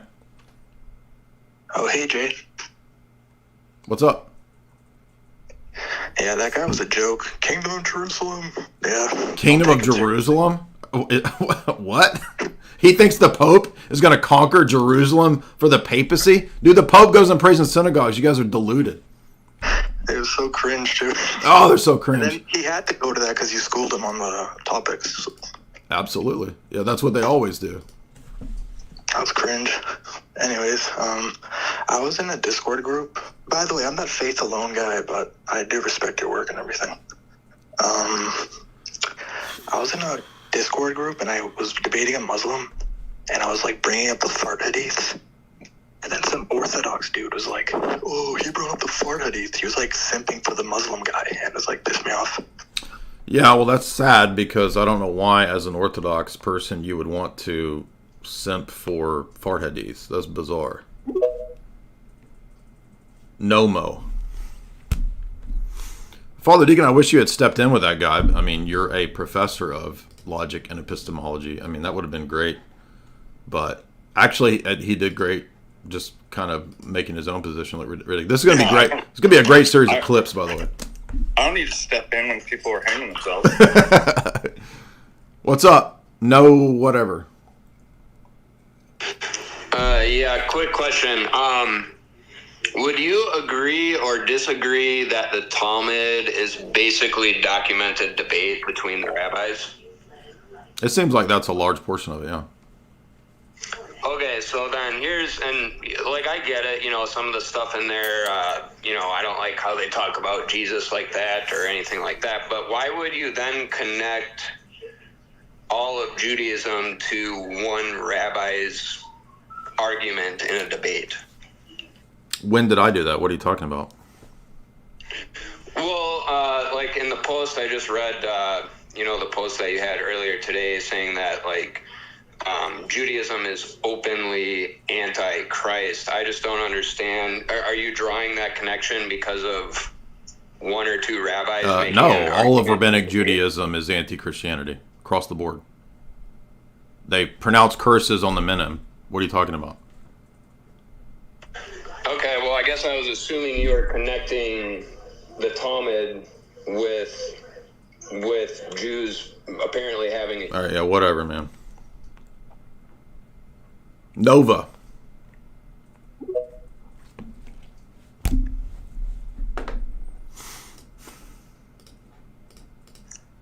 Hey, Jay, can you hear me? Yep.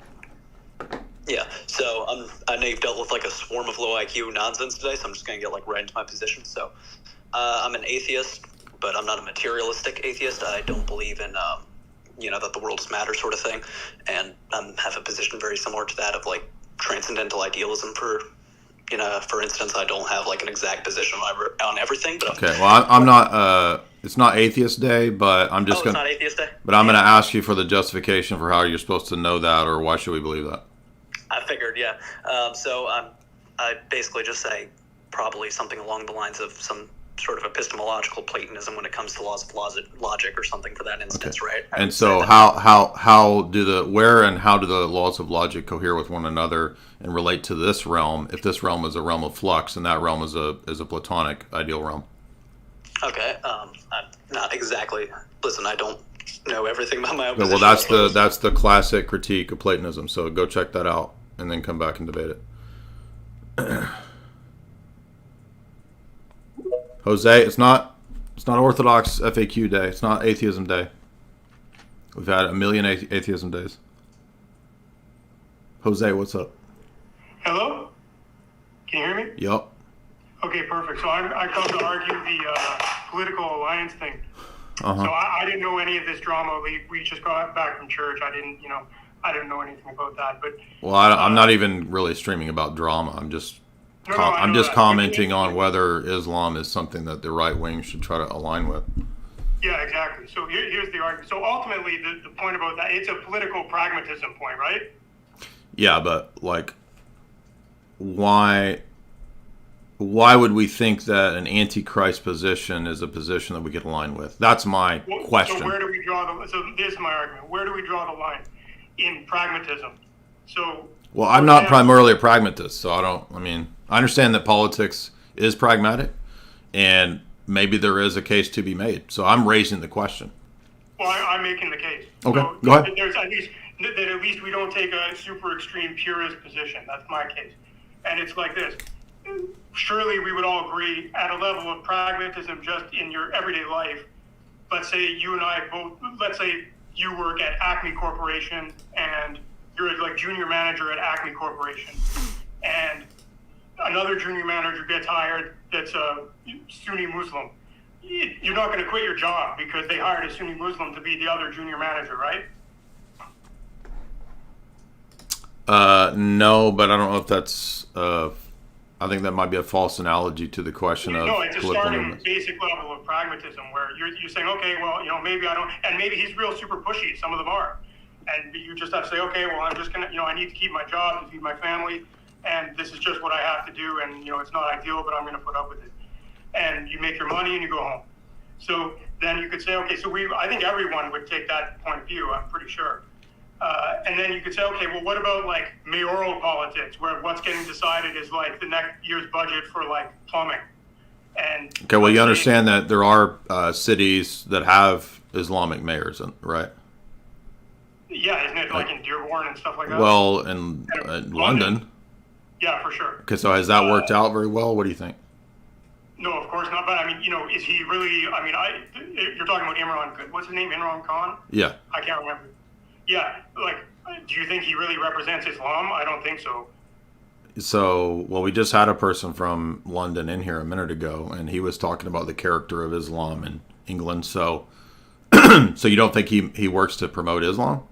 No, I don't. Not according to what most Muslims would say. I mean, he seems like a straight up World Economic Forum puppet to me. Well, I think Islam is a puppet of that stuff too.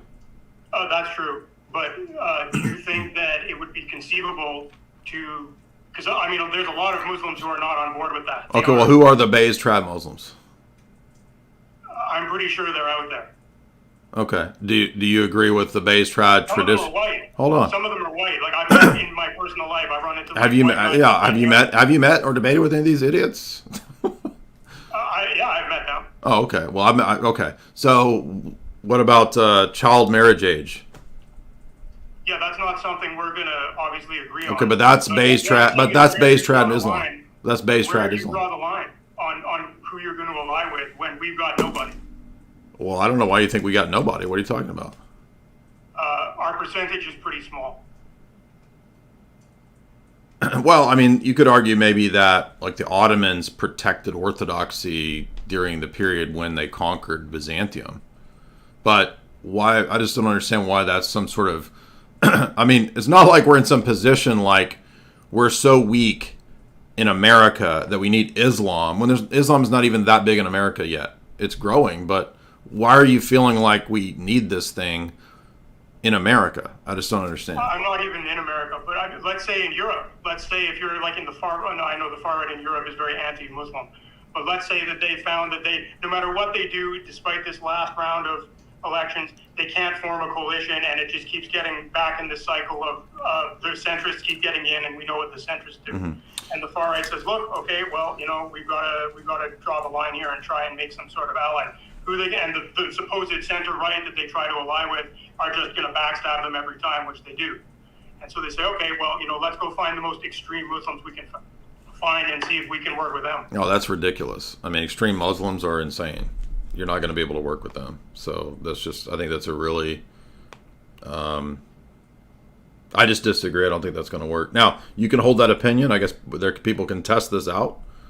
I'm sure nobody's going to listen to what I'm saying, but, so I guess we'll find out how it works, won't we? Zayn?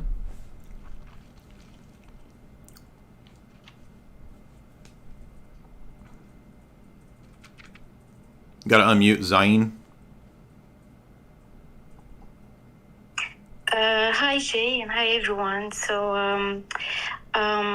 first of all, I'm not sorry for my English, but I will try to communicate my point regarding the proof that where in the Quran we can find that it says that the Bible is correct, right? So I would just Hello? Are you there? You cut out. We can't hear you. So again, we've shown and demonstrated multiple times now today, the Quran does not say the Bible's corrupt. The very text that's used says the opposite of that. It is not what the book says. The corruption is them twisting it through their words. So, are you there? Can't hear you.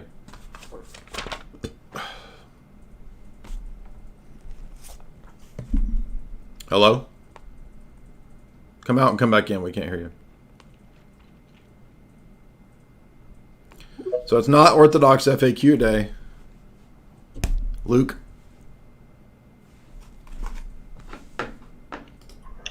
Oh, hey Jay. I was do you care if I ask just like a question about like with Arianism, or is that not like allowed? That might be on top. If it's on topic, go ahead.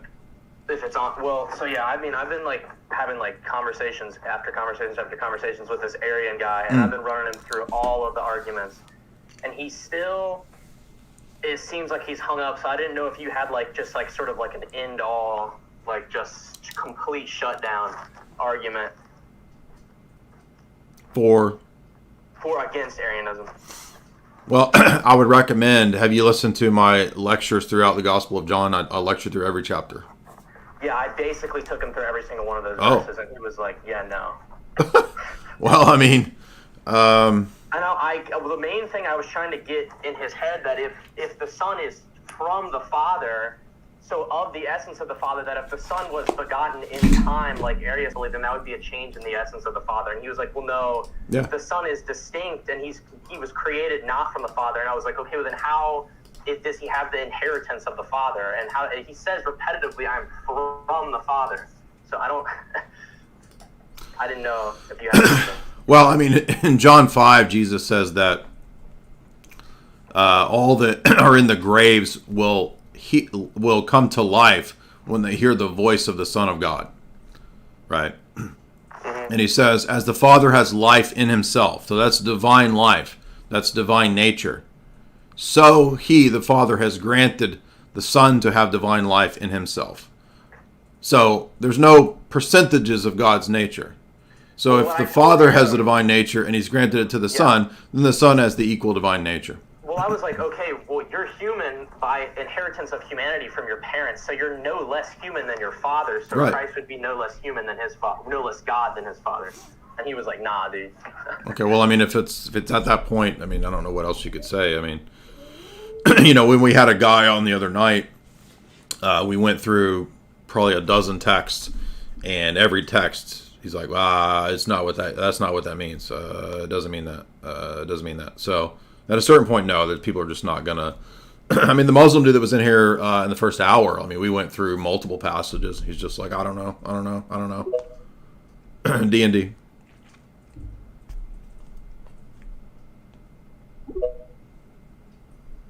Hi, man. Can you hear me? Yeah, and then we'll go to Mr. Rocky. What's up? I'd like to continue the topic of the caller before about the more like political side of alliance between Islam and Christianity, if you want to. Yeah, I would say that specifically Islam and Orthodox Christianity are very good geopolitical mainly allies, but also very compatible civilizationally, in my opinion. I know you probably disagree with that, but earlier in the discussion, somebody mentioned the distinction between Athens and Jerusalem, like as concepts of how we view argumentation, etc. I think Islam, traditional Islam, not Salafism and Wahhabism, is much closer to that than to Athens, which was adopted by Orthodox Christianity, than it is to some sort of cultish thing. Okay, so traditional Islam that holds to the hadiths? Correct. Yes, a traditional Muslim must hold to the hadiths, that's true. Well, I mean, is that what you're talking about when you say traditional Islam? Yeah, you're right Okay. about that. I'd like to distinguish from Salafism, especially, which is like a Protestantism almost. You can see I'm it aware, as. yeah. I debated with Jake and Daniel, so. So I understand that people of Europe are sick of this, and it's true that this branch of Islam is used as a world tool. But in the same breath, you have to see that so is crazy evangelical Christianity. Absolutely, I've lectured on that for years. Yep. So, for example, let's say Persia, Iran. Sorry, I think, for example, from a real politic perspective, I don't think a Christian or even just an average European that's just right leaning can view every other non-Christian country or non-European country in a hostile manner. There has to be some sort of political. Not merging exactly, but some sort of alliances against these group of people that we can't talk about on YouTube. Yeah, so I mean, could an argument be made then that, say, would Orthodox Christianity fare better in Iran than Israel? Maybe you can make that argument. I'd say even from the texts themselves, the Quran writes that you will find the most lovers of God in those that proclaim they're Christians, and the most haters of him, some other people. And thus, and also from historical perspective, I know this is, I am from a country that has a complicated history with Islam for sure, but historically, I think the Islamic community has treated the Christians in the holy places and other places with a good standing, if we take the average stance of the other, quote unquote, in those timelines, right? Like, I think they fared well with each other, is what I'm trying to say. So I guess the key point here of nuance would be, if we're going to raise the question of what degree the relationship between Orthodox Christianity and Islam could be, it would really depend upon the type of Islam and the country that we're speaking of, because certain countries would have a form less amenable to orthodoxy, say Saudi Arabia or something like that, versus what you might find in Iran with Shia. I think that's a valid question, and we didn't actually delve into that earlier, but that is a fair point. Yeah, that's all I just wanted to bring up. Yeah, I know that, some people in Russia make this argument too, that Islam in Russia and some of those countries is a lot more of a stable coexistence than other areas and other branches. So yeah, maybe that is a case to be made. Fair point. Mr. Rocky? Yeah, what's up? How's it going, everybody? I just want to quickly push back to what D&D said about Salafism. I would say that actually Salafism, the meaning of Salafism is somebody who follows the teachings of the early people. Yeah, they say that they're the early righteous, the Yes. traditionalists. I understand. They're the Yes. true traditionalists. I understand. Yeah, so, I mean, if that was the case, if they actually follow the early people teachings, that would be much closer to the Orthodox Islam that we have today. So I think Salafism is actually the accurate version of Islam. Do you believe in the uncreated foot? What do you mean uncreated foot? Are you a Salafi? Yes, I am. Okay. Well, you have to believe in the uncreated foot, right? Tell me more about it. Allah's uncreated foot. Where does it say that? The hadiths. Show me. We had a whole debate with Jake, the Muslim metaphysician, on it. I read the entire dissertation on Ibn Taymiyyah. Do you accept Ibn Taymiyyah? Of course. Okay, so he has a whole discourse on the uncreated parts. 2 right hands, shin, foot. You're not aware of this? Huh? Did he say they were physical? I didn't ask you if they're physical. I'm just asking if you believe in an uncreated foot. No, I have no idea about the uncreated foot. Okay, well, it's a well-known. Okay, but the 2 hands at the shin that you mentioned, are they physical? It doesn't matter whether they're physical. I want to know what you believe in. Okay. What it says, what I believe in, what it says about the two hands and the shin, we don't believe they're physical. So, okay, so what is a foot or a shin that's not physical? That is an expression to God, to give us the closest meaning. And what does it mean? So, for example, when it says the right hand of God, or Yamin, for example, it's not referring to the physical right hand. I already know that it's not physical. What I'm asking you is, what does it mean to have a hand that's not physical? Okay, it's an expression to explain to us humans. To explain what? To explain mighty. What? To explain God's might. God's might? Yes. Okay, but Allah is nothing like creatures, or is he? Right, but he uses expressions to make the meanings closer to us. That are like creatures? Yes. So, for example, he says you don't see a contradiction there? Do you see the contradiction? No, the physicality of God is not like the humans. No. But the expressions and the metaphorical explanations that he's being using, like for example, he says in heaven, Ibn Taymiyyah says it's not a metaphor. Okay, so he says it's literal. Well, it's not physical, but yes, it's literal. Okay, that still does not mean he has a hand. It's an expression. I already conceded the point.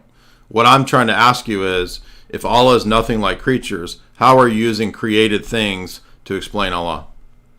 So when you say he is not like the creatures, in what term are you speaking? That's in the Quran. Right. That's talking about the physicality of God. When you think of God, he isn't like anything human.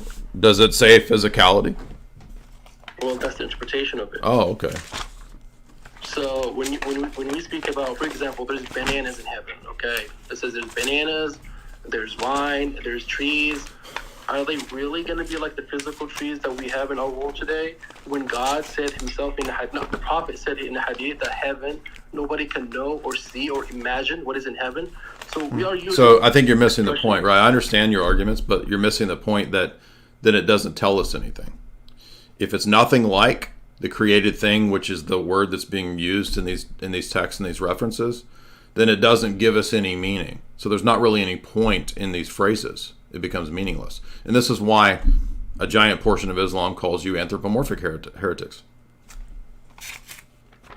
So most of the Islamic scholars, I would say most of the consensus of the Islamic understanding would disagree that this is actually not referring to anything that you're saying that goes against what God has said in the Quran already. Okay, that sentence didn't mean anything. What does that even mean? Are you saying that the Sunni tradition does not typically reject the Ibn Taymiyyah position? Because they do. They do. They accept it. They accept Ibn Taymiyyah. No, they don't, they're not anthropomorphous. What does that mean? All right, we're gonna move on.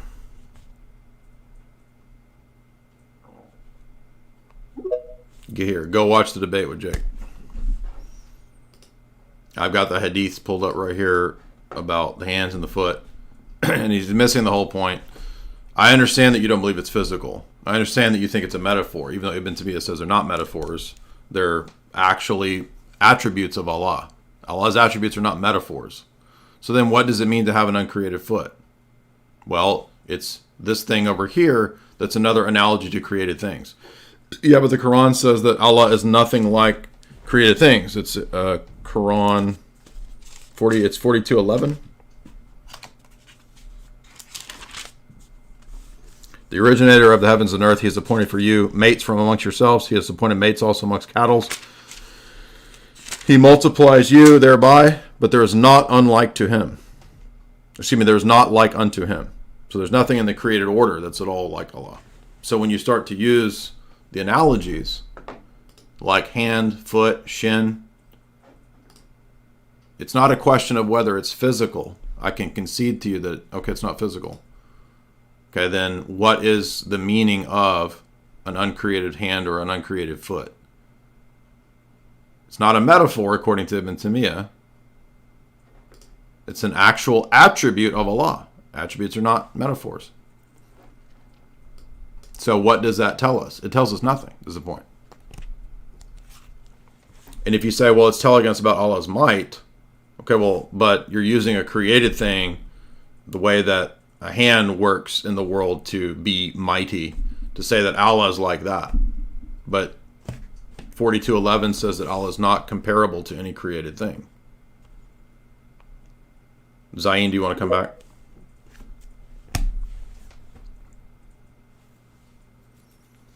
Yes, I've talked to Dr. Khalil Andani, and I'm in a chat group with Dr. Khalil. We haven't spoken one-on-one, but we've spoken in the chat group. And I'm familiar with his the Shia Neoplatonic view. Gear or Zayn, did you want to speak? You can pass me to Zayn. Thank you. What? Zayn can speak. That's fine. I can go after her. Thank you. Sure. Go ahead. Zayn, you cut out. You were speaking and we lost you. Okay, yes, sorry. I don't know what happened, but I apologize. So I was saying that I would love to read 2 verses from the Quran, and if you can please follow the logic of it. Okay. Okay, so it says that the Jews say Israel is Allah's son, and the Christians say the Messiah is the son of Allah. Mm-hmm. These are merely verbal assertions in imitation of the sayings of those unbelievers who preceded them. How do they turn away from the truth? They take their rabbis and their monks for their lords, apart from Allah, and also the Messiah, son of Mary, whereas they were commanded to worship none but the one true, but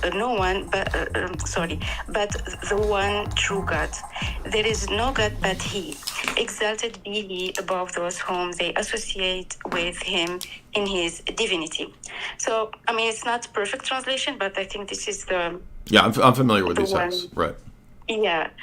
So basically the logic is saying that, you know, Muslims believe in Jesus, in the Bible, etc. But in the true version and the first version, or let's say the one that, you know, that Jesus came with it at the time. Okay, but see, that's the assertion that we don't have any proof for and actually contradicts the other places in the Quran. No, that's but the point. He says that there are some people who how to say, they modify their beliefs because I know you're asserting that, but that's what doesn't work. And can I explain to you the argument that we made earlier as to why it doesn't work? Because you seem like you seem intelligent, and so I want you to... Because we've not had anyone come in so far that's even understood this argument.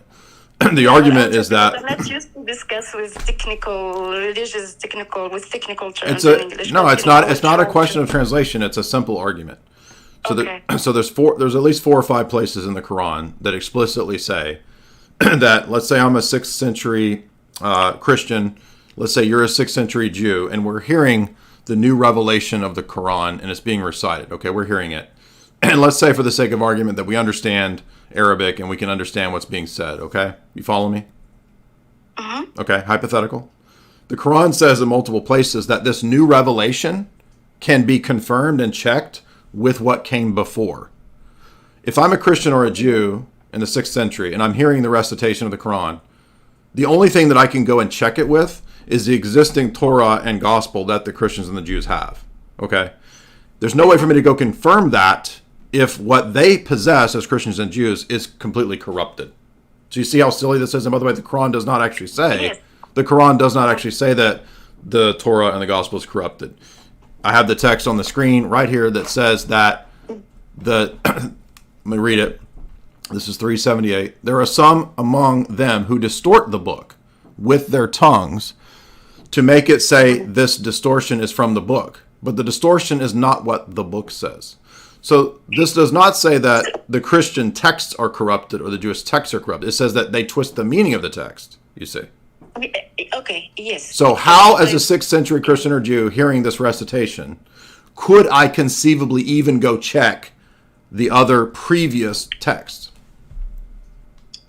Okay, you're right. So you have to put things in context because, in Quran there's so much, the context is very important. So when it says that you go ahead and you have to check what your ancestors saying, like Christians, Jewish, and the Bible, etc., probably it was talking to community at that time. Yeah, right. At the time where, the Islam passengers came and the message is coming, then people are fighting the ideas. So the argument was your ancestors, and go and check by yourself with the Bible and the Torah, etc. But this is in another context, like the surah, the verse that I just mentioned, it was mentioning that the Bible. I mean, there's so much things that we believe in, and so many stories that we believe in are in the Bible and in the Okay, Torah. do the texts say? Do these texts? You're filibustering. This isn't answering the question. Do the texts tell me to go to? The question is no. The question is, yeah, we can go and check what is the Bible and what the Bible says. Oh, I can. What the Torah says, but at the same time, because you said you mean I don't think you followed what the verse that I just mentioned, and I can send it to you. But the thing in the same time, No. First of all, it's not. Slow down. First of all. There's some nuance. Slow down. So you're just saying there's context and nuance. This is not answering anything. Yeah, because at certain time, the Christian community didn't really keep 100% of what the Bible says, because so this is an assertion. How do you know this? What are you even talking about? Because you took what when you mentioned the verses, we have to follow, we have to check and double check with what your ancestors say, and you took that, but you refused to take the other part, what I mentioned, right? So but your part is incorrect. You're not even listening. Dude, slow down. Stop yapping. Okay. You said that we take monks as lords. We don't believe that. No Christian has ever said a monk is a lord. But at certain time, like the popes, they say that they have so much power, right? No one can deny that. Doesn't mean that the Quran is talking about seeing them as divine and replacing God. Yeah, some people do that. No, they didn't. That's not true. Give an example of that. So we're talking about the 7th century. Where in the 7th century or before did anybody believe the Pope was God? I'm not. So you don't have any evidence. So these are just assertions. So no evidence. But history. There's. So you're yapping. Women prattle. Where is the confirmation? You can't deny that the. I can deny it because you don't have any evidence. There's so much power, even more powerful than anything. None of that has anything to do with the Pope being worshipped as God. It's. How do I confirm so you're not going to answer any of these questions, you're just going to yap. How do I confirm the Quran with prior revelation? You tell me how I do that. Sorry, could you repeat that again, sir? How? Let me ask you this question, because I've repeated this argument that's not very complex about 10 times tonight, and I'm not mad at you, being rude. Like, could you restate what you think the argument is? So my argument is my argument. I want to know if you understand and can restate what you think I'm arguing. Yeah. Because no one tonight has been able to do it. Maybe because you didn't mention it. Because of what? Clearly, I don't know. So. Because of what? You cut out. So I believe. From what I understood, I don't know. Do you hear me? Maybe because of what? I can't hear you. You cut out. Yes, I'm saying that your argument was about why we can't find a proof in the Quran. Why all the Muslims believe that Bible is corrupt, but there's no proof of that. Is that correct? No, that was not. That's part of the argument. But the argument is, as a 6th century Christian or Jew, if we're listening to the recitation of the Quran, and the Quran enjoins upon me to check this new revelation against the previous, what could I go to, or how could I do that without going to the Torah and the Gospels? And if you say it's corrupt, you're in a trap. That's not going to work.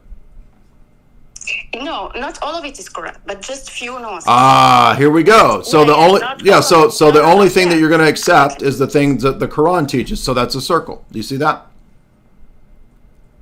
I don't. So what circle? Sorry, no. We accept the true version. No, you don't. Of Jesus. We said, okay. No, you don't, because the Quran does not say that there's a corrupted Torah and Injil. It says that the Christians can go check the one that they have, and so there's no text that says it's corrupted. You're just saying that because that's a later Muslim argument, because they didn't say in the Quran that it actually was corrupted. That's a later development that Muslims started saying, and that's why you guys rely on the higher critics who also don't accept the Quran, by the way. So when you appeal to like Bart Ehrman says that he thinks the New Testament is corrupt, but he also says the Quran is corrupt. So you guys will cite the scholars who don't even fit or work for your position. But regardless, the point is that when you admit that the Bible's corrupt, even though the Quran doesn't say that, it's a circle, because the texts that you accept in the Bible are only the ones that are repeated or affirmed in the Quran. That's a circular argument. So I'm not actually able to test the Quran against the Bible. Do you see that? You don't see that. Yeah, I somehow see it, but I think, unfortunately, you don't see my point too. So when I mean, I repeat. No. But your point was I accept the Bible when it agrees with the Quran, and that's a circular argument. No. That is what you said. The Bible as a prince. No. That is what you said. No. You said we accept it insofar as it's not corrupt, and that's the true Bible, and that's the true Torah that is preserved in the Quran. No, I said we accept the first version of the Bible. Okay, where is that? Right? You don't understand that doesn't exist. You're the Christians, you must know what is it. We don't. Oh, so we have it. So now you're admitting that we have it. I mean, I don't have that information. Okay, that's what I mean. But that's why the example of a 6th century Christian or Jew is so powerful. Where does the 6th century Christian or Jew go to test this new revelation? To the Torah and the Gospel, right? So let me tell you this. Do you know why Muslims believe previous? No. So no answer. No. So we've not had one person tonight that can even understand this argument. I know you don't believe it. No question. It's not a yes or just straight. I mean, because I'm trying to explain to you my point too, right? So you can understand my point, right? But your point doesn't address this argument. It's a deflection. My point is saying that, people who say that, as a principle, the Bible is, there is so much things coming. So none of this has any, so this is a total deflection from the actual question. The only nuance is that there is a. So you're repeating the Dawah script, and when the Dawah script fails, we're not going to get anywhere. So I appreciate the attempt, but if no one's going to address the argument, then I don't understand. Gear, do you want to go next? And Ziad? Not one of them has understood. She came the closest to understanding. The argument. Hello, good afternoon or good evening. Actually, it's good evening here. Mm-hmm. Can you hear me? Yep. Thank you so much. I have a question for you. So when I ask you a question, since you are your host, I hope or expect that I do not become defensive, even if the things that people say are not the things you want to hear, please. Okay? Has nothing to do with what I want to hear. I don't know what you're talking about. Okay. Hear me out, please. I understand you're the host. You create a space. However, it's do you want to make an argument or not? All this gibbering. Come on. I will. I will. And I have a question. Stop. Come on, man. Don't all the whining. Just get to it. I'm not whining. You're tone policing. Come on. Stop tone policing. Can you shut the fuck up? Let me ask questions. Get out of here, dude. You're gonna cuss me out on my own stream. No, you are Alex Jones, motherfucker. These losers. Ziad. She was so close to at least getting the argument. Unmute.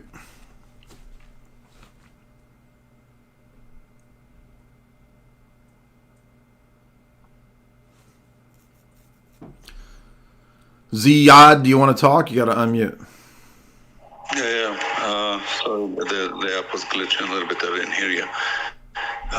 Anyways, thank you for the mic. I was just listening on some of the things that you have said. Now, I'm not a scholar. You know, I'm a Muslim. I'm not a scholar. But I'm here to share my day-to-day Muslim living. It says at the very top, it's a debate stream. It's not a testimony, preaching sermon stream. Yeah, I understand, and I just want to. So, would you like to address the argument that we put forward tonight for the last 4 hours or not? Yeah, you guys said Okay, so I've repeated it about 20 times. Do you remember, or do you want me to repeat it again? Well, listen. There's something that you guys brought up, and I want to voice my opinion. Well, I'm asking you to debate. If you're not going to debate, then we're just going to move on. Murat, do you want to try it? So again, where is one Muslim who can at least just understand this argument? That's all I'm asking for. I'm not asking you to agree. Just understand what the argument is. That's it.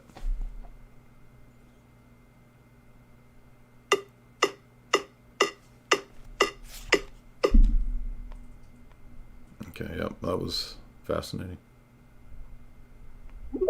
Mr. Rocky, do you want to make an argument?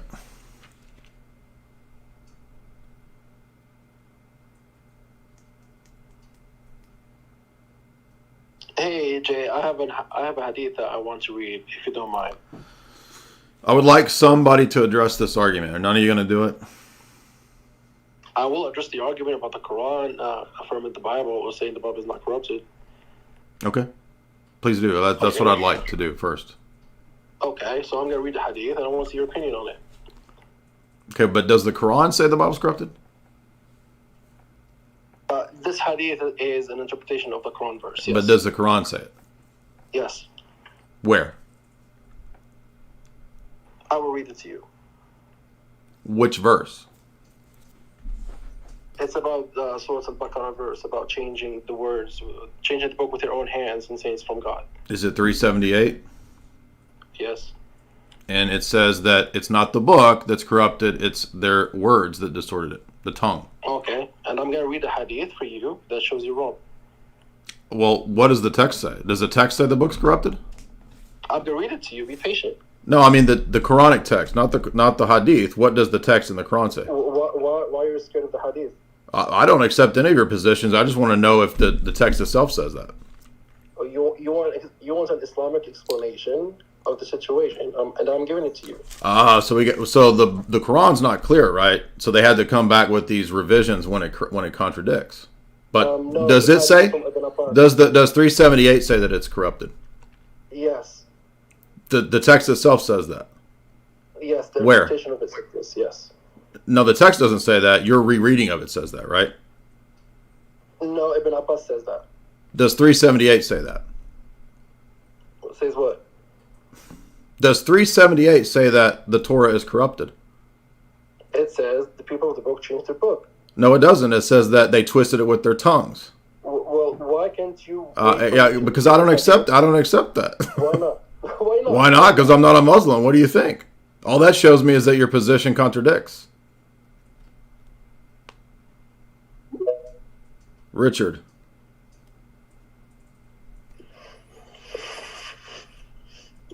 Richard. I just want to say thanks really quick, and today I became a catechumen. Hey. That was it. Appreciate it, man. Many years. Glad to hear that. Saeed.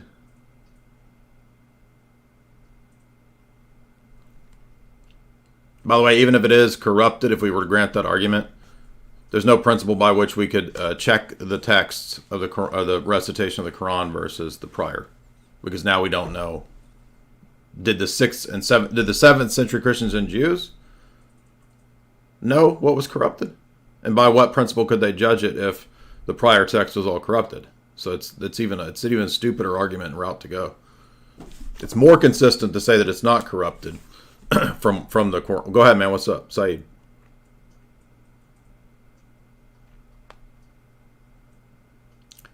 Are you there? Do you want to talk?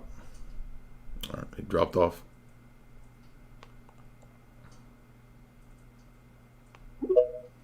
Tough. Tough. You gotta unmute, man. You're up. Why are you raising your hand? I just kind of tuned in. All right, so I appreciate what you're saying. I've been in debates with Muslims, and what I noticed is that they have not read the New Testament. No, very rarely. I've not met one that has read it in total, maybe one. Yeah, and they dismiss that Jesus died on the cross. They don't understand who Jesus is. Well, they actually say Allah deceived everybody in that action. So Allah is the greatest of deceivers, by the way. Yeah, it's too bad that they don't understand what Jesus did for them. So I'll just end it there. Christopher. And we'll go to you next, Saeed. Got to unmute. Christopher, unmute. Hey, can you hear me? Uh-huh. No, I was just saying, like, you know, just the translations from all the different versions of the Bible. If you go to, you know, Ethiopia, etc. No, I'm not doing the low tier crap. Saeed. Oops, let's see.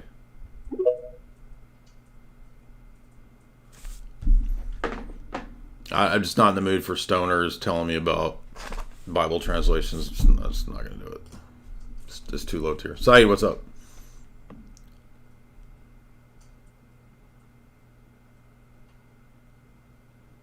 You got to turn your mics on, man. Can't hear you, dude. Beacon. It's not FAQ Orthodox night. It's debate night. Hey, I was going to present a Catholic argument if you're cool with that. Okay. I've heard two arguments, and granted, I haven't heard a good solution to the Chisholm criterion problem from the Catholics, but I do think they have a half-decent case that the Bible talks about some truths being self-evident when it suggests that the pagans are without excuse because they have knowledge of God in their heart. I've covered Romans 1 many times. Romans 1 is talking about the heart. It doesn't say anything about an intellectual syllogistic process.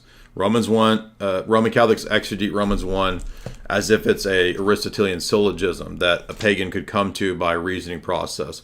Paul doesn't say anything about that. He says that the word is near your hearts when he talks to the pagans in Acts 17. That's an appeal to the nous, the heart. Nothing about Aristotelian syllogisms in that passage. Okay, and then what do you think about the argument that because pagans like Aristotle can come up with the laws of logic and sort of, I don't know if deduce is the right word, but they can write about them and understand them, then without having divine revelation, then they are self-evident because anybody can figure them out on their own? No, they're grounded in, you're confusing knowing something or talking about something from grounding it. So the fact that Aristotle uses logic does not mean that he has a coherent grounding for the logic and the things that he's using. And the point of the tag and all that is just to point out that you can only ultimately ground these things in God himself. That's the point. So, but I appreciate those questions. So if you're coming to ask Orthodox questions, that's not what we're doing tonight. I'm not mad at you. I'm just saying, like, tonight is, we've had so many Muslims that I'm having fun. Murad, did we already do you? Did you come on with the crazy stuff? You gotta unmute.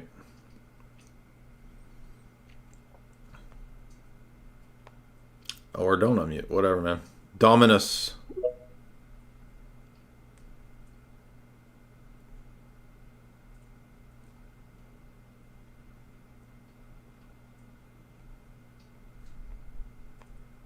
Can't hear you, man. No sound. Zhao. Zhao Qiang. Unmute. Unmute, Zhao. Oh. Hey, Jay, can you hear me? Uh-huh. Hey, so I was actually I am actually an Orthodox catechumen, but I actually did have not an Orthodox question, but you saw probably 2-3 weeks ago with the female deaconess, and the Catholics were all pissed about it on Twitter.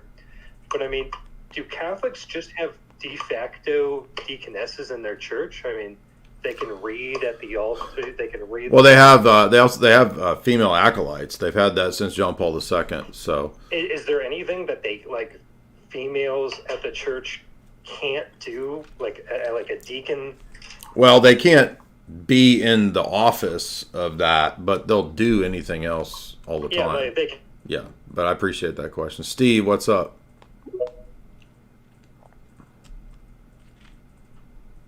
Go ahead, Steve.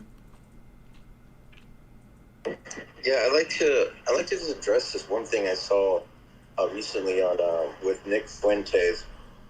I saw him. No, that's not the topic tonight. The topics are clearly listed: Islam, Sneako, Zealots, Judaism, Roman Catholicism. We're not here to debate people, other than whether Islam is a thing that makes sense to align with, and in that sense, we were discussing Sneako. James, what's up?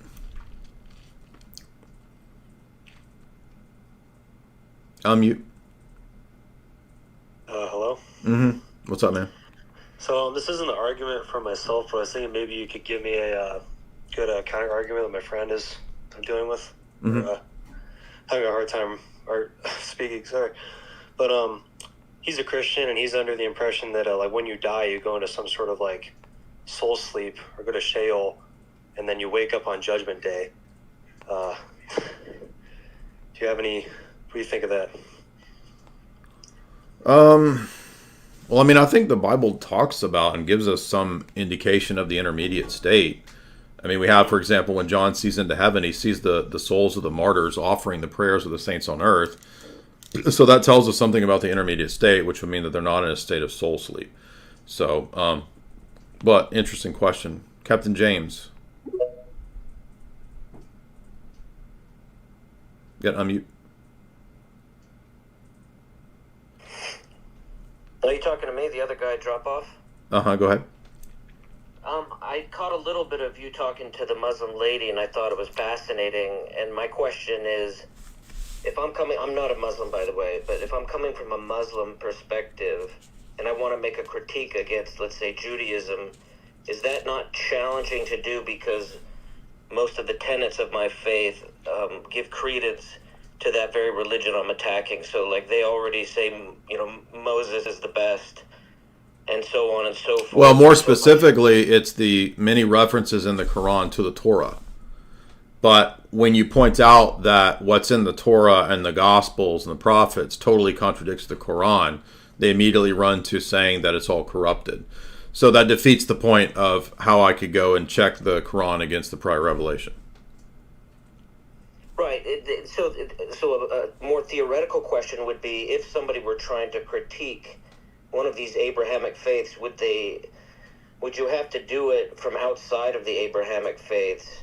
Because otherwise they're picking and choosing, just like you mentioning, oh, this is corrupted, but this is not, and there might be a little bit of arbitrariness in there. No, I think the way to do it is what we argue in Christianity is that it has to be consistent with what came before. So, for example, when Jesus comes and preaches, he argues with the Pharisees all the time that he's consistent with what's in the Torah.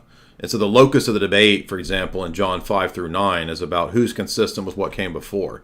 And so Jesus continually argues that he was the one with Abraham. He was the one at Mount Sinai. He's the one in all these Old Testament passages. And to give a footnote on that, I just lectured through in a 3-hour talk all of the Torah references to the Trinity.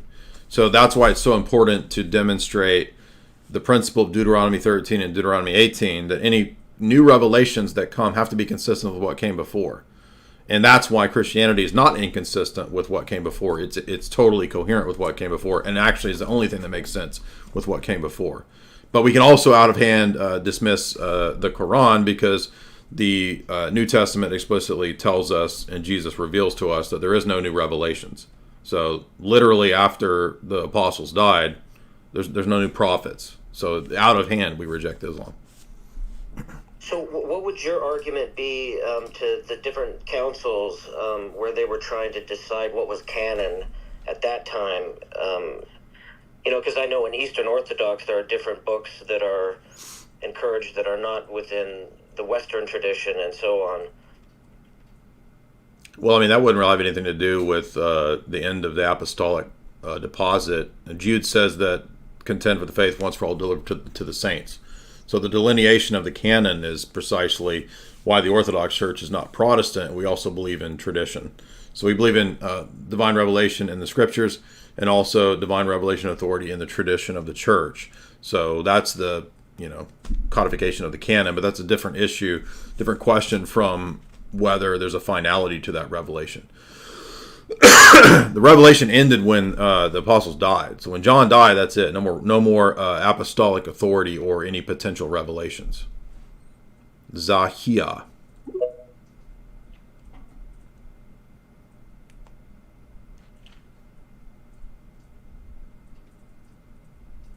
It's also why Paul in Galatians 1 says that even if an angel comes and gives you a new gospel, you don't listen to it.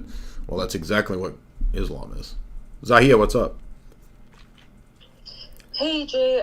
So I've actually been thinking about this quite a lot, and I think the way that you're viewing the Abrahamic religions is like three separate religions, whereas if you looked at it as a progression, things would change. So you first have Judaism, and then you have Christianity, and then you have the Quran, which in Islam they believe the Prophet Muhammad ﷺ is the final messenger. Right, I understand. I understand that's your position. Right. I understand that's your position, but do you understand that contradicts the prior revelation? Okay, because those prior revelations are incomplete. And what the Quran does is complete all of those messages. So you do accept the prior revelations?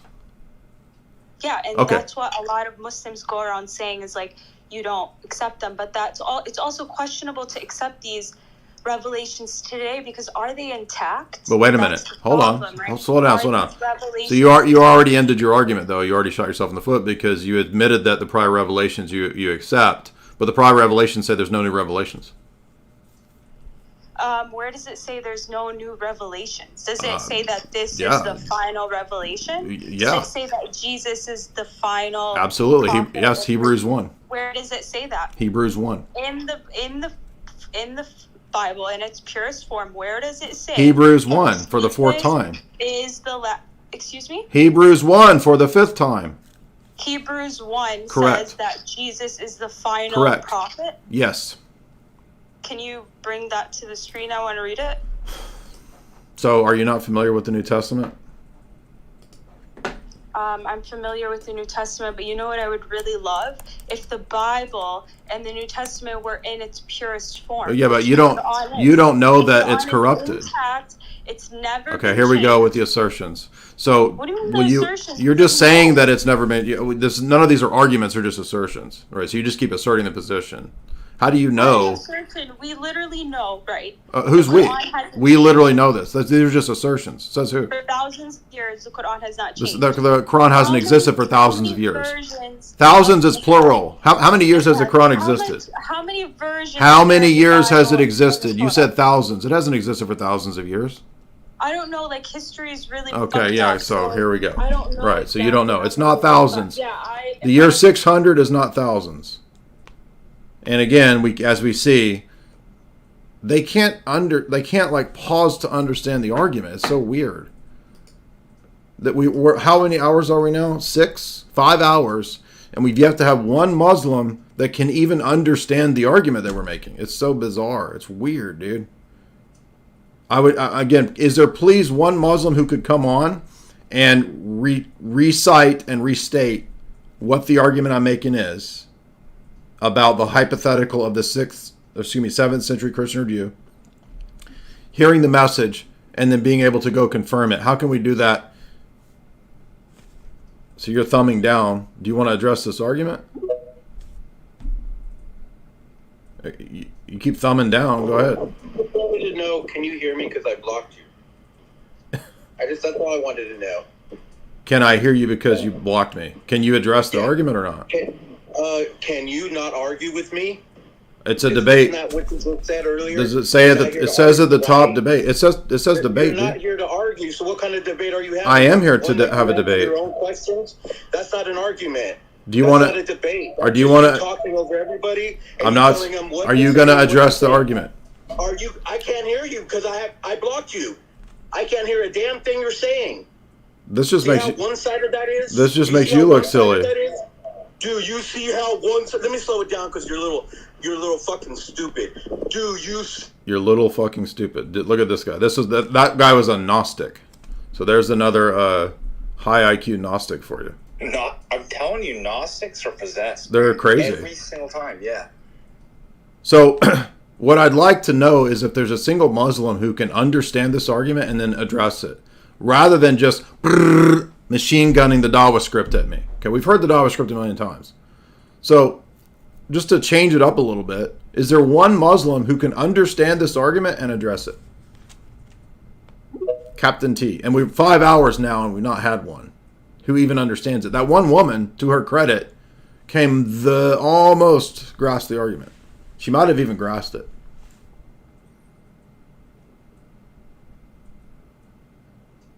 Captain T, what's up? Good. So I'm not a Muslim, but I just have a simple question. It appears you're Christian. So how do you tell the difference between something that God revealed versus someone's imagination? Well, it's tied to our notion of tradition and a holistic interpretation of what's consistent. So, for example, somebody imagining something probably isn't going to be consistent with prior revelation. But, for example, when Paul sees Jesus on the road to Damascus and converts, we know that there's nothing inconsistent with what he saw and with what he revealed that would maybe discount it as imagination. So, the tradition of the church is part of that. And then the holistic, coherence with the rest of the beliefs is part of that as well. So if I get you right, consistency is the proof of God speaking.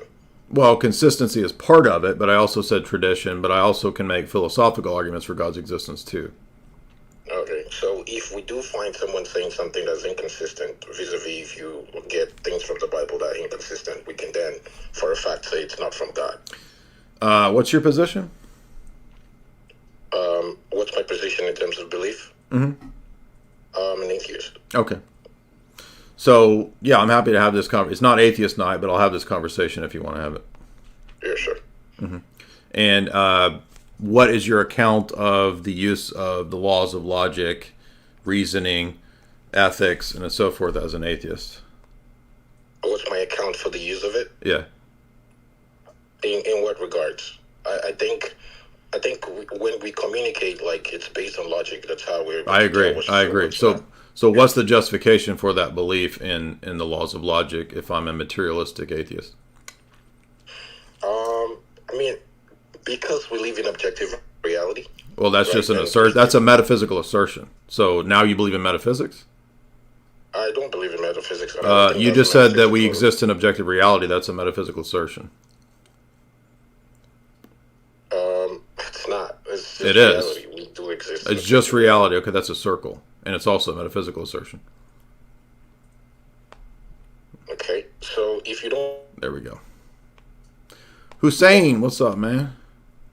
Saddam Hussein, what's up?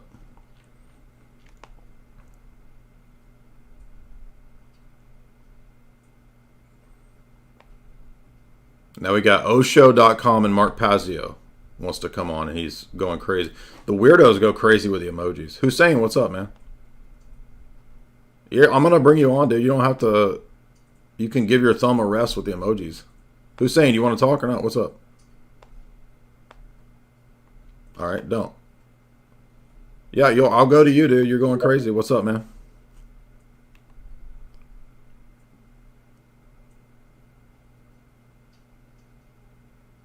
Unmute. You're on, man. Why are you raising your hand? Oh, thanks, bro. Look, I just had a question.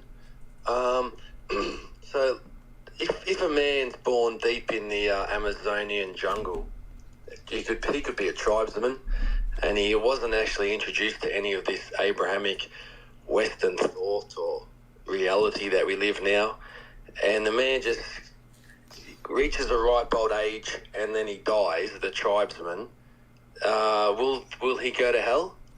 We don't make determinations on people's destiny. We think that God judges people according to the light that they're given and that he's a just judge, and we don't have any basis to out of hand condemn people. So we're not told about that.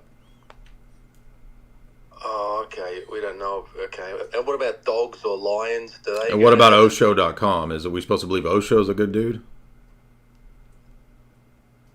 Well, the problem is we shouldn't believe anything. Well, then why you got Osho.com and Mark Pazio in your profile? Should we not believe them? No, I don't believe their works. I have the luxury of being able to read and view their videos. Oh, so we shouldn't believe anybody. Should we believe you when you tell us not to believe anybody? Well, I don't. Okay, so science. Science. Okay. Is there any Muslim who would like to present a argument for why my argument was wrong?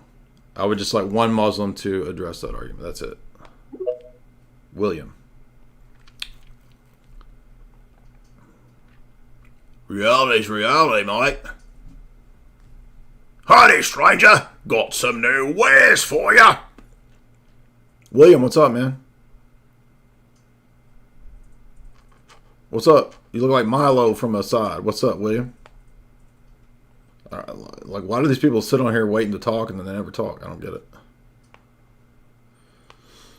We got all of these Orthodox in the chat, and I'm asking for Muslims. What's like? Alexander, what's up? Jay, can you hear me? Mm-hmm. So, I just had a quick question. I'm a Christian. When God Logic was at Speaker's Corner in the UK, right? Mm-hmm. He was debating Mansour and Siraj, Mm-hmm. and both Siraj and Mansour was talking about how the so-called authentic Injil was prophesizing about Muhammad. How exactly does that make sense? Makes no sense. Like, what in anything in the Gospel of John would you think is a prediction of Muhammad? I mean, don't they take the Comforter text? Like, I will send you the Comforter or something. I mean, it's crazy. Like, Yeah, I don't understand what Mansour and Siraj were trying to get across. I haven't seen that video, so I'm not sure what their argument is there. Yeah, I don't know. Anyways, thank you. Yeah, I would say, you know, I'm sure Sam has encountered Muslims making that argument, so you could probably... Go ahead, dude. What's up? Fake Milo, what's up?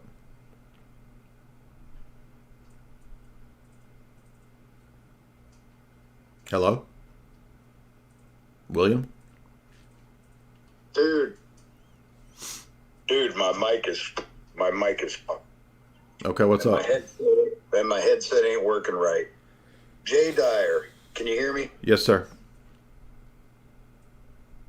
Oh my fucking god. Chill out, dude. Come on, man. Trying to get me in trouble or something. Wes, what's up? I'm just requesting one Muslim understand the argument. That's it. Hey Jay. Uh-huh. I got a question for you. It's not FAQ night. What's your question? I have trouble with the Trinity. Okay, I'm sorry, man. It's not. We're not doing that. It's not the topic tonight. But what's the problem?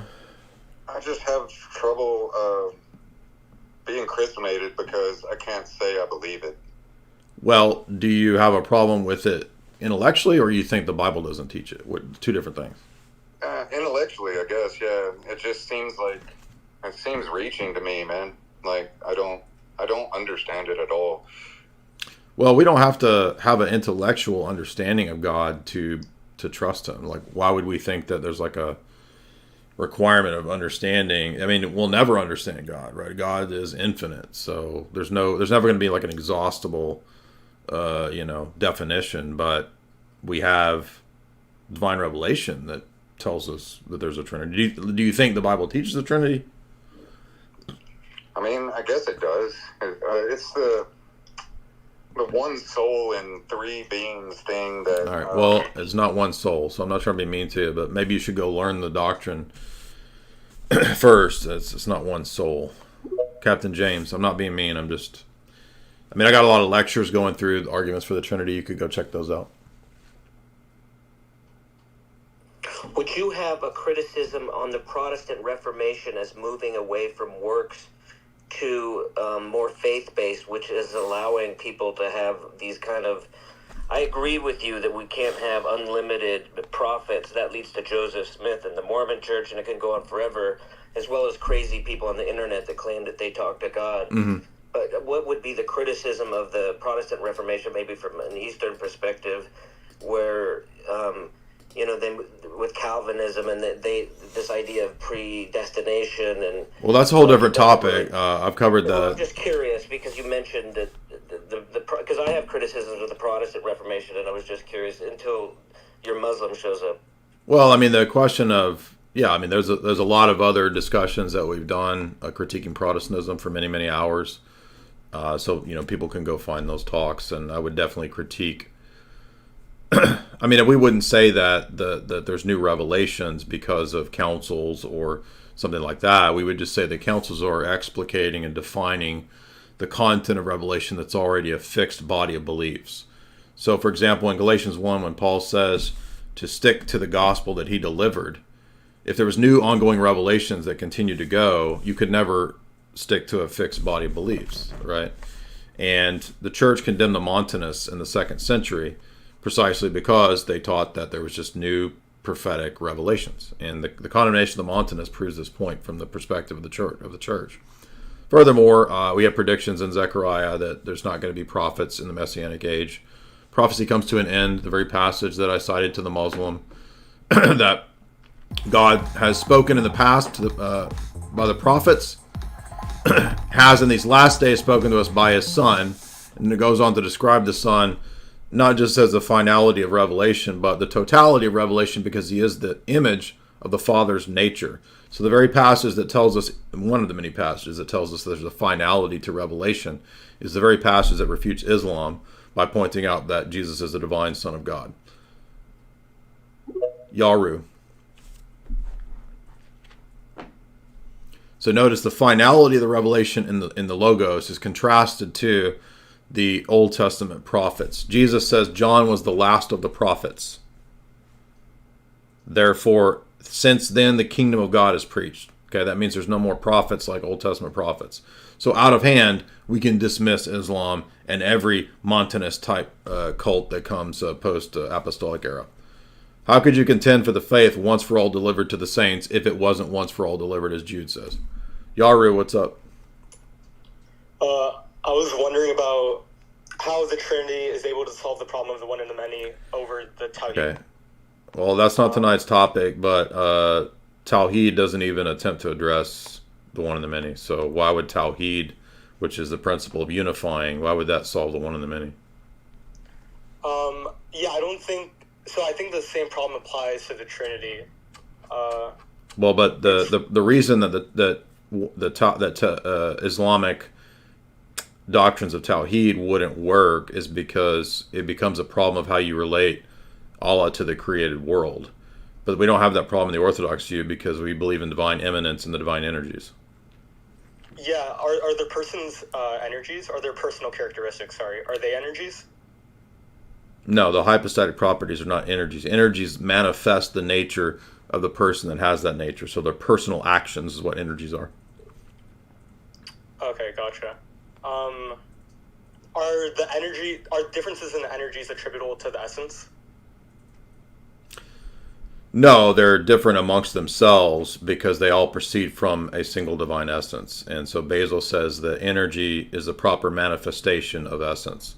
So energy just is like human actions are proper to human nature. Divine actions are proper to divine nature. Okay, that's good. All right, thank you. Yeah, good question.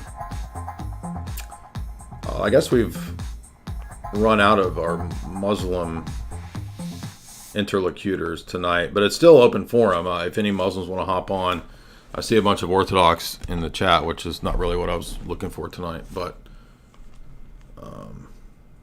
hammer down, rabbit ears, hammer down, rabbit ears. What's that from? Go ahead. Sorry, I got cut off, I think. But can we talk politics or no? It's not really the topic, politics per se, but what? Well, it's me in the sense of like the Sneako Muslim Christian alliance. Okay. Like, I just want to hear your perspective on, like, is there a way out?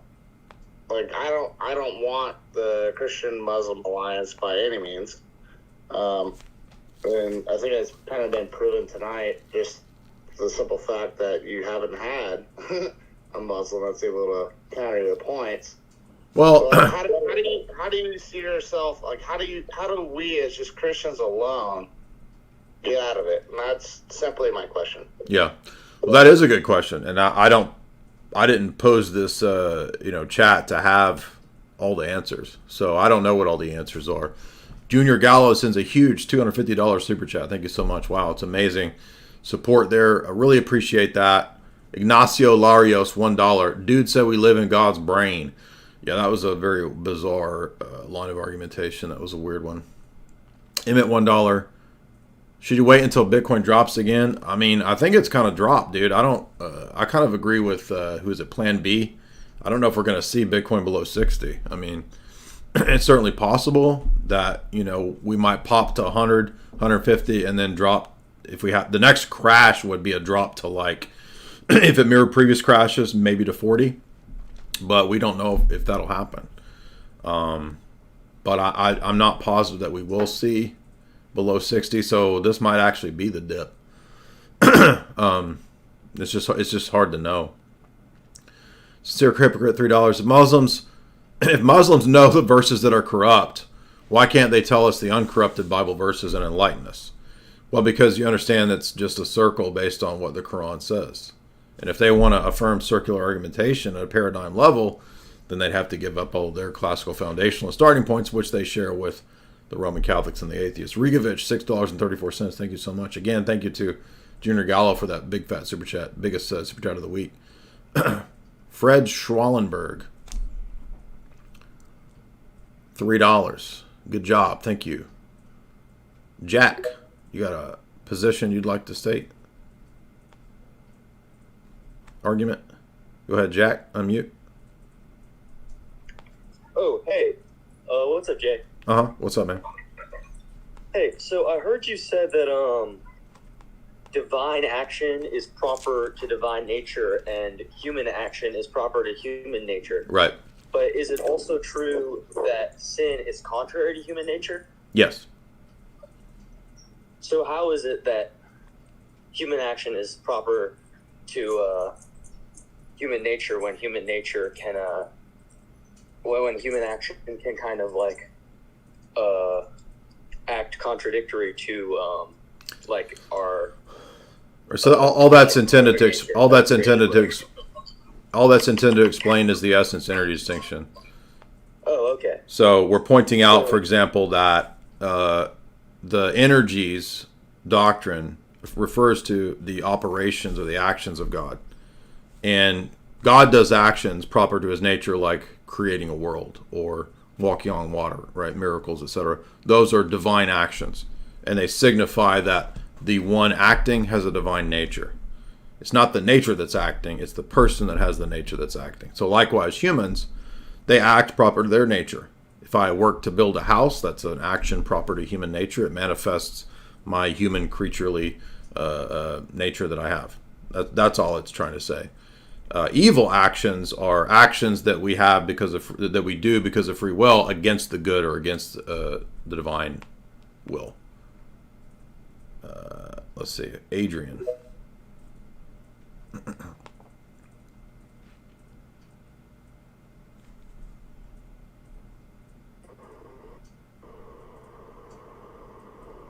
Adrian, what's up? Oh, hey, can you guys hear me? I'm in the car. Yeah. Okay, I just joined this conversation the last few minutes.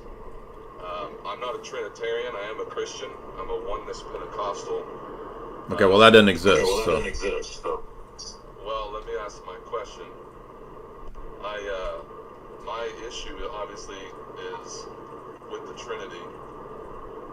It's a matter of historical record that it was formulated by men who were Greek philosophers. No, that's not true. And that it's not a Bible-based doctrine. No, it's in the Torah. You understand that there's... bro, it's echoing. So I just did a 3-hour talk through all the references to the Trinity in the Torah alone. So if you want to debate it, then go do that first, then come back. And we can't hear you, dude. Everything I say echoes. So it's not possible to do this. Thaddeus. We had a dang set of Acontis in here and he left. I wanted him to come on. That would have been a hoot. Thaddeus, what's up, dude? Hey, Catholic here. Just I'm just interested to know what your main obstacle or argument against being a Catholic is. The papacy has contradicted itself many times, as has Roman Catholic dogma. Well, if I believe that, I would not be Catholic. So that is the essential reason for not being a Catholic. I have to see exactly what evidence you have for that. But well, you're right. Do you want one example that I think is really strong? Yeah. As late as 1928, Mortalium Animos of Pius XI stated that to even have interreligious ceremonies with other, quote, Christian groups is a surrendering of the gospel and an action of apostasy. So I can't believe that a few decades later at Vatican II, the affirmation of the ecumenist movement as a movement of the Holy Spirit is now a good thing. That's a straight up contradiction. Yeah, so that argument is similar to the arguments that the Sedevacantists have. So against that's a fallacy. The fact that the argument comes from that person has nothing to do with whether it's true or false. No, I'm just describing. Okay, well, we're all aware of that. Okay. Yeah. I would say that if there's a teaching that was magisterially, there's different levels. I don't know how much you understand. I understand. I bet I understand it more than you do. Well, maybe you do. I understand that there are different levels of authority and different kinds of documents, different kinds of statements. So an encyclical teaching, Mortalium Annos, is a high-level magisterial teaching. So if you're referring to an ecumenical movement or an action like John Paul II at Assisi, or are you talking about... it won't matter and it won't even matter of the status of that document, because the status of the document is irrelevant to whether the actions of the Pope reflect actions that are contrary to canon law and constitute actions of apostasy. So if it's always considered in Catholic theology and in moral theology that certain actions display an inner state of apostasy, the magisterial status of Mortalium Animos, which, by the way, I think you could easily argue is ordinary magisterium at the least, perhaps universal ordinary magisterium, should be protected by the charism of Peter, correct? Should be. That's it's normative that Pope should act in accordance with magisterial their actions. No. The document is Mortalium Animos protected by Petrine charism or not? Oh, yes. Oh, I mean, it is. If it's a magisterial teaching, then it. No. Oh, no. Wait a minute. Now we're flipping it. Is Mortalium Animos protected by the Petrine charism from teaching error? Encyclicals. If it's an encyclical, I believe, right? Correct. Encyclicals are not acts of the extraordinary magisterium, like ex cathedra statements, but they're also not. I think they have the level of. I mean, they have a high level of. You're supposed to submit religious submission of intellect and will to encyclicals. Correct. Not every statement of right. an encyclical is Correct. meant to teach universally. So there could be errors of fact. Or sociological opinion in an encyclical. Okay, so is there any theological error in Mortalium Animos? Well, I don't think there is. No, I mean, I don't see why I would think there is. Okay, so it is in fact an action of apostasy to engage in interreligious dialogue or religious ceremonies, with Christians. You would have to. We'd have to examine exactly. Well, listen. That's the argument. That's the whole argument of that document, dude. Come on. All right. If you're arguing that a pope a bishop or a clergy or a lay Catholic or anyone with authority, merely by the fact of disobeying a magisterial teaching. No, nobody argued that. Is well, I mean, I'm not sure what you mentioned an ecumenical. Again, I'm going to say that Mortalium Animos contradicts Vatican II. How's that? Nostra Aetate. Nostra Aetate contradicts what? Mortalium Animos. If you want a specific document, how's that? Because when they go and do these prayer ceremonies, it's based on the teachings of Lumen Gentium 16 and Nostra Aetate. If Nostra Aetate can be read in accordance with the tradition, a hermeneutic of continuity, it needs to be read that way. Okay. So what's the tradition of continuity that establishes how Muslims have the same faith of Abraham?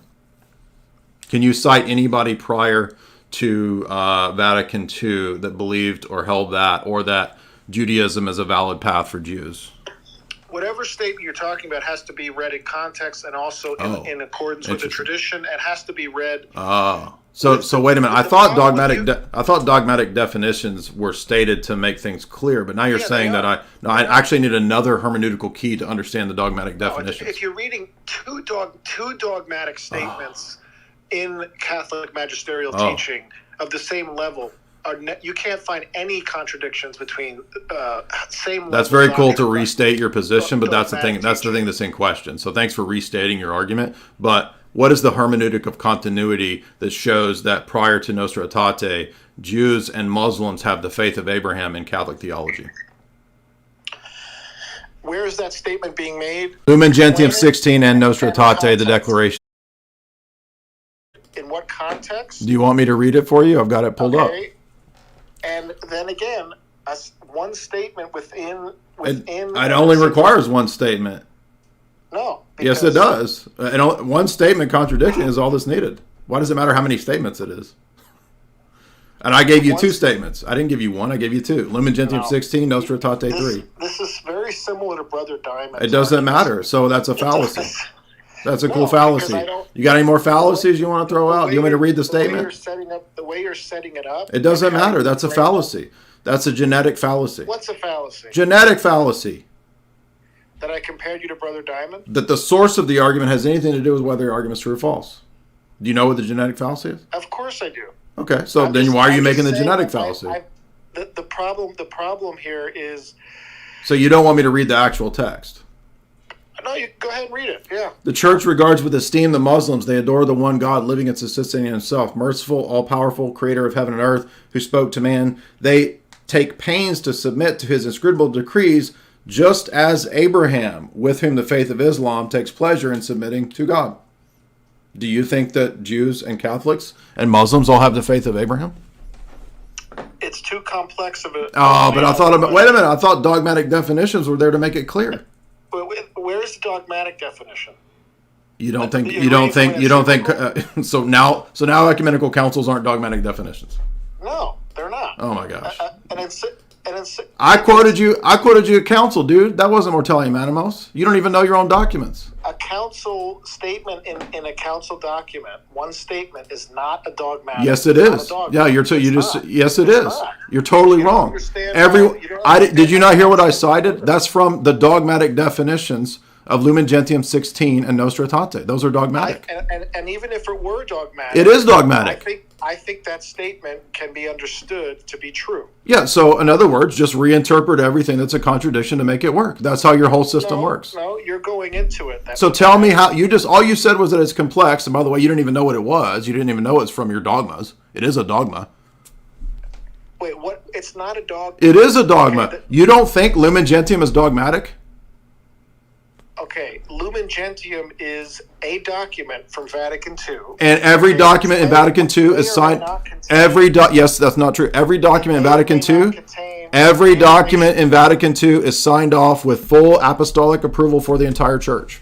Of course. Then it's dogmatic. No, not. Yes, it is, because everything for the entire church on faith and morals. If you say so. I'm just saying that's not. What does Vatican I say is the criteria for dogmatic?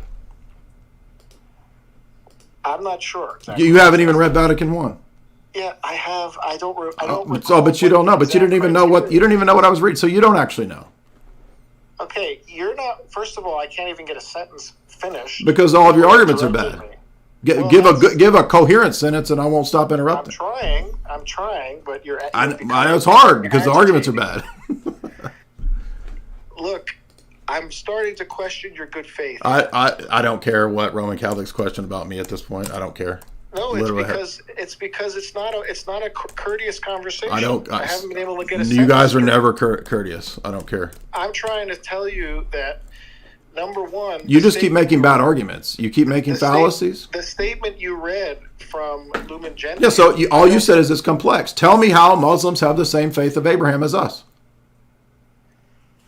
I think you can understand that in a true How? sense. How? They're monotheists. No, they're not. And we're not monotheists in the same sense. So, do you think that? Not in the same sense. They don't worship the Trinity. And how many gods are there other than the Trinity? Okay. They don't have the same theological understanding. Yeah, and what does Jesus say about people that don't? What does Jesus say in the Gospels in, say, John 5-9 to the Pharisees? Oh, so you don't want to go to the Bible, right? So when Jesus argues with the Unitarian Pharisees, what does he say about their Unitarian view?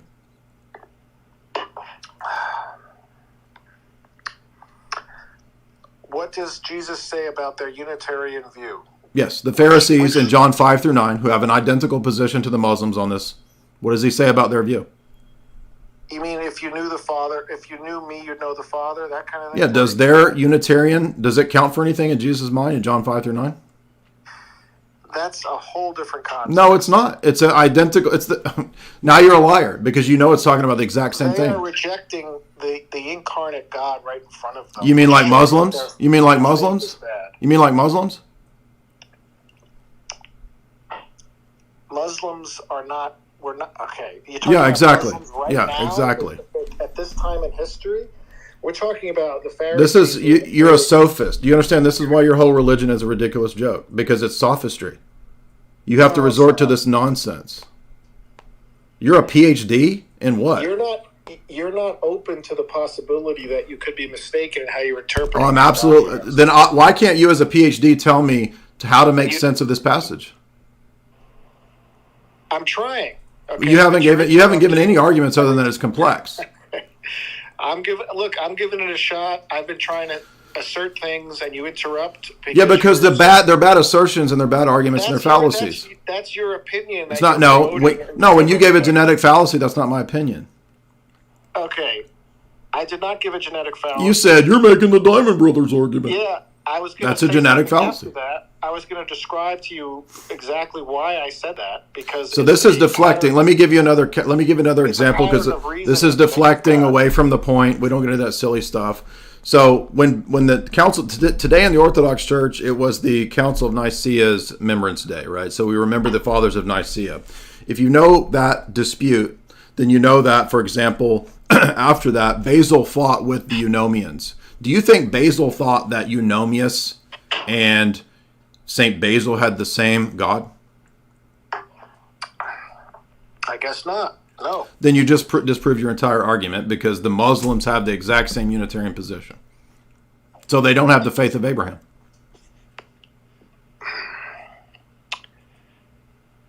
The monotheistic appealing to monotheism doesn't work. But you understand where do you think monotheism came from? You understand that's a word invented in the 1600s? The document is talking about distinguishing between the main monotheistic religions that accept both doctrines in question. Good job. The document says that Muslims and Jews and Christians have the faith of Abraham. It doesn't just say we all believe in a monotheistic God. It specifically says the faith of Abraham. Insofar as they hold authoritative the Old Testament. They don't. Are you aware of Islamic theology? They don't. Okay. Insofar as they do and they claim. But they don't. Just like Jews who. You just refuted yourself. You already admitted that the Jews don't. In John 5-9, that does the Unitarian position count in John 5-9? Do they not? Do they not understand as having it doesn't matter. Foundation in Abraham? It doesn't matter. Their understanding of that doesn't matter. I think that's what the document's talking about. And that's totally irrelevant because did the Pharisees? No, it's erroneous. Did the Pharisees? The document is not saying it's erroneous. It says they share the faith of Abraham with us. No, So this is why you guys lie about your own documents. That's a tendentious reading. You're telling me that when it says that they hold with us the faith of Abraham, that it's not the faith of Abraham with us. So you guys are just dishonest with your own damn documents. I can't. This is just ridiculous. That's a PhD Roman Catholic for you right there. Everyone can read this document.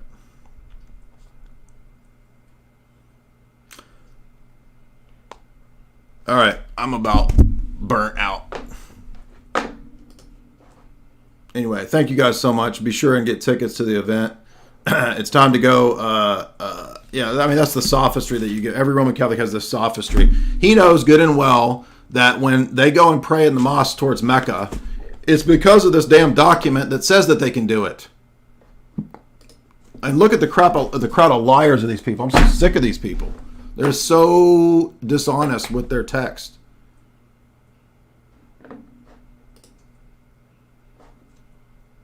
He knows damn well that the reason that they go and pray in the mosque towards Mecca is because of what this document posits.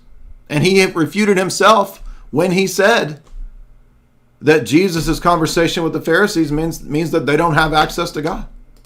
So they don't have the same faith.